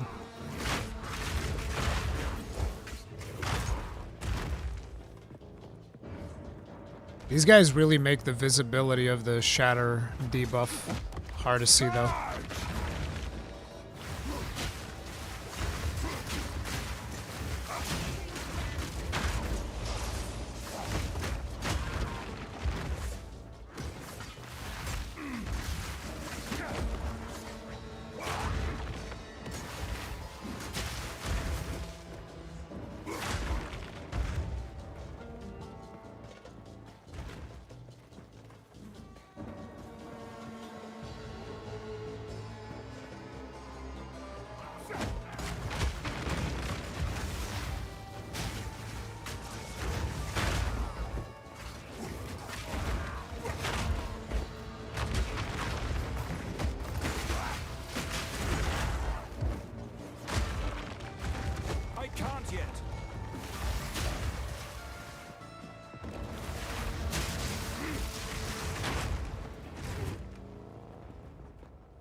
evasion.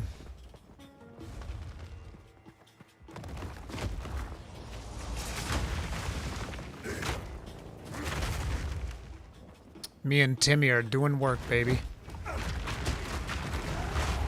Oh, beautiful. Get him, Timmy. Get him. Bro, Timmy's gonna fuck this guy up. Get him, Timmy.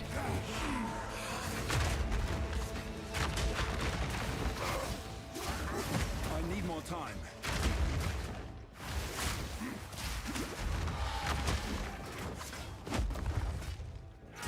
Back down.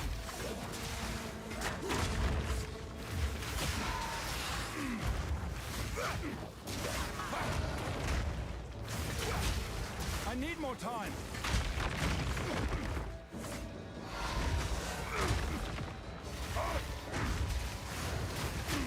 This guy recovers from stun so fast. I'm not ready.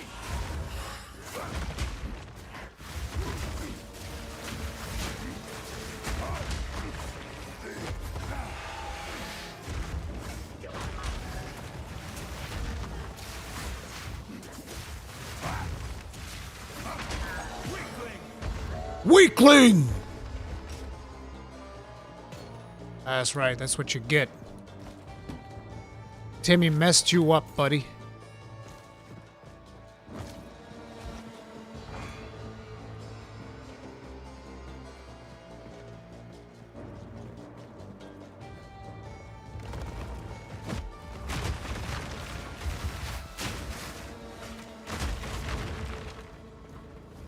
We can allow the caravan through all three gates. My warriors will swarm them under.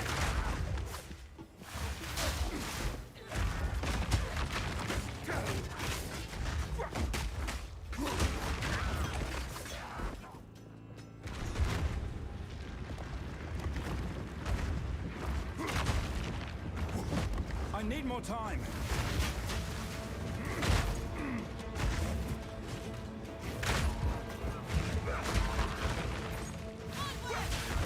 Give these demons no quarter. Here comes the caravan again.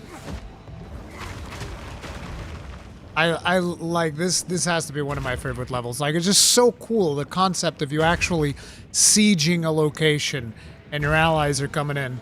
The only way that this level would be better is if you would have other players fighting in the bottom section. Like, actually think about this, right? So imagine that there's another player in the caravan, and so the game will automatically pair you up with another player when you're doing this level. And sometimes you do the above portion, and other times you would do the bottom portion. How amazing would that be, right? It's just you and another random player, like completely random. It's just like, not always, or a companion. A companion works too, right? You have another companion on the bottom going through, pushing the caravan, and you actually see them go through. I don't know, dude. I just think that there's so much to do there. Like, look at them. They're charging through, and you're gonna meet them again on the third spot. I love the design of this level.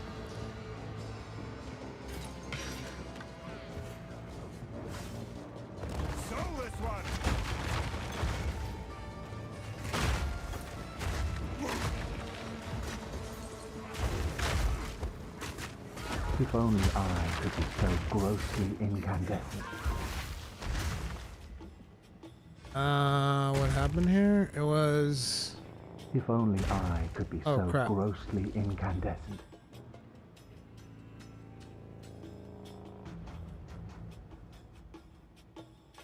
I'm not getting any notifications for what the fuck just happened.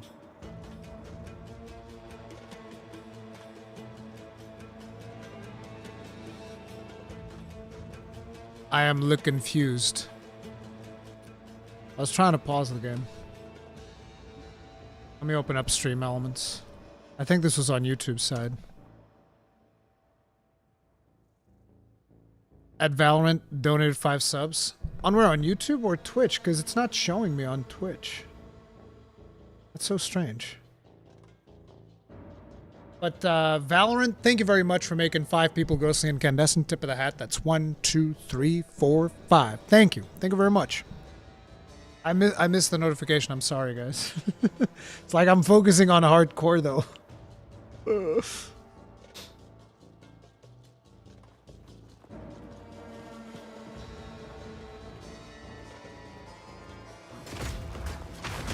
It was you. Oh, Draconix. Thank you very much for making 5 people listening. And that's the tip of the hat. That's 1, 2, 3, 4, 5. Thank you. Appreciate it. All right.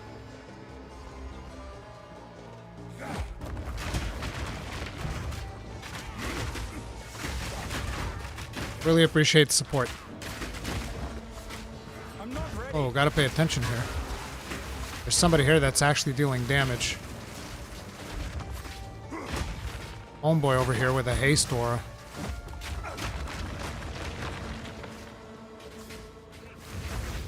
Ashface. Look at Ashface go. Thank God. A fucking support gem, bro. It's like the rarest thing in a goddamn game.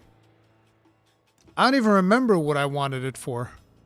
I know I wanted to get something. I forget what it was. So never mind. Could be so good. Never mind. Have some support streamer.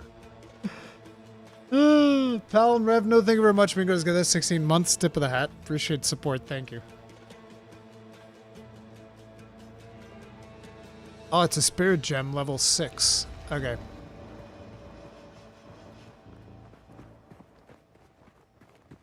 I think that this goes to the 3rd spot, but I still want to clear that spot over there.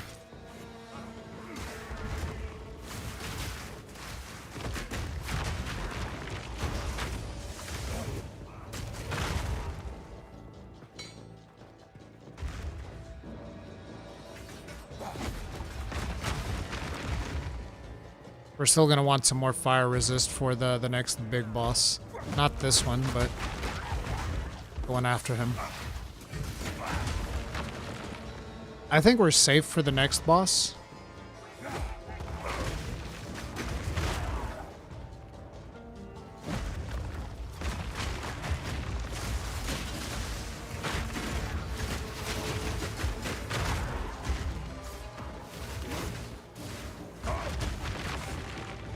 I need more time.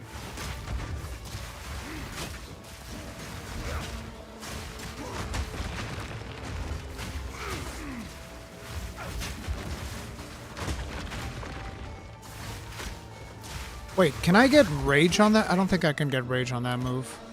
I've nowhere to... Because that would be really good. Ooh, new shield. 50 armor. This is the next one that we want to get. Oh, that's probably why I wanted this, because we can use Gem Cutter on our totem, because the next totem we're going to get is going to be at the very end of the tree. The next totem we're going to get is going to be at the end of the tree, so I think it's worth it to get more totem stuff in. Let's see what we're getting here.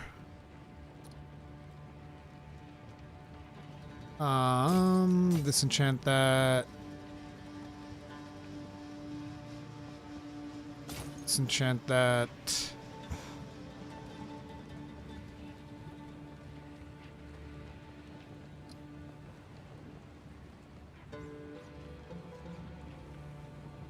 Yeah. Yeah. Yeah, we like that. We like that very much.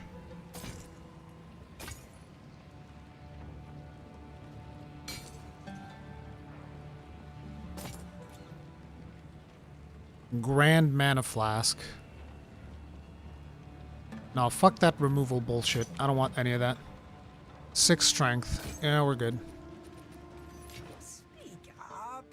I probably leveled up since I last checked her, right? Yeah, we did.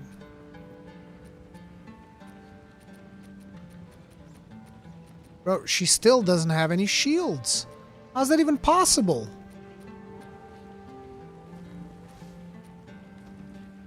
Do I gamble on this one? I don't know. Because, like, I need a better shield. Goodbye. I think we are using this. on totem.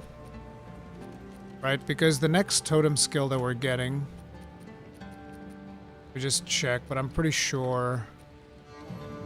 Yeah, next totem is all the way down here at 13. So it's going to take a very long time since we get that. And therefore, we will use this on our totem.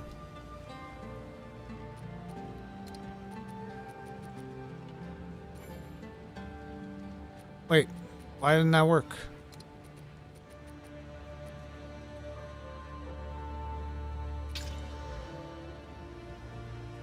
Wait, that's the quality one!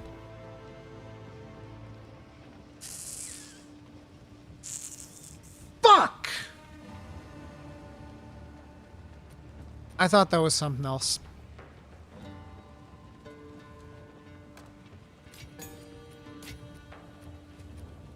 Fucking end me, bro. Oh well, at least we got new boots. So there's that.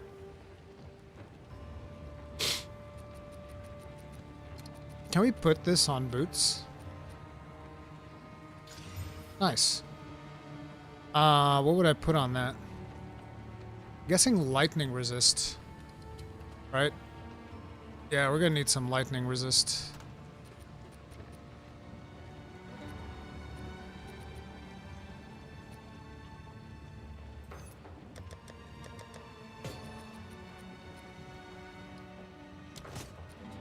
I wouldn't have applied it if I knew it was that.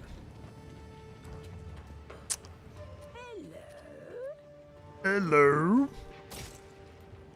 Goodbye. Speak up. I think I'll wait for... Do not wander.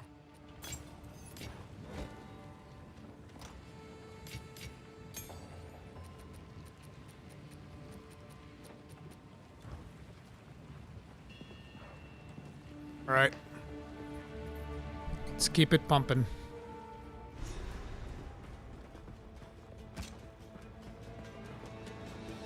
Open the way. Molten rock!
More time. The final gate is broken! We must continue our advance!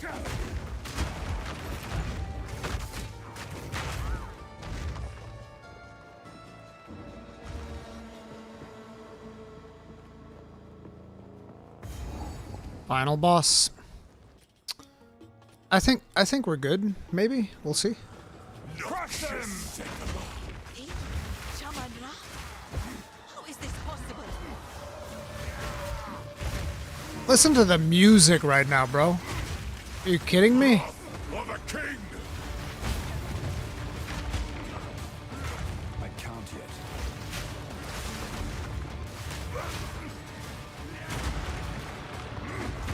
I'm not ready. The Manicus will fall! By my hand, I shall dethrone you, Sycamore, and leave you to the sand! Wrath of a king! I shall dethrone you, Sycamore, and leave you to the sand!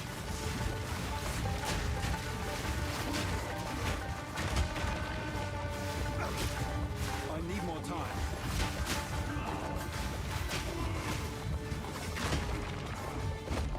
I'm not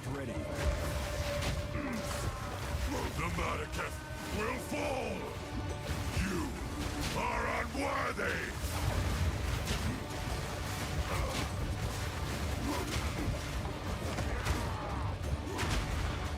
I shall dethrone you, Sekima, and leave you to the sands! The Madaketh will fall by my hand!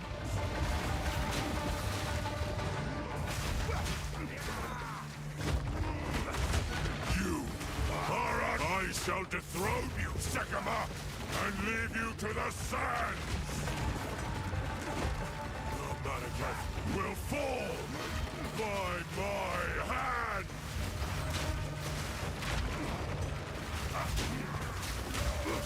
The Madaketh will fall by my hand!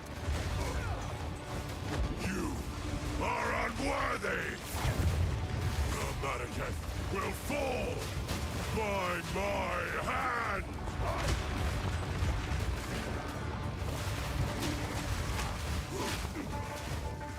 I shall dethrone you, Sekima, and leave you to the sands! You are unworthy! I shall dethrone you, Sekima! I tried to seek peace, and the Sekimas disgraced me! To rot in the sand. This time, we choose war!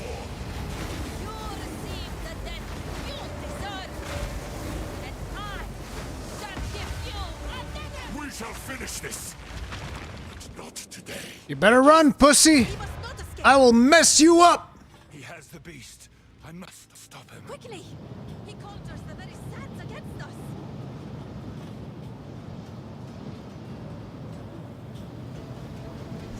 This is no natural sandstorm. We must battle sorcery with sorcery. Let us return to the caravan and entreat Zarka's wisdom.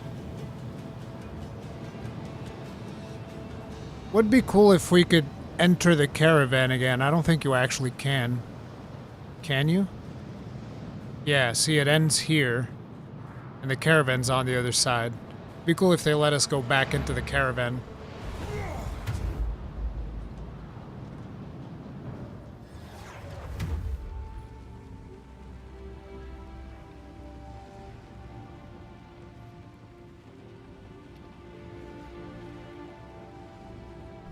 Alrighty. The country we must reach. Move swiftly. Oh, there's nothing to identify? Okay. Well, I can lower the volume for myself now. It's so loud. Like, I was vibing to that music. I love that music. Hella good. German rock. We would have. Level 7. Earthshatter is a slam that creates a spike of rock.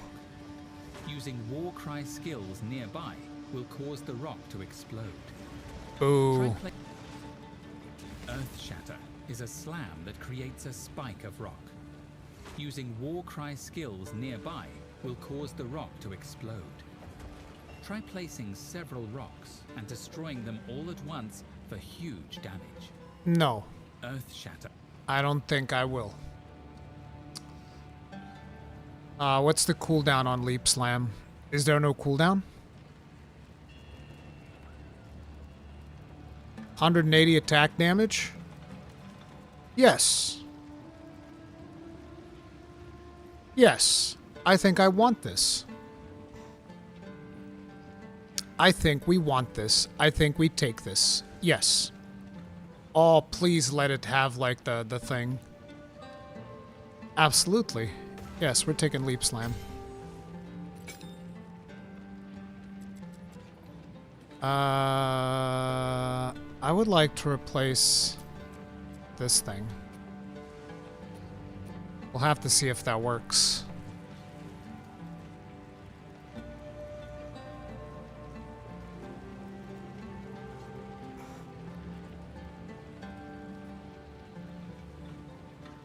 So, let me see here. Can we... Please? Yes! Fist of War! I don't know if I want the Rage. Oh, whatever. It's not like I have anything else to put on there right now.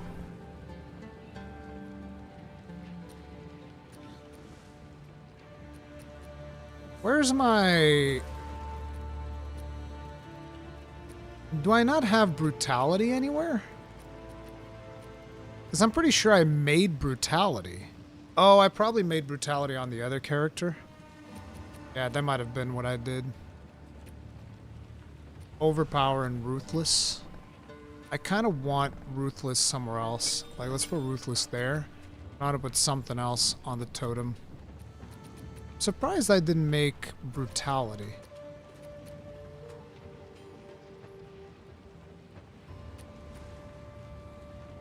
Wait, I do have brutality. It's on Bone Shatter.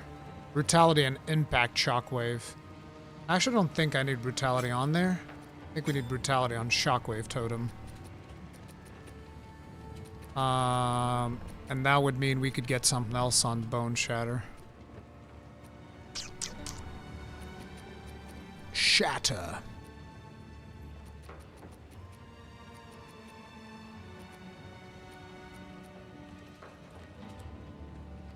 Care for a story?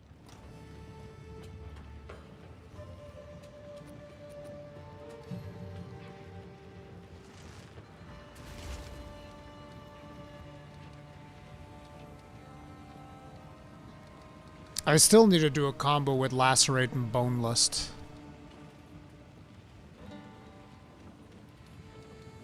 I feel like Lacerate on Totem would actually go really well, since I'm constantly mashing totems.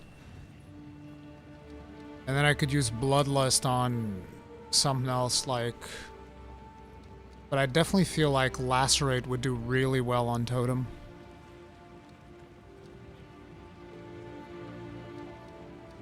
But we might hold off on this for now.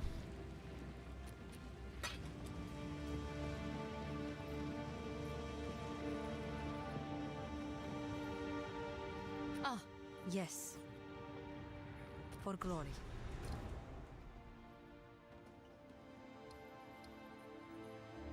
So now we can go Mastodon Badlands or... You've done Trader's Passage. With everything done. You have Mastodon Badlands. I thought there was like 2 options now. Yeah, Valley of Titans, level 21. Mastodon Badlands, level 21. So it's the same thing. Except Valley of Titans has a really tough boss at the end. Although, Mastodon Badlands also has a tough boss at the end. Once the seat of power for our people. Now... Okay. Let's go Mastodon Badlands.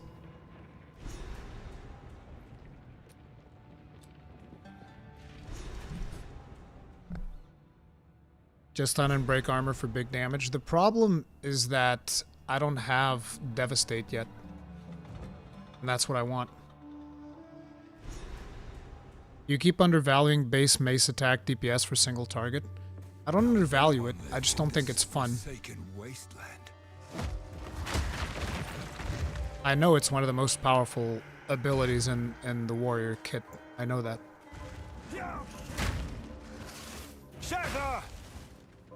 That's good.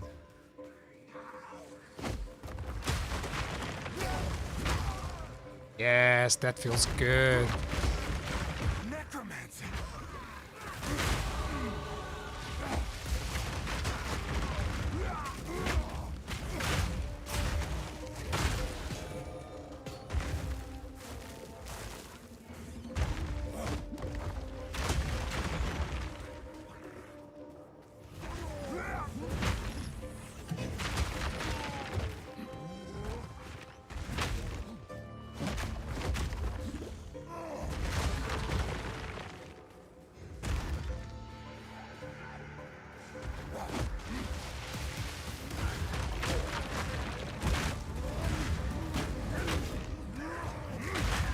Okay, targeting on that is annoying, though.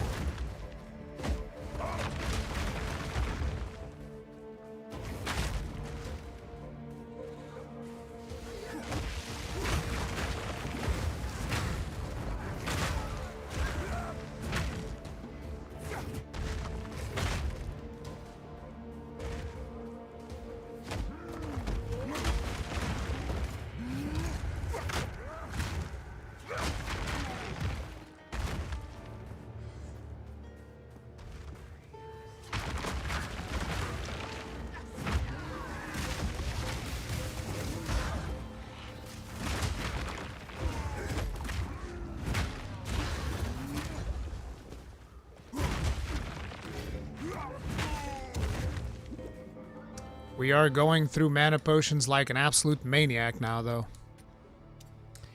It is what it is. We're not going to be able to fight the boss in here for a while, though, because that boss is actually kind of tough. Considering how the minions are treating us right now.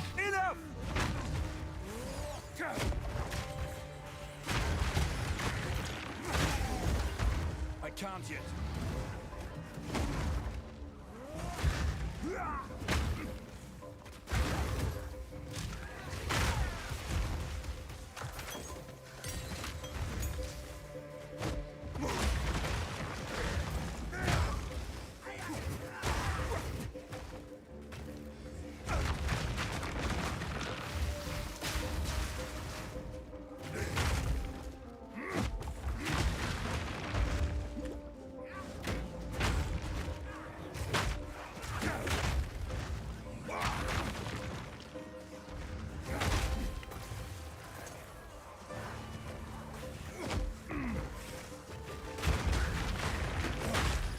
I need more time.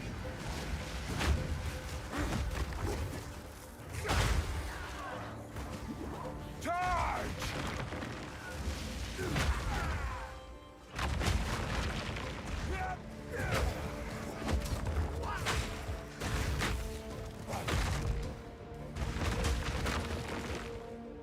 Now, I'm assuming we can also leap over small obstacles. I need more time.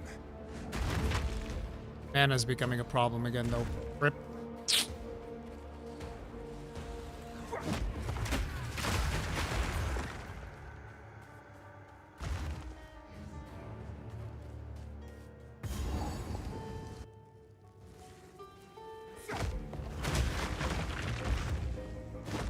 I can't yet.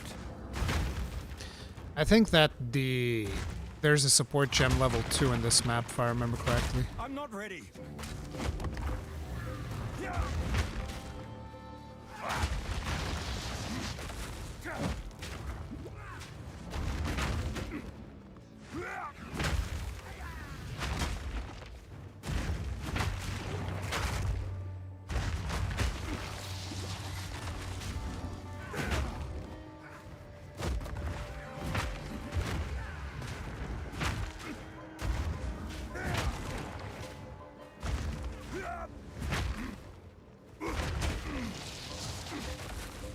I'm not ready.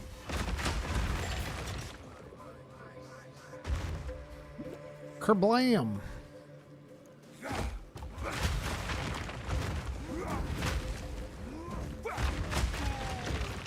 We might have to go for the basic attack, since I'm kind of tired of rolling slam.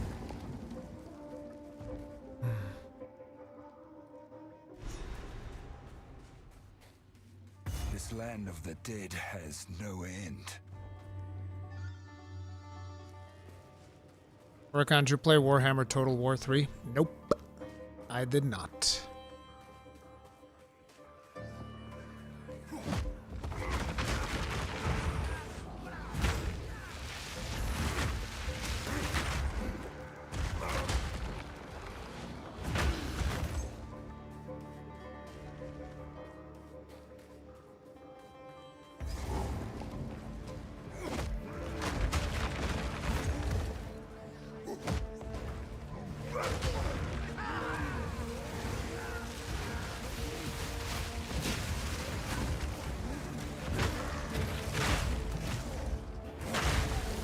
Destruction!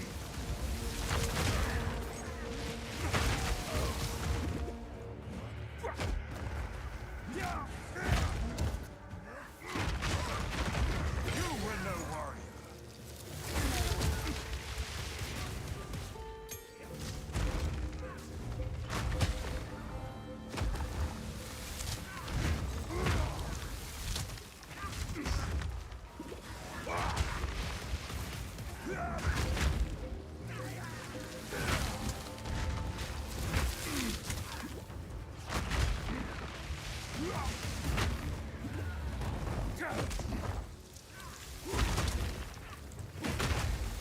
I need more time.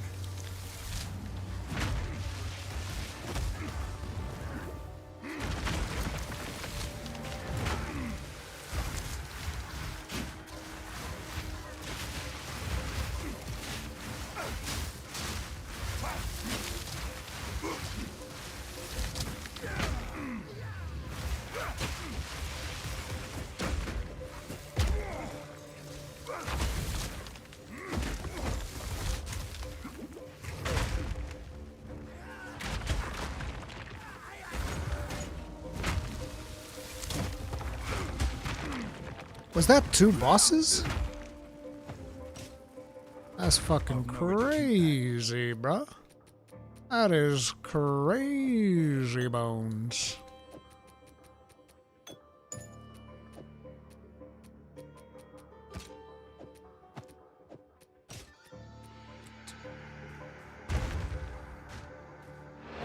Yoink. Ardura caravan.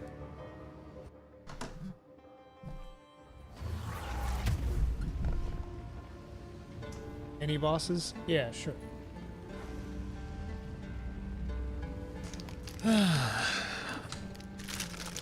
Get a snack in.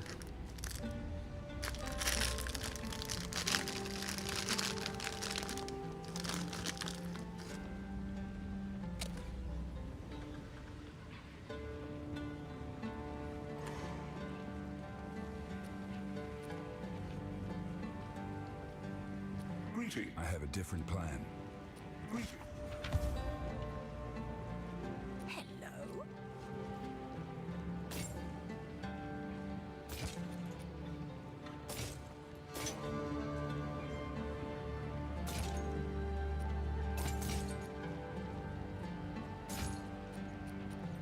Speak up.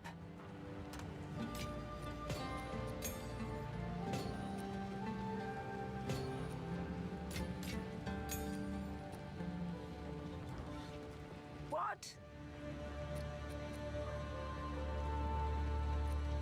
Do not wander. I will tell your tale. I will tell you a tale.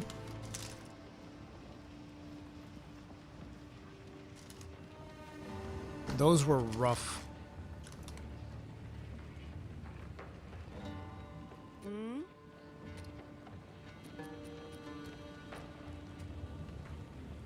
Hmm.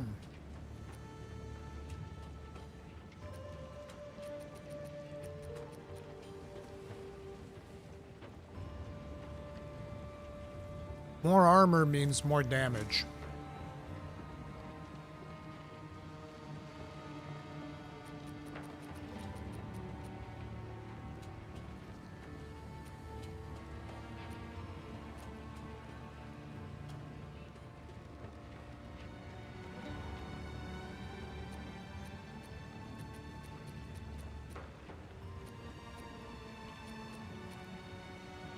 Oh, so these have even more armor.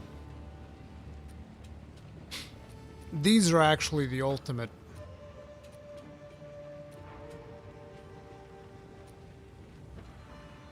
The Ephegial Tower shields, because they have 10 more armor than the other ones.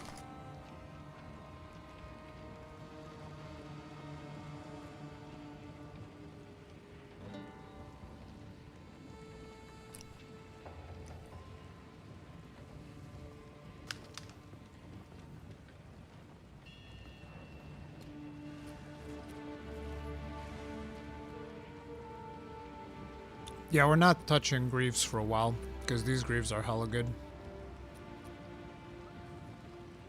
Gloves are also pretty good. Goodbye.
I feel like leap slam in cutting it either, which kind of sucks.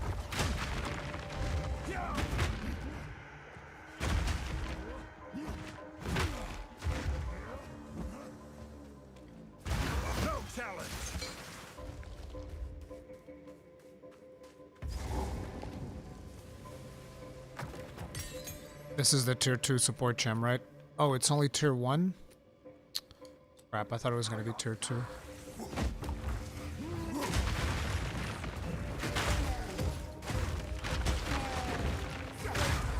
I need more time.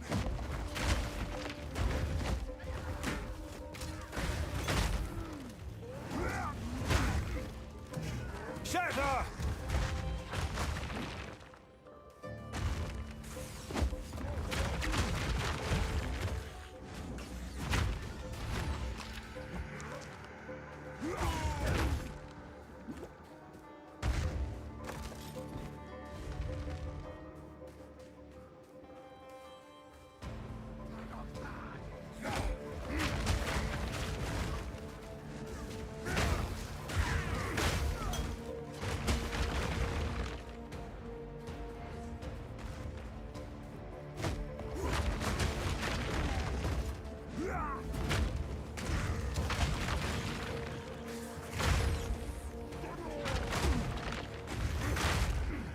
I can't yet.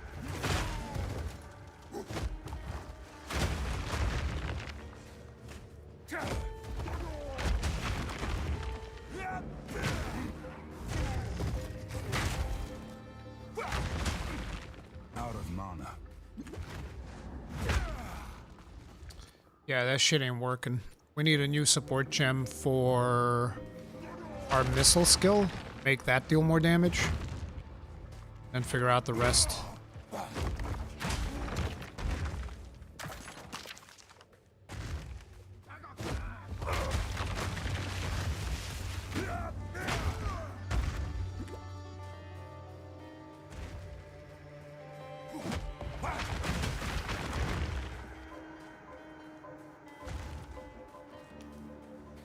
Which now we have a couple of support tier 1 gems. Kind of feel like we can get away with some shenanigans. Some experimental shenanigans, like bleed on totems, most likely. We're gonna make Timmy bleed them. And then after Timmy bleeds them, we're gonna have additional damage on something. Still haven't made up my mind on what.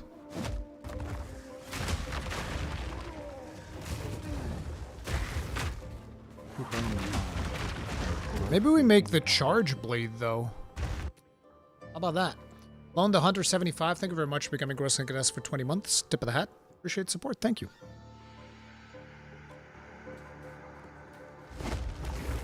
Because a lot of our damage is going to be coming from the totem. So the totem dealing more damage would probably be the best. Let's see. Did we complete the map here? Yeah, we did. It's not a particularly big map. There's a little section up there. I don't think there's anything there, though. How goes the grind? Fantastic, Danielle.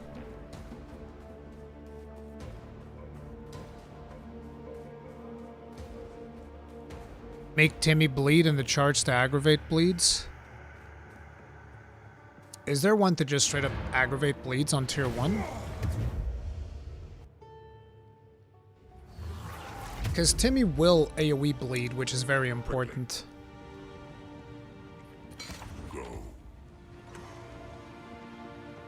Speak up. Young one. I will tell your tale.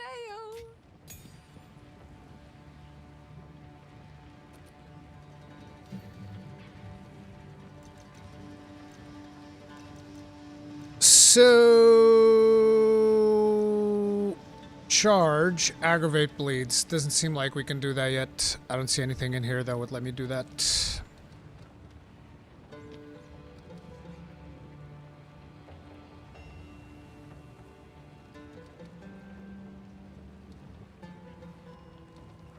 This is the one that I actually want for the other thing. Let me just see here.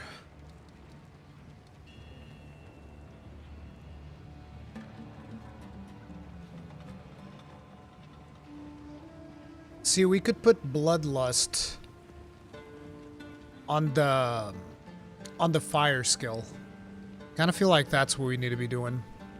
Put Bloodlust on the fire skill. use that as our main thing.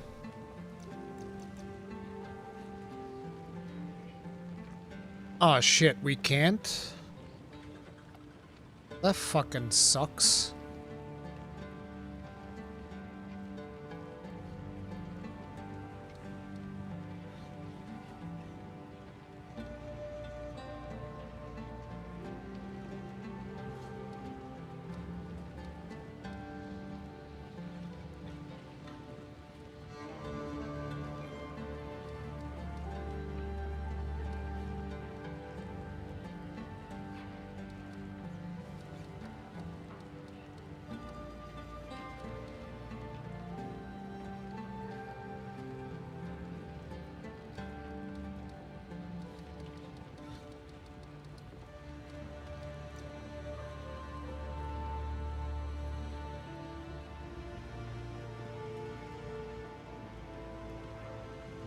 We could do Bloodlust on Rolling Slam.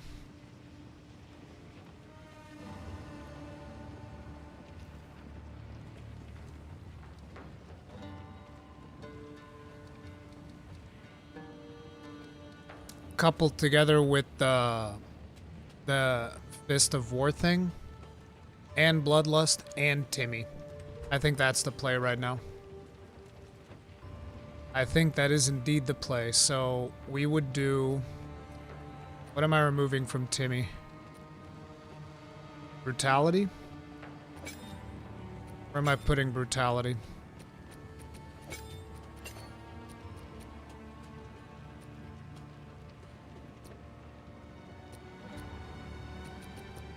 Can go on Bone Shatter. Fists of War goes to Rolling Slam. Rolling Slam steps up. Probably not going to be using Leap Slam as much. Rage is also real good. We can put Rage on Shield Charge. Not that it matters. And then, where's Timmy? Okay, so Timmy loses Brutality. Wait, didn't I move Brutality? The Bone Shatter? Yeah, I did. This is getting real weird. Okay, so that's Ruthless. Bone Shatter gets Brutality. I can't put Impact Chocolate. Yeah, that's what I thought. 50% more stun buildup. Or I could put Brutality on Timmy.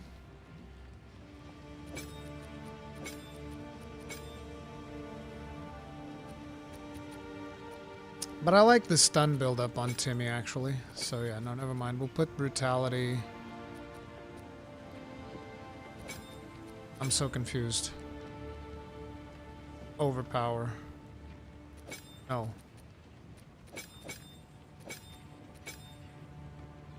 Fire Infusion. Jesus, things are getting really confusing. Okay, Brutality and Impact Shockwave. So that leaves us with the bleed skills. Alright.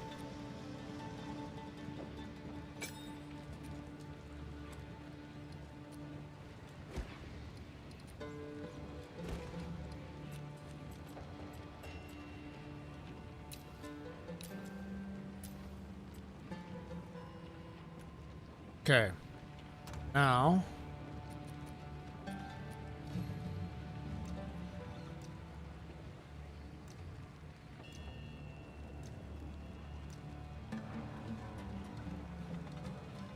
Lacerate.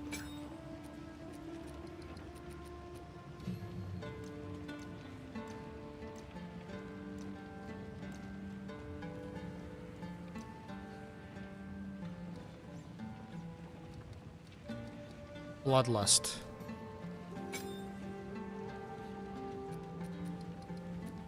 And while we're at it, considering that we're not really using anything, because like Scavenged Plating, we still haven't gotten anything to break enemy armor. So Scavenged Plating was a poor plan. So I think I'm gonna get this.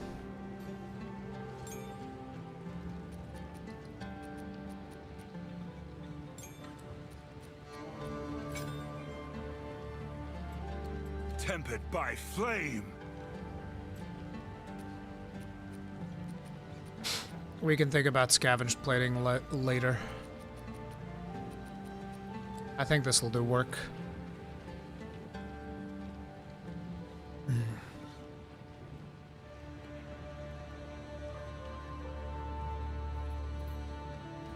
Oh, I wasn't gonna go back this way. We always go back to rolling slam. Also, I forget if I've actually upgraded my rolling slam.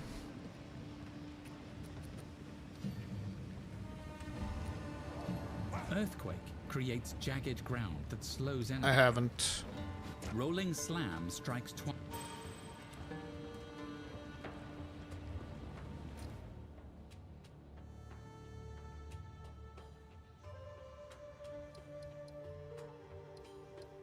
The bone bits. All right. Let's get it, boys. I love how we went all the way back to our first strategy. Wait. It's not boss fight time, right?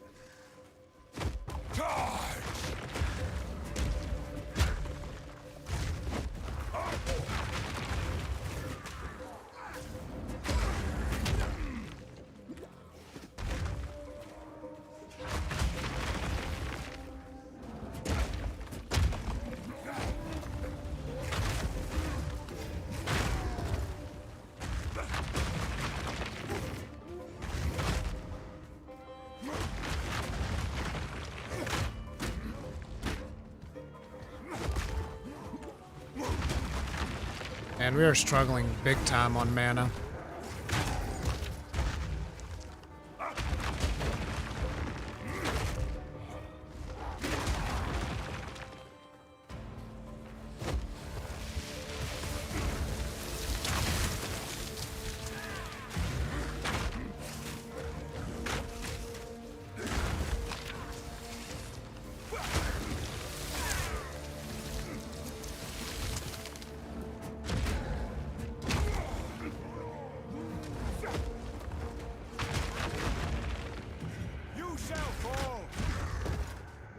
Get him, Timmy.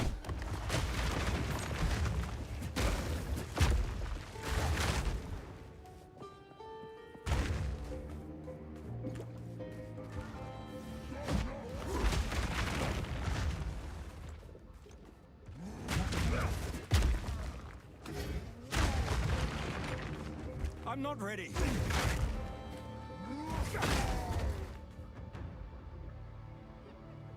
Evasion.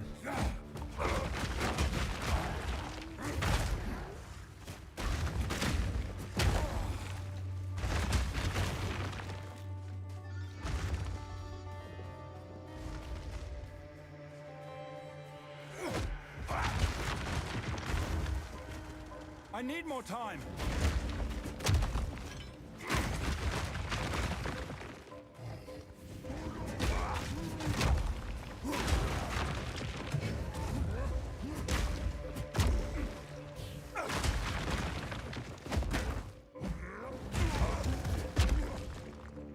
That feels nice.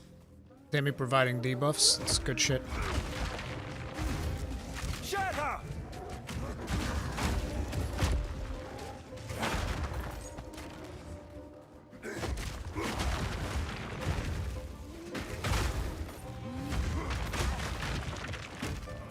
I can't yet.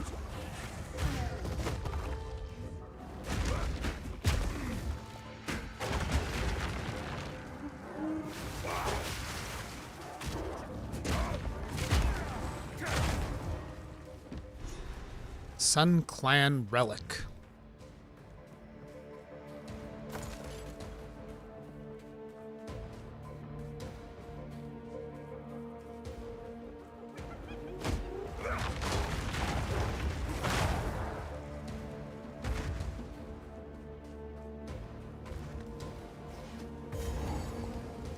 That's a lot of checkpoints. Very short time.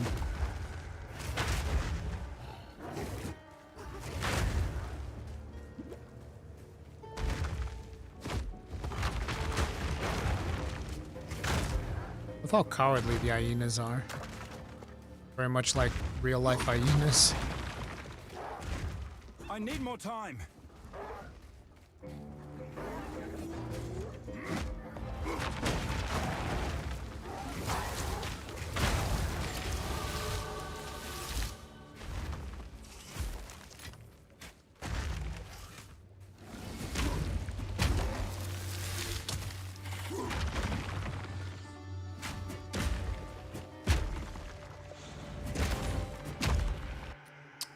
Bum, bum, ba, bum. Finally. So we're gonna go all the way here into here. And then we're gonna get these two as well. Then we're kind of done with this. Then we have this node for bleeds. I don't know if we're gonna go deep into bleeds, because I don't know if I actually want to play bleeds. So for now, we'll get this. Then after that, I need to think about what we're doing.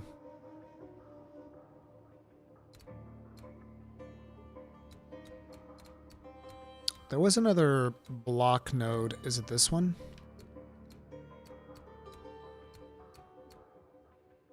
I think it was this one. No, this is 2 mana. Where's the one with life? There's one where you gain life on blocking. It's this one. So, what's this one? 25 to strength. It's just called beef. Fuck yeah, dude. That's the next node we're going to. We're gonna get some beef. Also, where's the health node? Is it this one? Yeah, we need to get this one. We need to get that one. So, I guess we'll go all the way to beef. And then from beef, what's this one? Armor.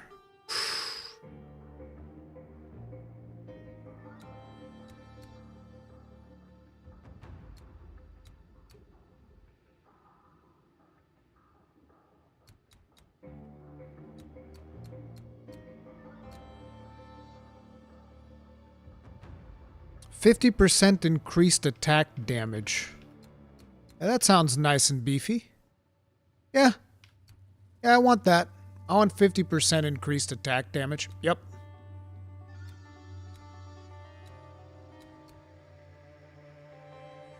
And we'll probably want to get these nodes around here too. So we're going to get this, and then we're going to get this. What's this? Reduce maximum damage, 1% increased damage per 15 strength. That sounds good too. Brute strength. Yes, we like that one. So we're going to come up here. We're going to pick up a bunch of these fucked up nodes. And along the way, we're also going to get this one. Yes, yes, yes, yes. We're going to get these as well. I need to figure out what other defenses do I want to go pick up. Because we're going to need some more defenses. I guess we're going to have to make our way up here at some point to get 3% increased life, but this is not fantastic defenses. Cover 20 life when you block. Wait, what the fuck? Oh, we definitely want to get that. So, once we get here, we're also going to start making our way there. We're going to start getting those. And what's this? Fire penetration? I don't really want to do fire on this character. But yeah, we're going to get these block nodes here. Yeah, we're going to get these block nodes here for sure.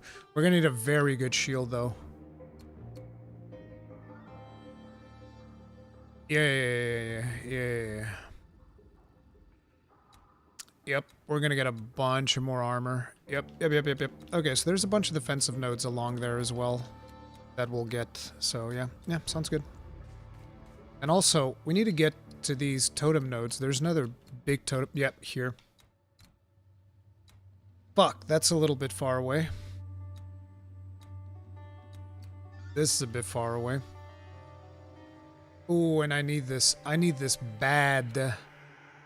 Fuck! Okay, we need to really plan this out. So... after we finish this... I don't even know if I have enough skill points for everything. But it's like, I want to finish this. Then we'll get beef. And then we'll probably start headed over here. Yeah, that's the plan. So we're going to finish that. Then we're going to finish totems. And then we're going to get beef. And start heading over here with these totems. Yep, that sounds like a plan.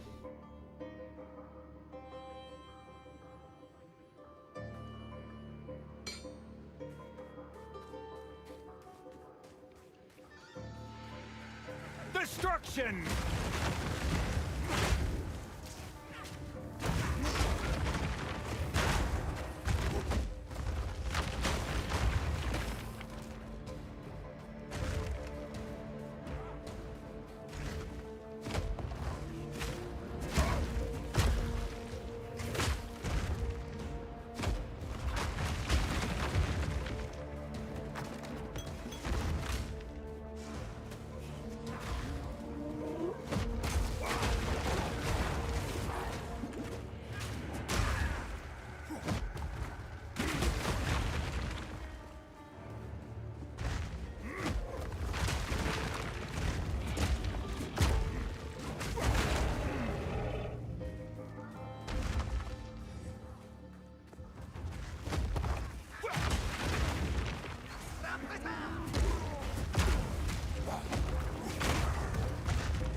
Destruction!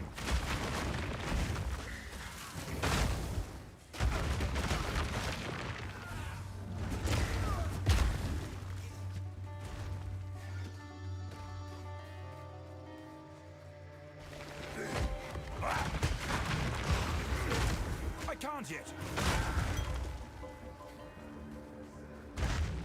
That's a big ass map.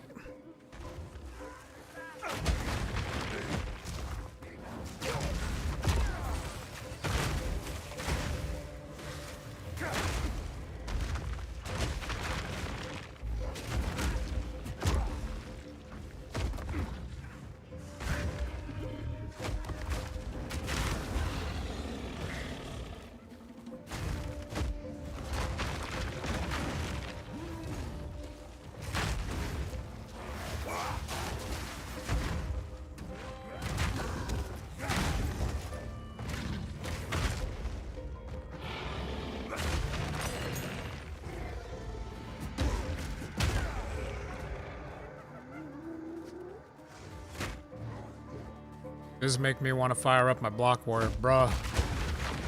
Block Warrior is a blast, dude.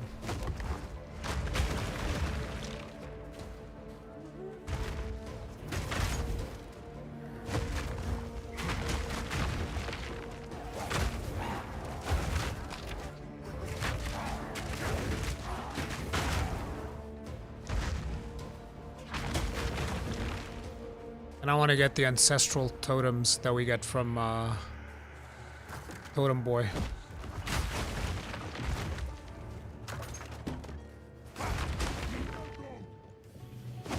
I need more time.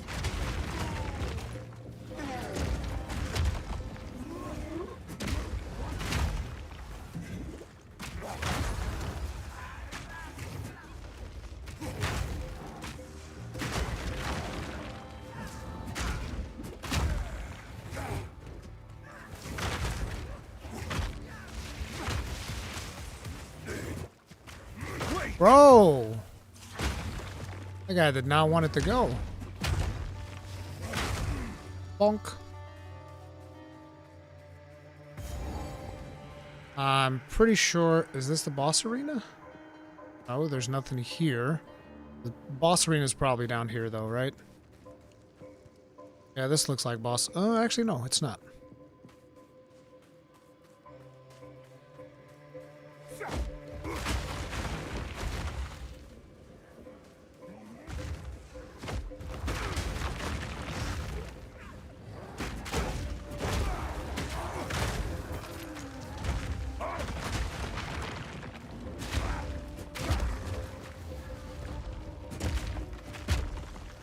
Excuse me, sir. Were you raining meteors on me? Don't do that.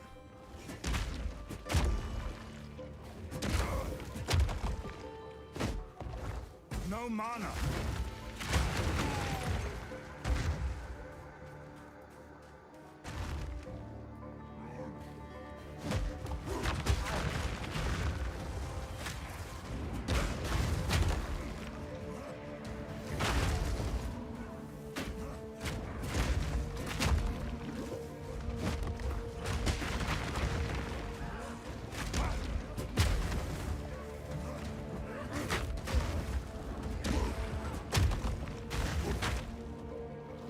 Out of my way!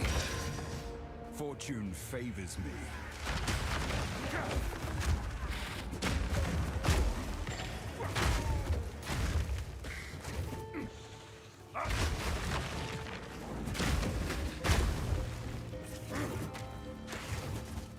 Wait. I've nowhere to keep that. I have an idea I haven't tried out yet. Can I move this? Yeah, I can. Oh, a Regal Orb, finally. We haven't had one of those in a while. Wake.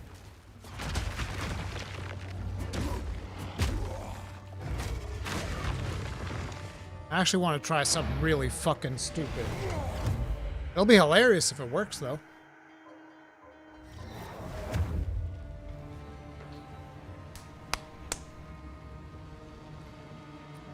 I have a different plan. Goddamn muscle memory from maps. I wish they hadn't done that. That's so goddamn dumb. Okay, we don't want to mess with that. Don't want to mess with that. Greater? Brother? Please? What are you doing? That's crazy. Care for a story? Care for a story? No, I don't want a story. You know what I do want? Fucking this. Yeah. I need to start removing some of these. So let's actually start taking some shit away. Like, this was a waste. This was a waste. I do use that from time to time, I guess. And I have to keep Rolling Slam in there because I always go back to Rolling Slam. It's so frustrating. But yeah, and we're gonna put this sucker. And now the thing is, I need some support decos. And I don't have anything to break armor, which sucks. I really wanted stuff to break armor because this breaks armor. Wait. If this breaks armor, then it would actually make sense to bring back the other thing. Right? Because this thing breaks armor. Yeah, this breaks armor. So it actually makes sense to bring back, where's, is that at the bottom?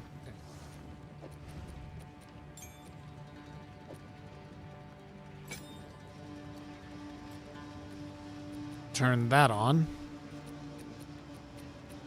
This is going to be very disappointing, but I'm going to do it anyway. Because fuck it, that's why. Is this physical damage, I'm assuming? Yeah. Oh, also we could get rage. Yeah, and that will just like increase our damage. And then physical damage. Yeah. Oh, actually, not even physical damage. Give me lust. Hells yeah. I don't suppose I can do this, right? Yeah, of course not. Of course not. This isn't gonna work. I know this isn't gonna work, but you know, sometimes just gotta give it the old college try. So let's do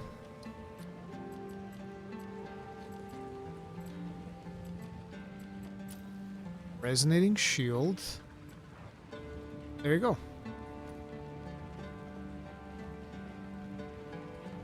Bum bum bum bum bum bum bum bum bum.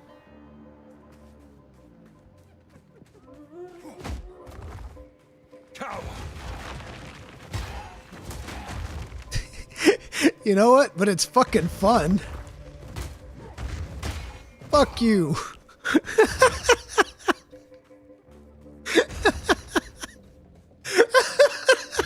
I like it.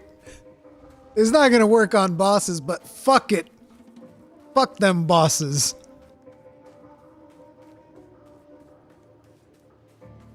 Speaking of bosses, what could possibly go wrong? Why not? Fuck it.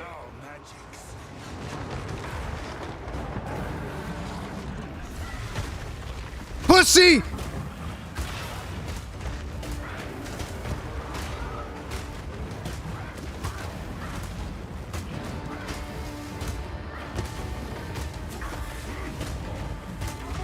We'll get him, boys. Don't you worry. Oh, maybe not. Oh yeah, this totally works.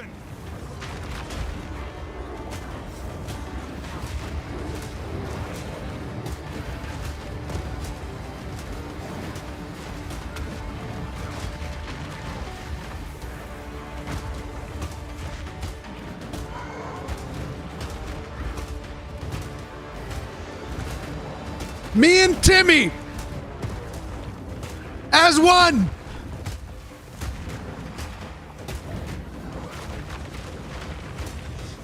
Let's get him, Timmy. You and me, buddy.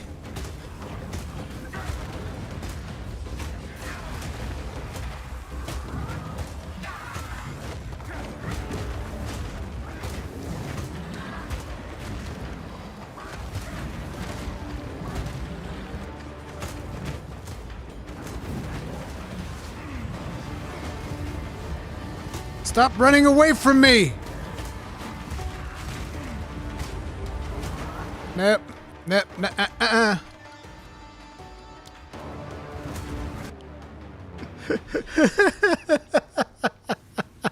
I think that could actually work with a better shield, though. The biggest problem is that we don't have shield. It's like I need more support gems. That's the issue. But yeah, we need more stuffs. We're gonna need more damage for those two.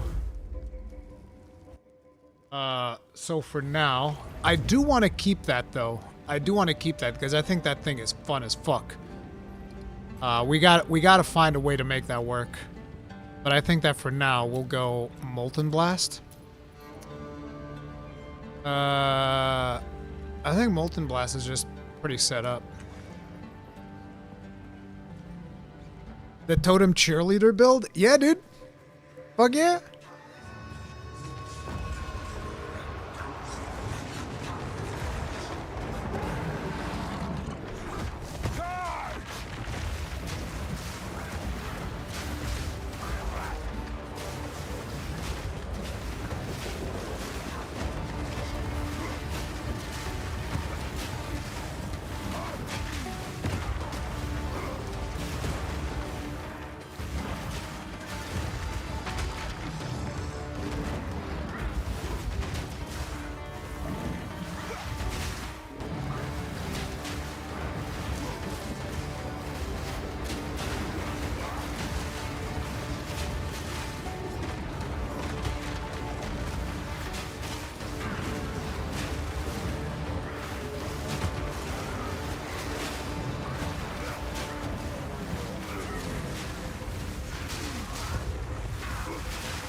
Fucking shit hit, god damn it.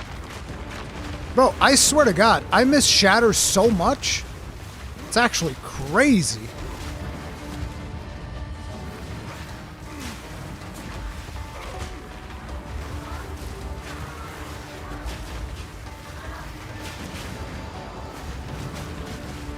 Molten Rock!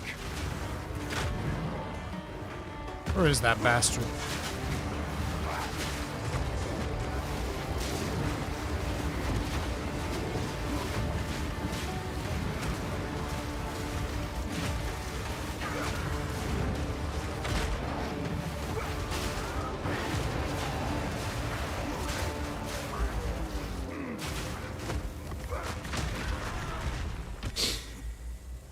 Join the dead. These tusks are what I seek.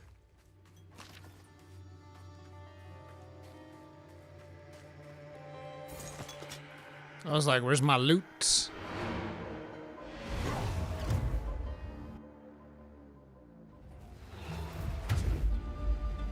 You know Molten Blast is not melee, right? Yep. Don't care. You seem to be mistaking me for somebody who gives a fuck. Now.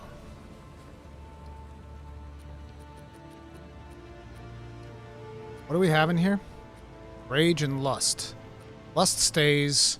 Rage is gonna have to go.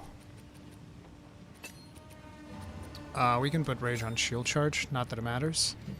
I want something that actually breaks armor.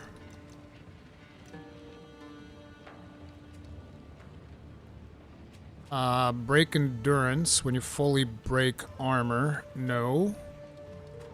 Wait, I can't get stuff that breaks armor faster? Oh, that's level 2! Fuck!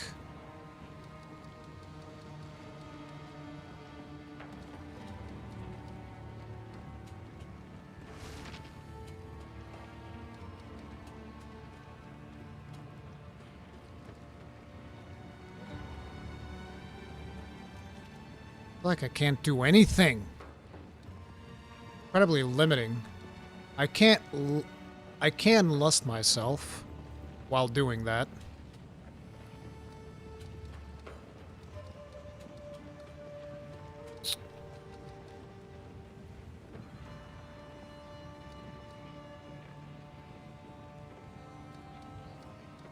Yeah, we pretty much have all of the skills that I kind of want.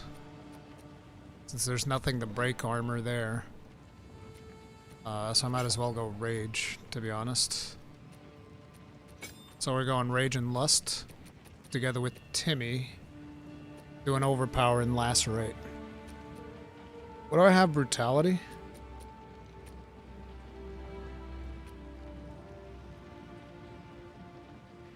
How about I just put Brutality there? Yeah, because this is physical damage, so just stack that shit up. And then we put this on Shatter. Now Rage should be on shield charge.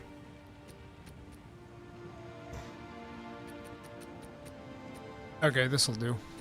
Here's some Luzu money for the new year, brother. Happy holidays. Niall, thank you very much for the souls. Tip of the hat. Appreciate the support. Thank you. Alright. Let's see if this'll do the trick. I really want that to work. Together with scavenged plating. I feel like there's potential for that to work. Is that the new Anna? Yes. Yes, it is.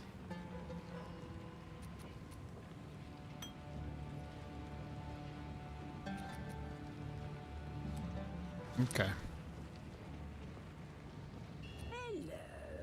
Hello. Speak up. I'm also curious as to how that would work in the Trial of the Sekimas. Oh right, we have to travel to the other place now. Bum, bum, bum, bum. How's our... we still using a fire one? Okay, that's perfect. Take me to the paradise city where the grass is green and the girls are pretty. Why won't you please take me home? Yeah.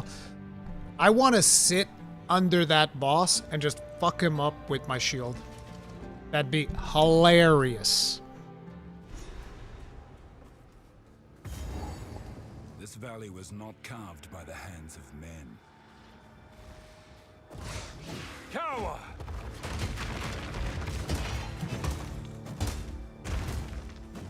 Bro, we busted up his armor in no time.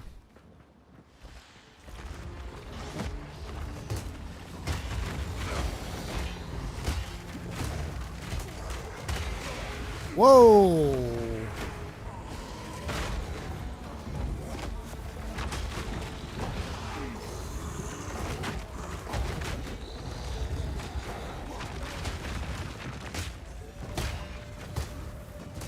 Bro, this thing breaks armor so fast, though.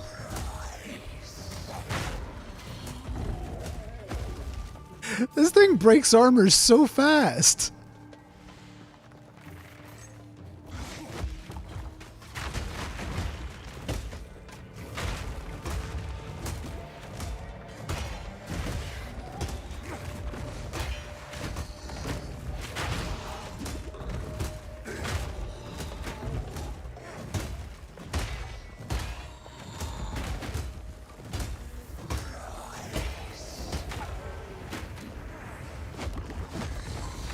The damage is just not there, though. Bang! I'm not ready. Bang! It's so slow. Why can't we have, like, why can't the cool warrior skills deal damage? That's all I want to know. Everything's about fucking rolling slam, dude. It's very frustrating. Like, why can't this skill deal damage? Like, look at this. What the fuck is this? Like, actually, what is this? What is this damage? Are they really that scared of warriors dealing damage? Meanwhile, we have Sorks over there just like murking the whole map in 2 seconds. I can't even have like a cool shield slamming skill. I don't understand. That skill plus armor explosion comboed with bone shatter is how I clear in tier 5. Really? So it's gonna suck until I have armor explosion, which is, I think armor explosion is like a tier 3 skill or something. Crush them!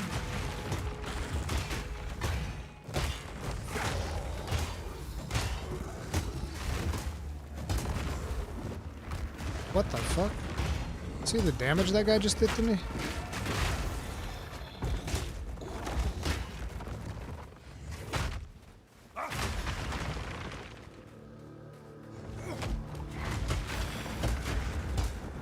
I need more time. Get him, Timmy.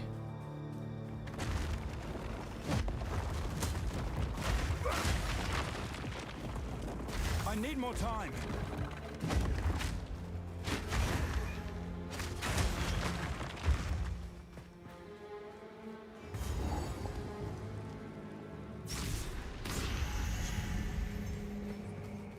What is this place? Yeah, I want to use Hammer of the Gods, but that's like a level 50 something skill. It's like I'm trying to make do with what I have right now, and the game's just like, nope, we're not going to let that skill deal damage, not going to let this other skill deal damage.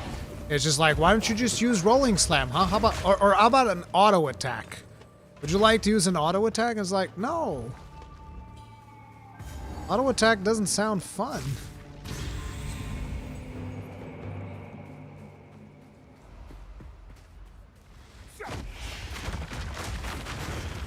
I'm not ready. Just try it.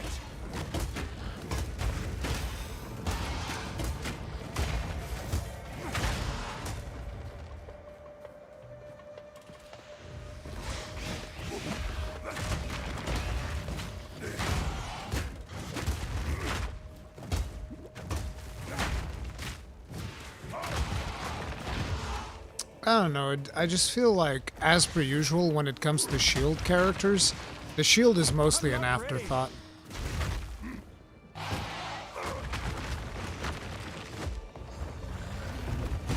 It's like, yeah, you can block, that's about it.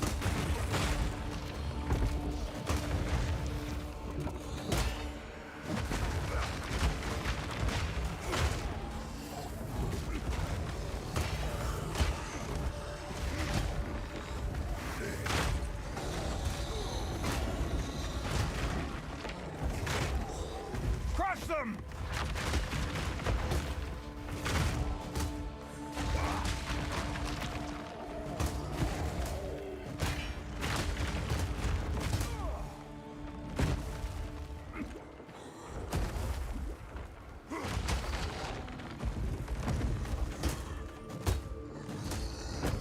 It's not even getting me. Wait, I'm not using rage, right? I'm using rage on this. Yeah, I'm using rage on this. I think that maybe using rage on it would do better. Maybe. But I don't think it makes a massive difference. I don't think it's going to suddenly be like, oh my god, now we're cooking. Like, let me try rage. Instead of... What do we have here? Lust? Brutality. Keep lust, and we'll put brutality there. Wait. Does lust remove the ability to bleed? It probably does, right? Yeah.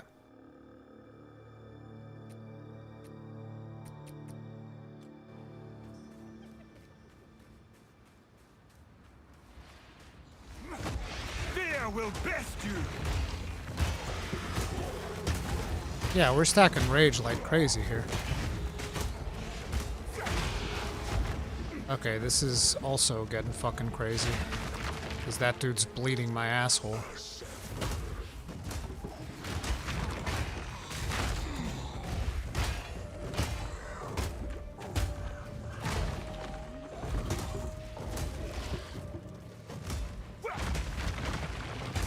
I need more time. I think I'm just going to use that as a support skill. Which is essentially what it is designed to be. So I think I know exactly what I'm going to do. I'm going to remove block. We're just going to do that whenever we need a block. Because it is good at breaking armor.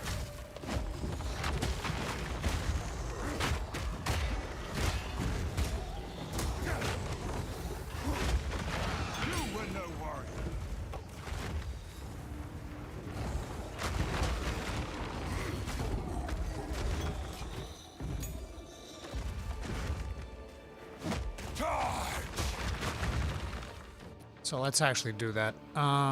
So we're basically going back to Molten Blast. Which kind of sucks because Molten Blast is not a melee skill. So we're probably going to end up... Fucking... Oh shit. Dude. Fucking... I can't get away from this fucking skill, dude. I swear to fucking God. It's like a curse. So sick of this goddamn skill. I'm not even joking, bro. I am so sick of that fucking skill, dude. Good lord. Fucking end me with this goddamn skill. It all always boils down, bro. You want some rolling slam? Ah, you want some you want some rolling slam. Yeah, you do. Yeah, you do. You know you want that rolling slam. Yeah, get that rolling slam, bitch. God, it's so frustrating. Okay. Destruction! Wait, what the fuck did I just do? No, not that. No. No.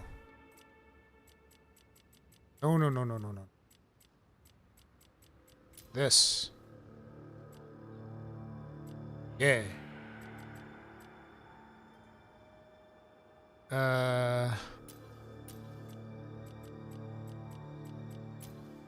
Yeah.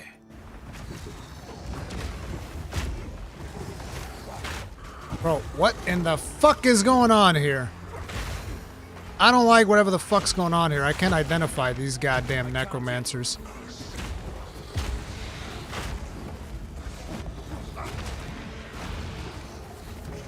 Oh, here's another one. And here's another one.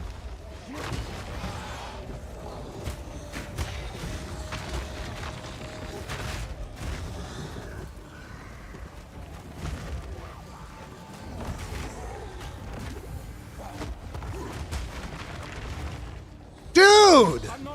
Fucking stop with these necros! Why is there a million of them?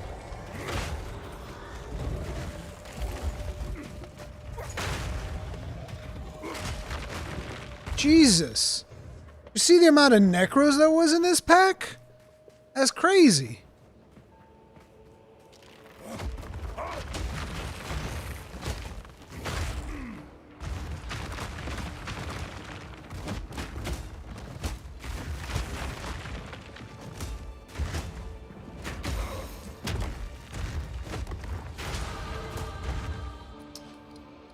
Ba-ba-bump, ba-bump, bump.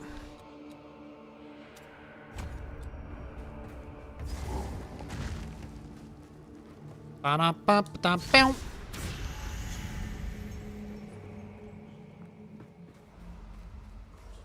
Crush them! Wait, I'm missing a spot. Yeah, I am. I'm missing a spot. Oh well. It's okay, because the waypoint in this area.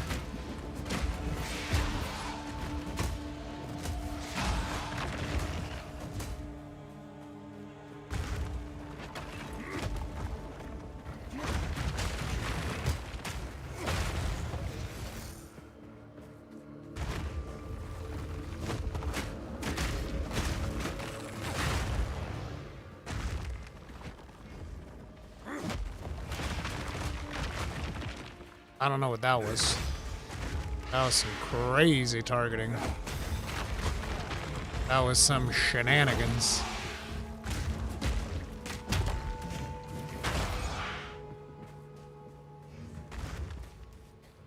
Use perfect strike against bosses. Yeah, we're playing hardcore. I think we're doing that.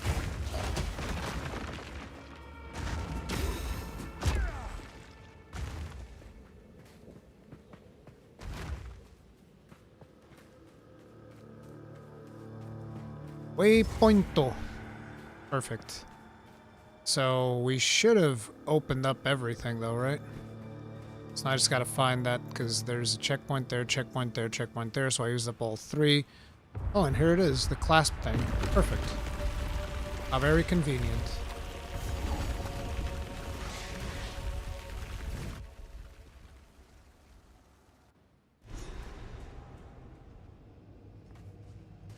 The first ones cannot help me here.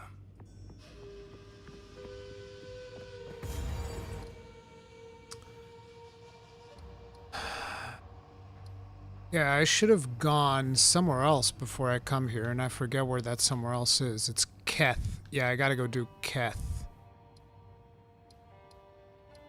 Absolutely, I gotta go do Keth. Small beady eyes Rurikhan again. Yep. It is what it is. Okay.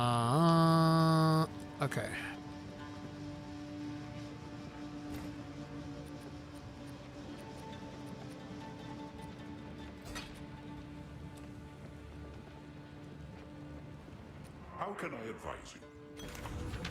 You can't, Sin. You fucked up. You shouldn't have made the beast. It's all your fault.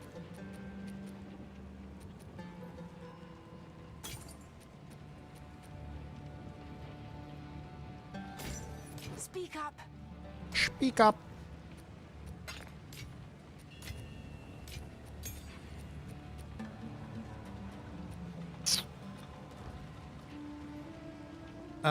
Let's have a look-see here. Do you have anything good, lady? Of course you don't. Why did I even ask you? You never have anything good. All you have for me is misery and sadness. Sands guide you. I need, like, a better shield. That block chance is just not cutting it right now. Yeah, we're not changing anything on the build, so let's just go to Keth.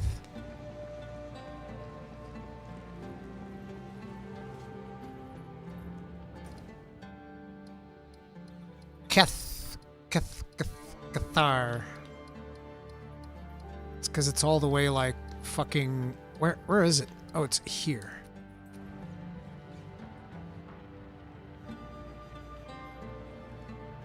Where I play warrior, kind of struggle with damage on bosses. Yeah, I'm still a noob with warriors, so I don't know what to tell you, brother. It's like, it seems like rolling slam is the best thing. This barren place holds an essence of water. But even rolling slam doesn't even deal that much damage to begin with. But the problem is the warrior that I'm playing is not supposed to deal damage, so it makes it hard for me to advise you, because I'm playing hardcore. And in hardcore, I don't get to deal damage as a warrior. That's just the thing.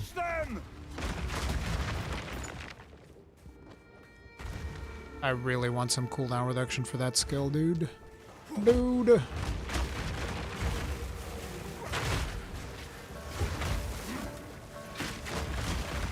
Why'd you guys break my shit? Don't break my shit.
Fuck is that mark?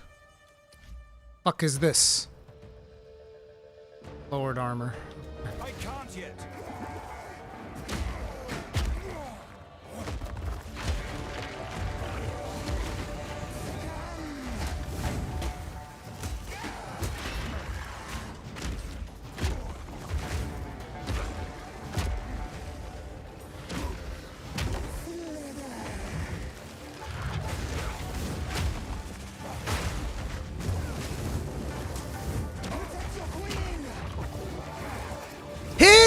Fucking hell, it never hits! God damn!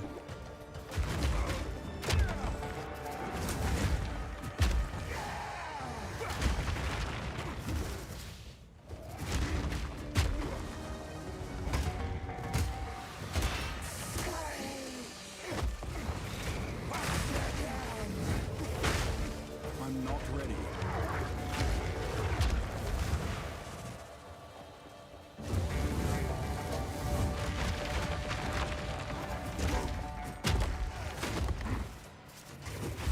Bro, I swear this thing straight up does not hit.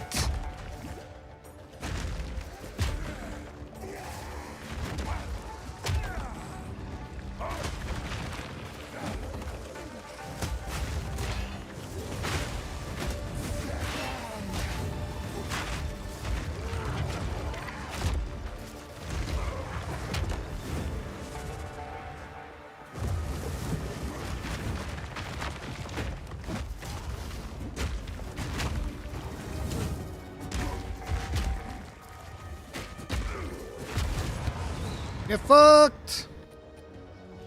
L's, yeah, buddy. L's to the yeah. Then we're gonna get these two nodes as well. The Vesteri Desert is a strange. Is it an accuracy issue? I don't know why, but it's simply not hitting. It's very frustrating. Like, there's a lot of times where Shatter will straight up not hit.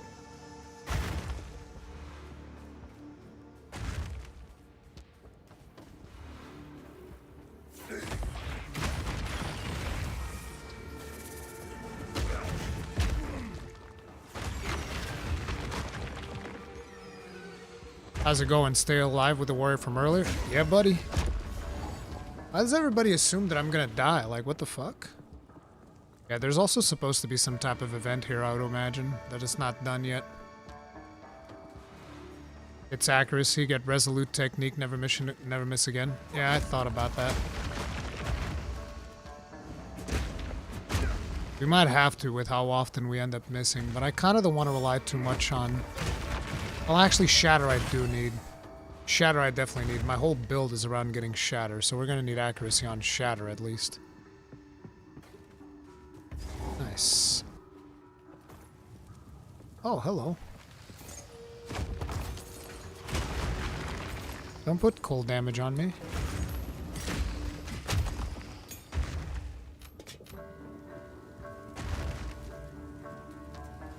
We can try to make a better piece of armor now.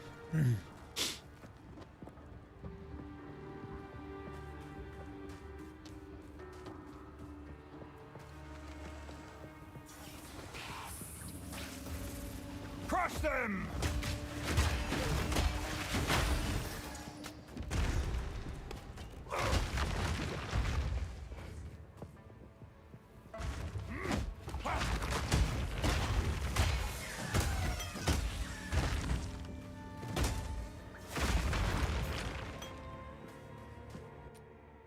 This is the upgrade. The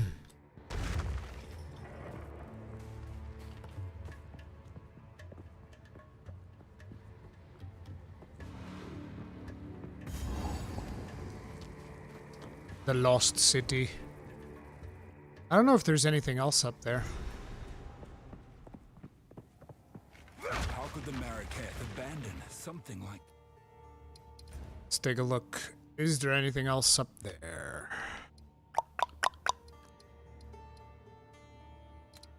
There's Kabbalah, the Constrictor Queen, and the Abandoned Shrine, which seems like we've done both. I don't even remember the Abandoned Shrine. But anyway, since we've gotten that, we can also teleport to the Valley of Titans.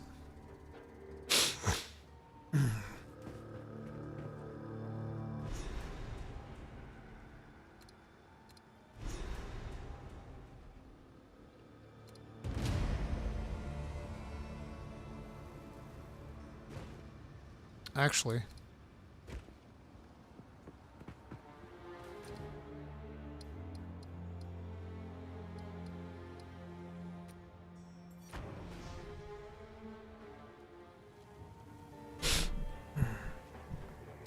hey, Catnet.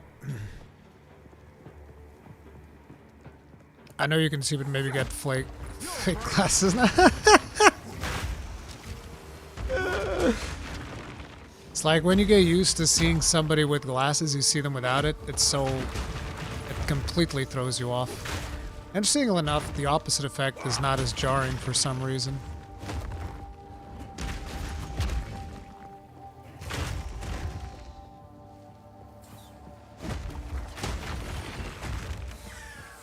I need more time.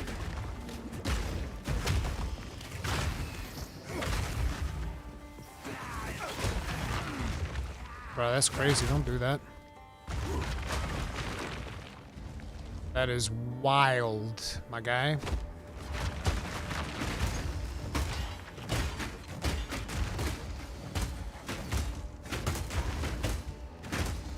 Oh, they're stun resistant. I was like, why aren't they getting stunned? This is throwing me off.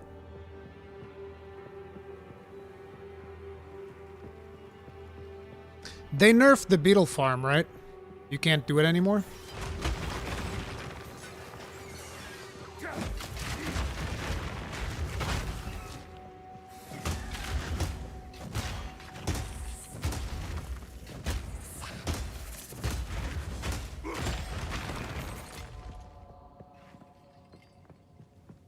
Imagine me offing that boss using this skill. Wouldn't that be amazing?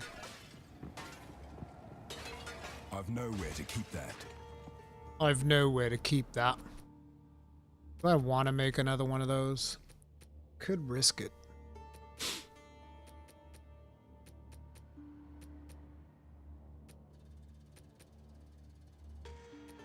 Jesus, 27% increase mana regen.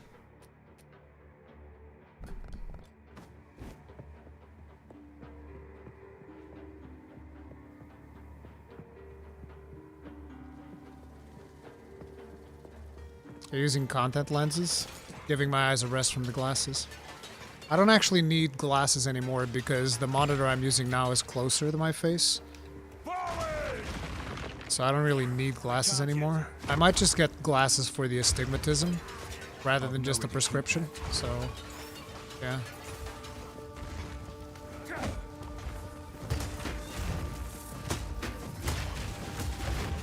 Bro, that's crazy. Don't do that. That's scary.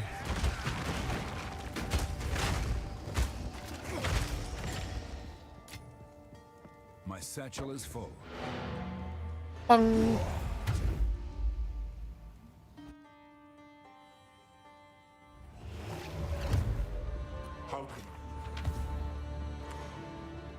Young one. Young one.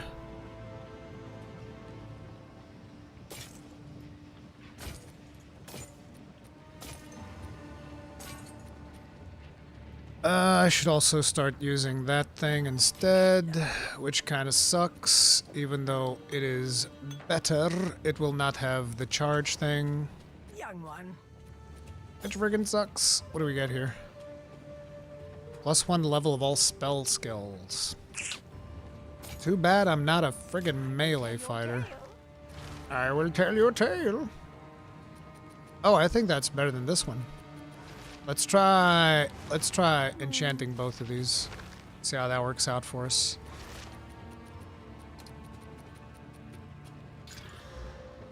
That fucking blows. And that fucking blows. Thank you. That's fantastic. You can stuff these straight up. Yep, right up in there. Just right up in there. Just right up in there. It's another level 7 skill. Wow. I don't actually want anything though, because I need. I need like a. Oh no, we can. If we use shield, it's too many skills. Too many skills to fucking deal with right now. I don't even want to use any of these. Yeah, I feel like that's another thing with the warrior. A lot of its skills are very specific.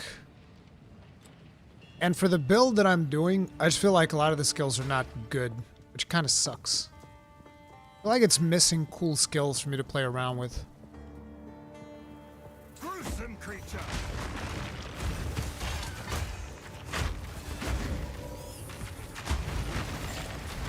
Hold your head up high. Raise your fist up in the air. Play metal louder than hell. Okay, bro, you're dealing a lot of damage, brother. I'm gonna need you to stop that shit.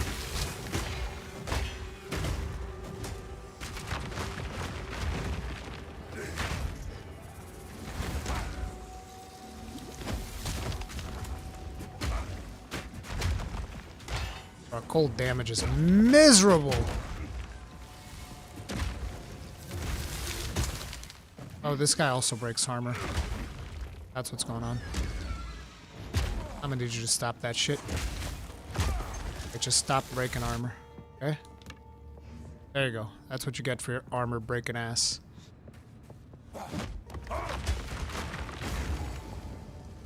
I need more time. I just want to be able to shield charge 5 times in a row. I need that in my life. Just big time cooldown reduction.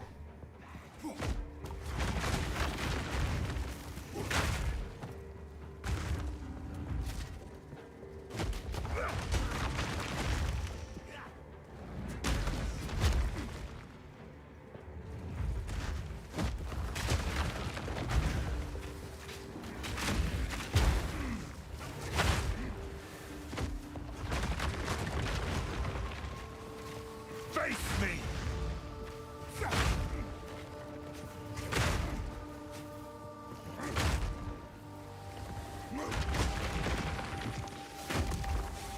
I need more time.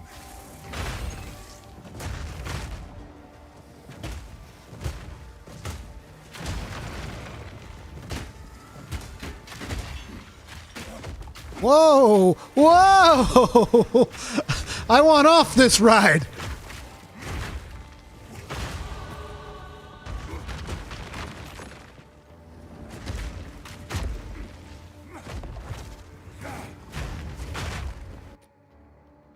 I want off this carnival ride, sir.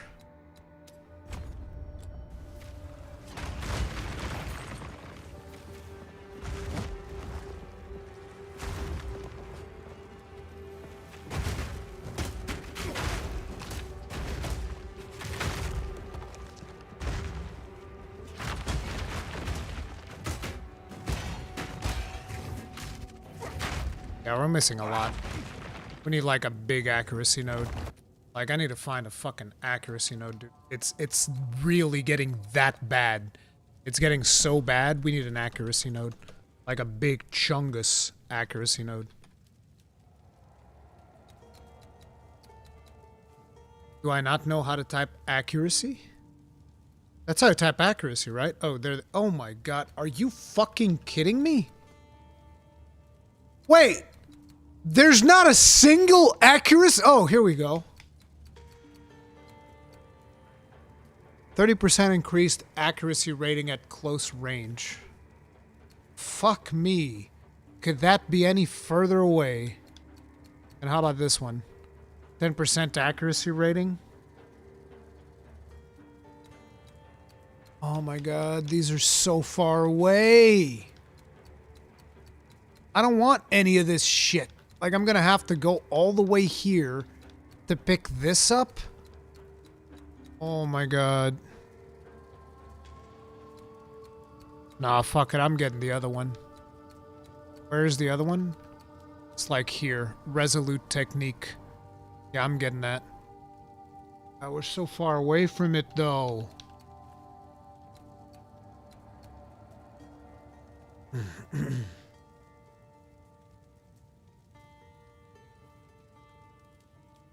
Yeah, I think I'll need resolute technique. I don't like the idea of not getting crit hits, though.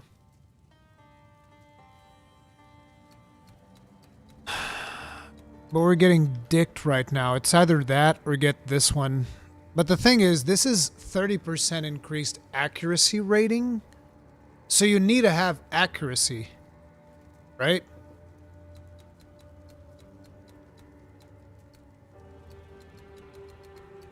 So you need to have accuracy to begin with. You need to have raw accuracy, because otherwise it doesn't fucking do anything.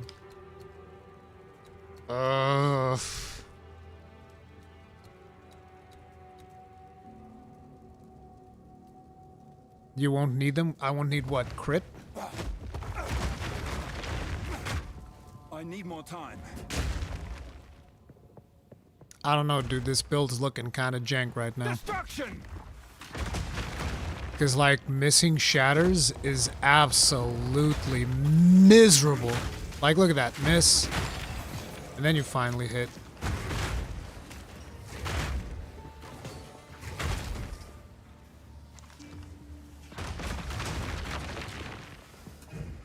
I don't know, dude. It's... I understand where people are coming from when they say that Warrior is weak, but I don't agree, because I know that Asmongold and other people have said that Warrior is weak. I don't agree that Warrior is weak. Warrior just takes way longer than potentially other classes to come online, is what it feels like. Because, like, at this point, my Merc was just, like, chilling. My Merc was big time chilling by here. And the Warrior's still on the struggle bus. Then again, we're also playing hardcore, so obviously we can't just go full balls to the walls. Gotta play a little bit safer. But at the same time, dude, I feel like my Merc was just doing work at this point. And the Warrior's on the struggle bus, stuck with skills that I don't even want to use. Which I think makes it even worse.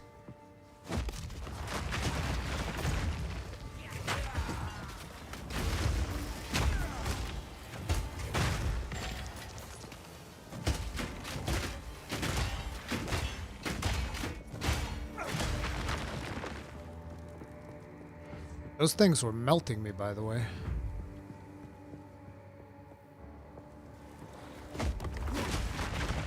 There's like good density in this zone.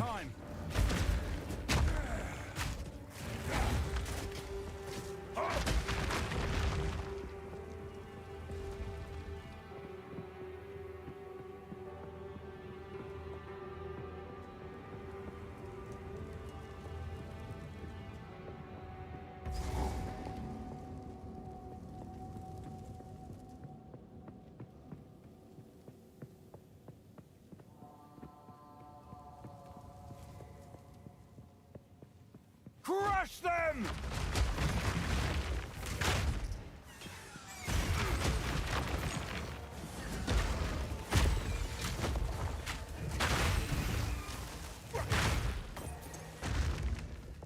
satchel is full.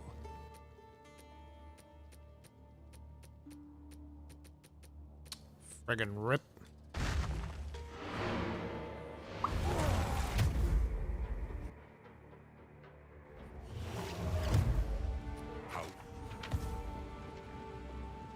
Speak up.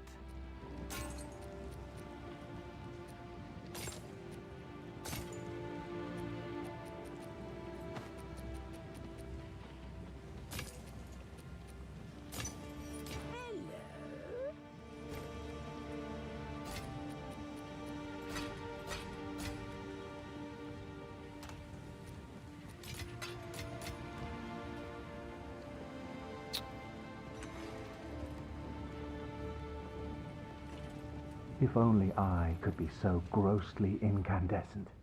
E minor 1592. Thank you very much for making Asami the Witch grossly incandescent. Tip of the hat. Appreciate support. Thank you.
Bro.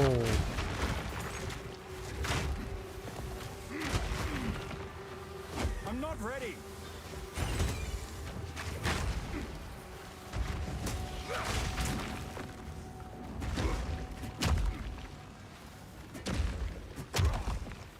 Forward!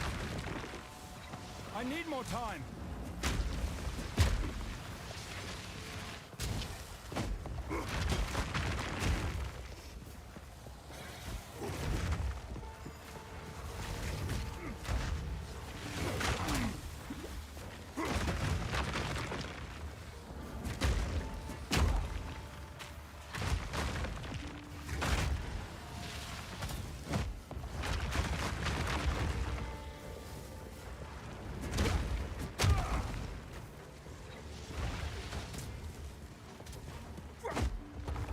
Bonk.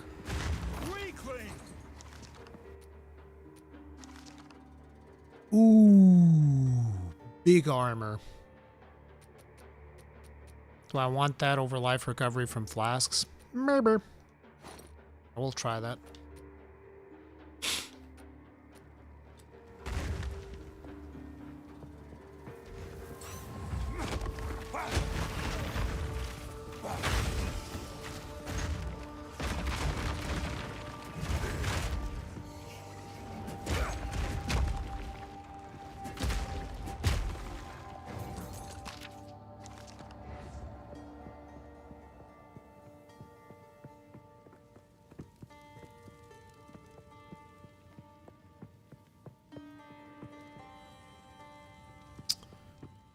I didn't clear up the whole map.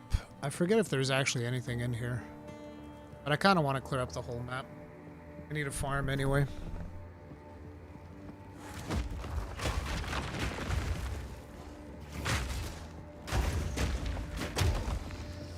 It's just like, we got a bunch of magic fine and we're still not finding that much good stuff. That's the issue.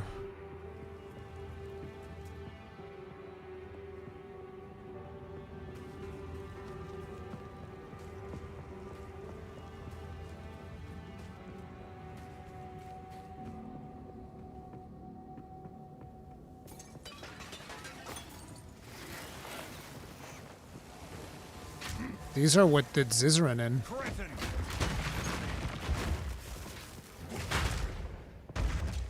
Fuck that shit.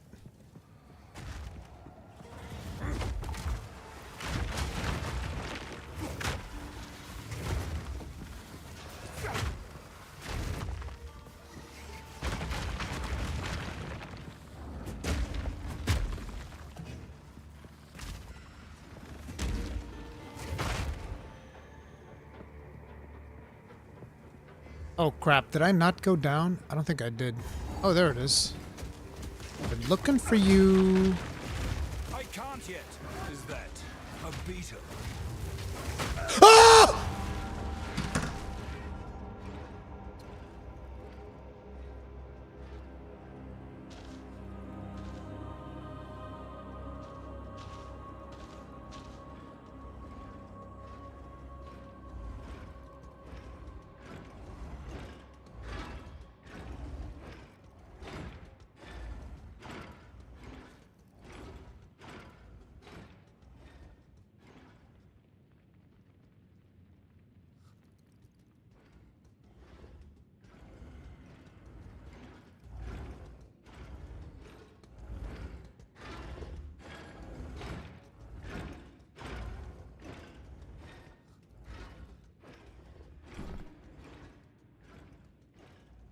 If only you could phase roll, you can. It was just the absurd amount of damage they dealt. Why did they deal that much damage? Like, what's the deal? What's the deal with that aura? That's elemental resistance. That shouldn't make them deal that much damage. They dealt way more damage than I've ever taken before. Gonna try it again. No, I'm done. Done with hardcore. It is over. It is over.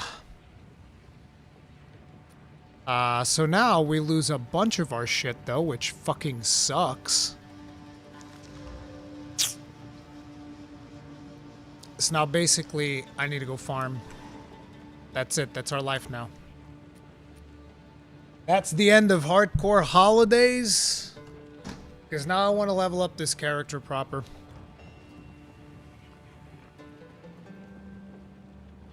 Was it the sheer amount of them? I don't know. It feels like we got an unlucky streak of non-blockables. And that was that.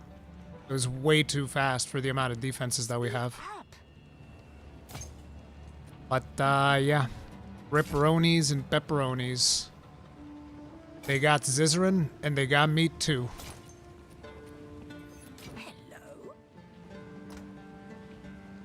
They got Zizran, they got meat too, and now I don't even have, yeah, now we have like nothing. Now we need to farm non-fucking stop because we're in solo self-found.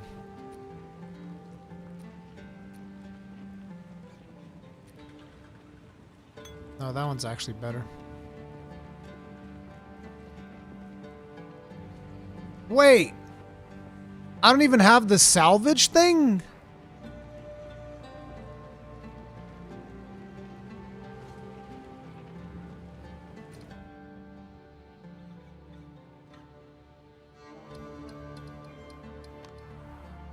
I need to go all the way back to Act 1 to do shit? Oh my god. I need to get the salvage thing. That's kind of dumb.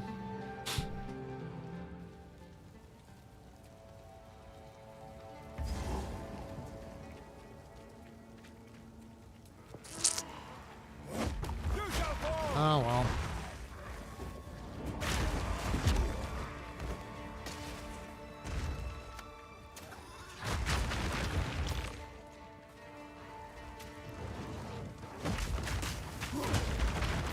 You get the salvage bench in Act 3? Why? I'll just get it here.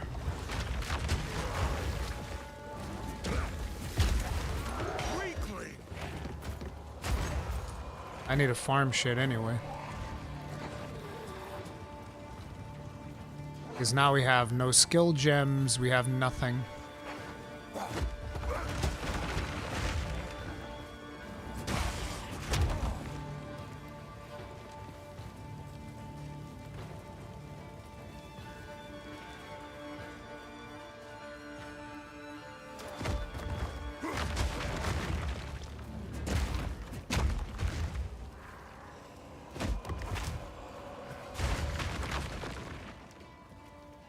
That really sucks, though.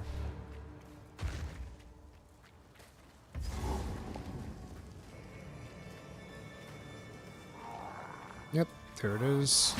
Excuse me.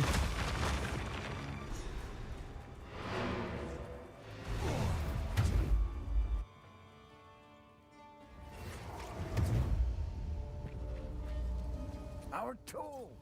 You lose all that stuff. It's because all of that stuff stays behind in case I want to do hardcore again. That's why you lose all of that.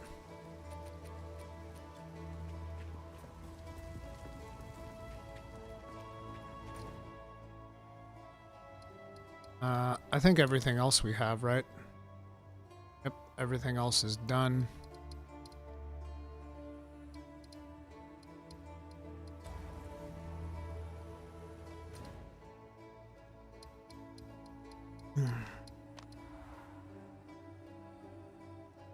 There's a Dragon Avery, big fan from Palestine.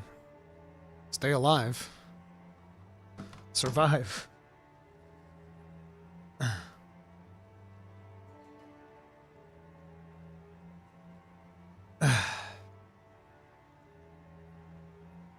Yeah, you go to softcore, solo self-found. Rurikhan make another hardcore character, load up his inventory, and then die with it. Oh yeah, I guess I could do that. And then that would bring all of this stuff into hardcore. So long as it's a solo self-found hardcore character, then it would get demoted over here. I never even thought about that. But we can teleport now to Act 2. Carry on. But I'm probably going to take a break to mourn my loss. The character died. We made it all the way to Act 2. Those beetles are really dangerous. But we were also, like, super unlucky with drops this time around, I feel like. We got very few drops. The few drops that we got, we, like, fucking... We had to go hardcore to pick those up. It was harsh. I dislike this hardcore thing. I thought it was permanent death if you died. Well, it's like the character's not hardcore anymore. It effectively, you've died. For all effects and purposes, you're no longer hardcore. So it's like it's over. The run, if you were doing like a hardcore run, that run is over. It's just I said, I want to play this character now. Because I don't have enough time to constantly just like, you know, to just go back and do it again and again and again and again. I don't have enough time to do that, and I want to just enjoy this character. I want to make this character my main. Speak up.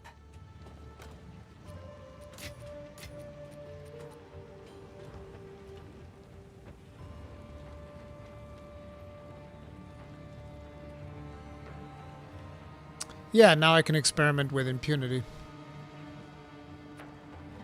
So now I don't have to take as many defensives. Although I still want to get this last one. And then after that, we're just going to pour everything into totems, I feel like.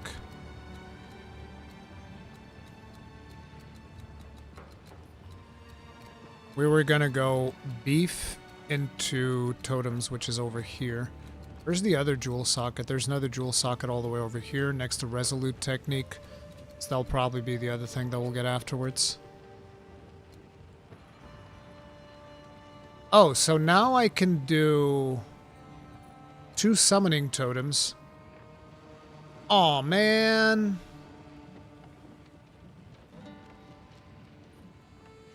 Dude, we're about to get so much regen, too. That's so frustrating. Fucking hell. This build was about to get so much fun if we hadn't died to those fucking beetles, dude. God, that's frustrating as hell. Ugh.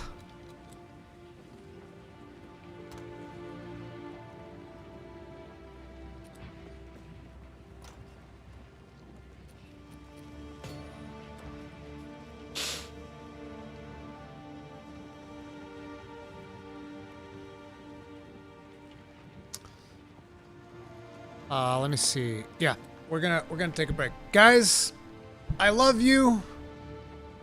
We did great. We got to a good point in Act 2, and then we died.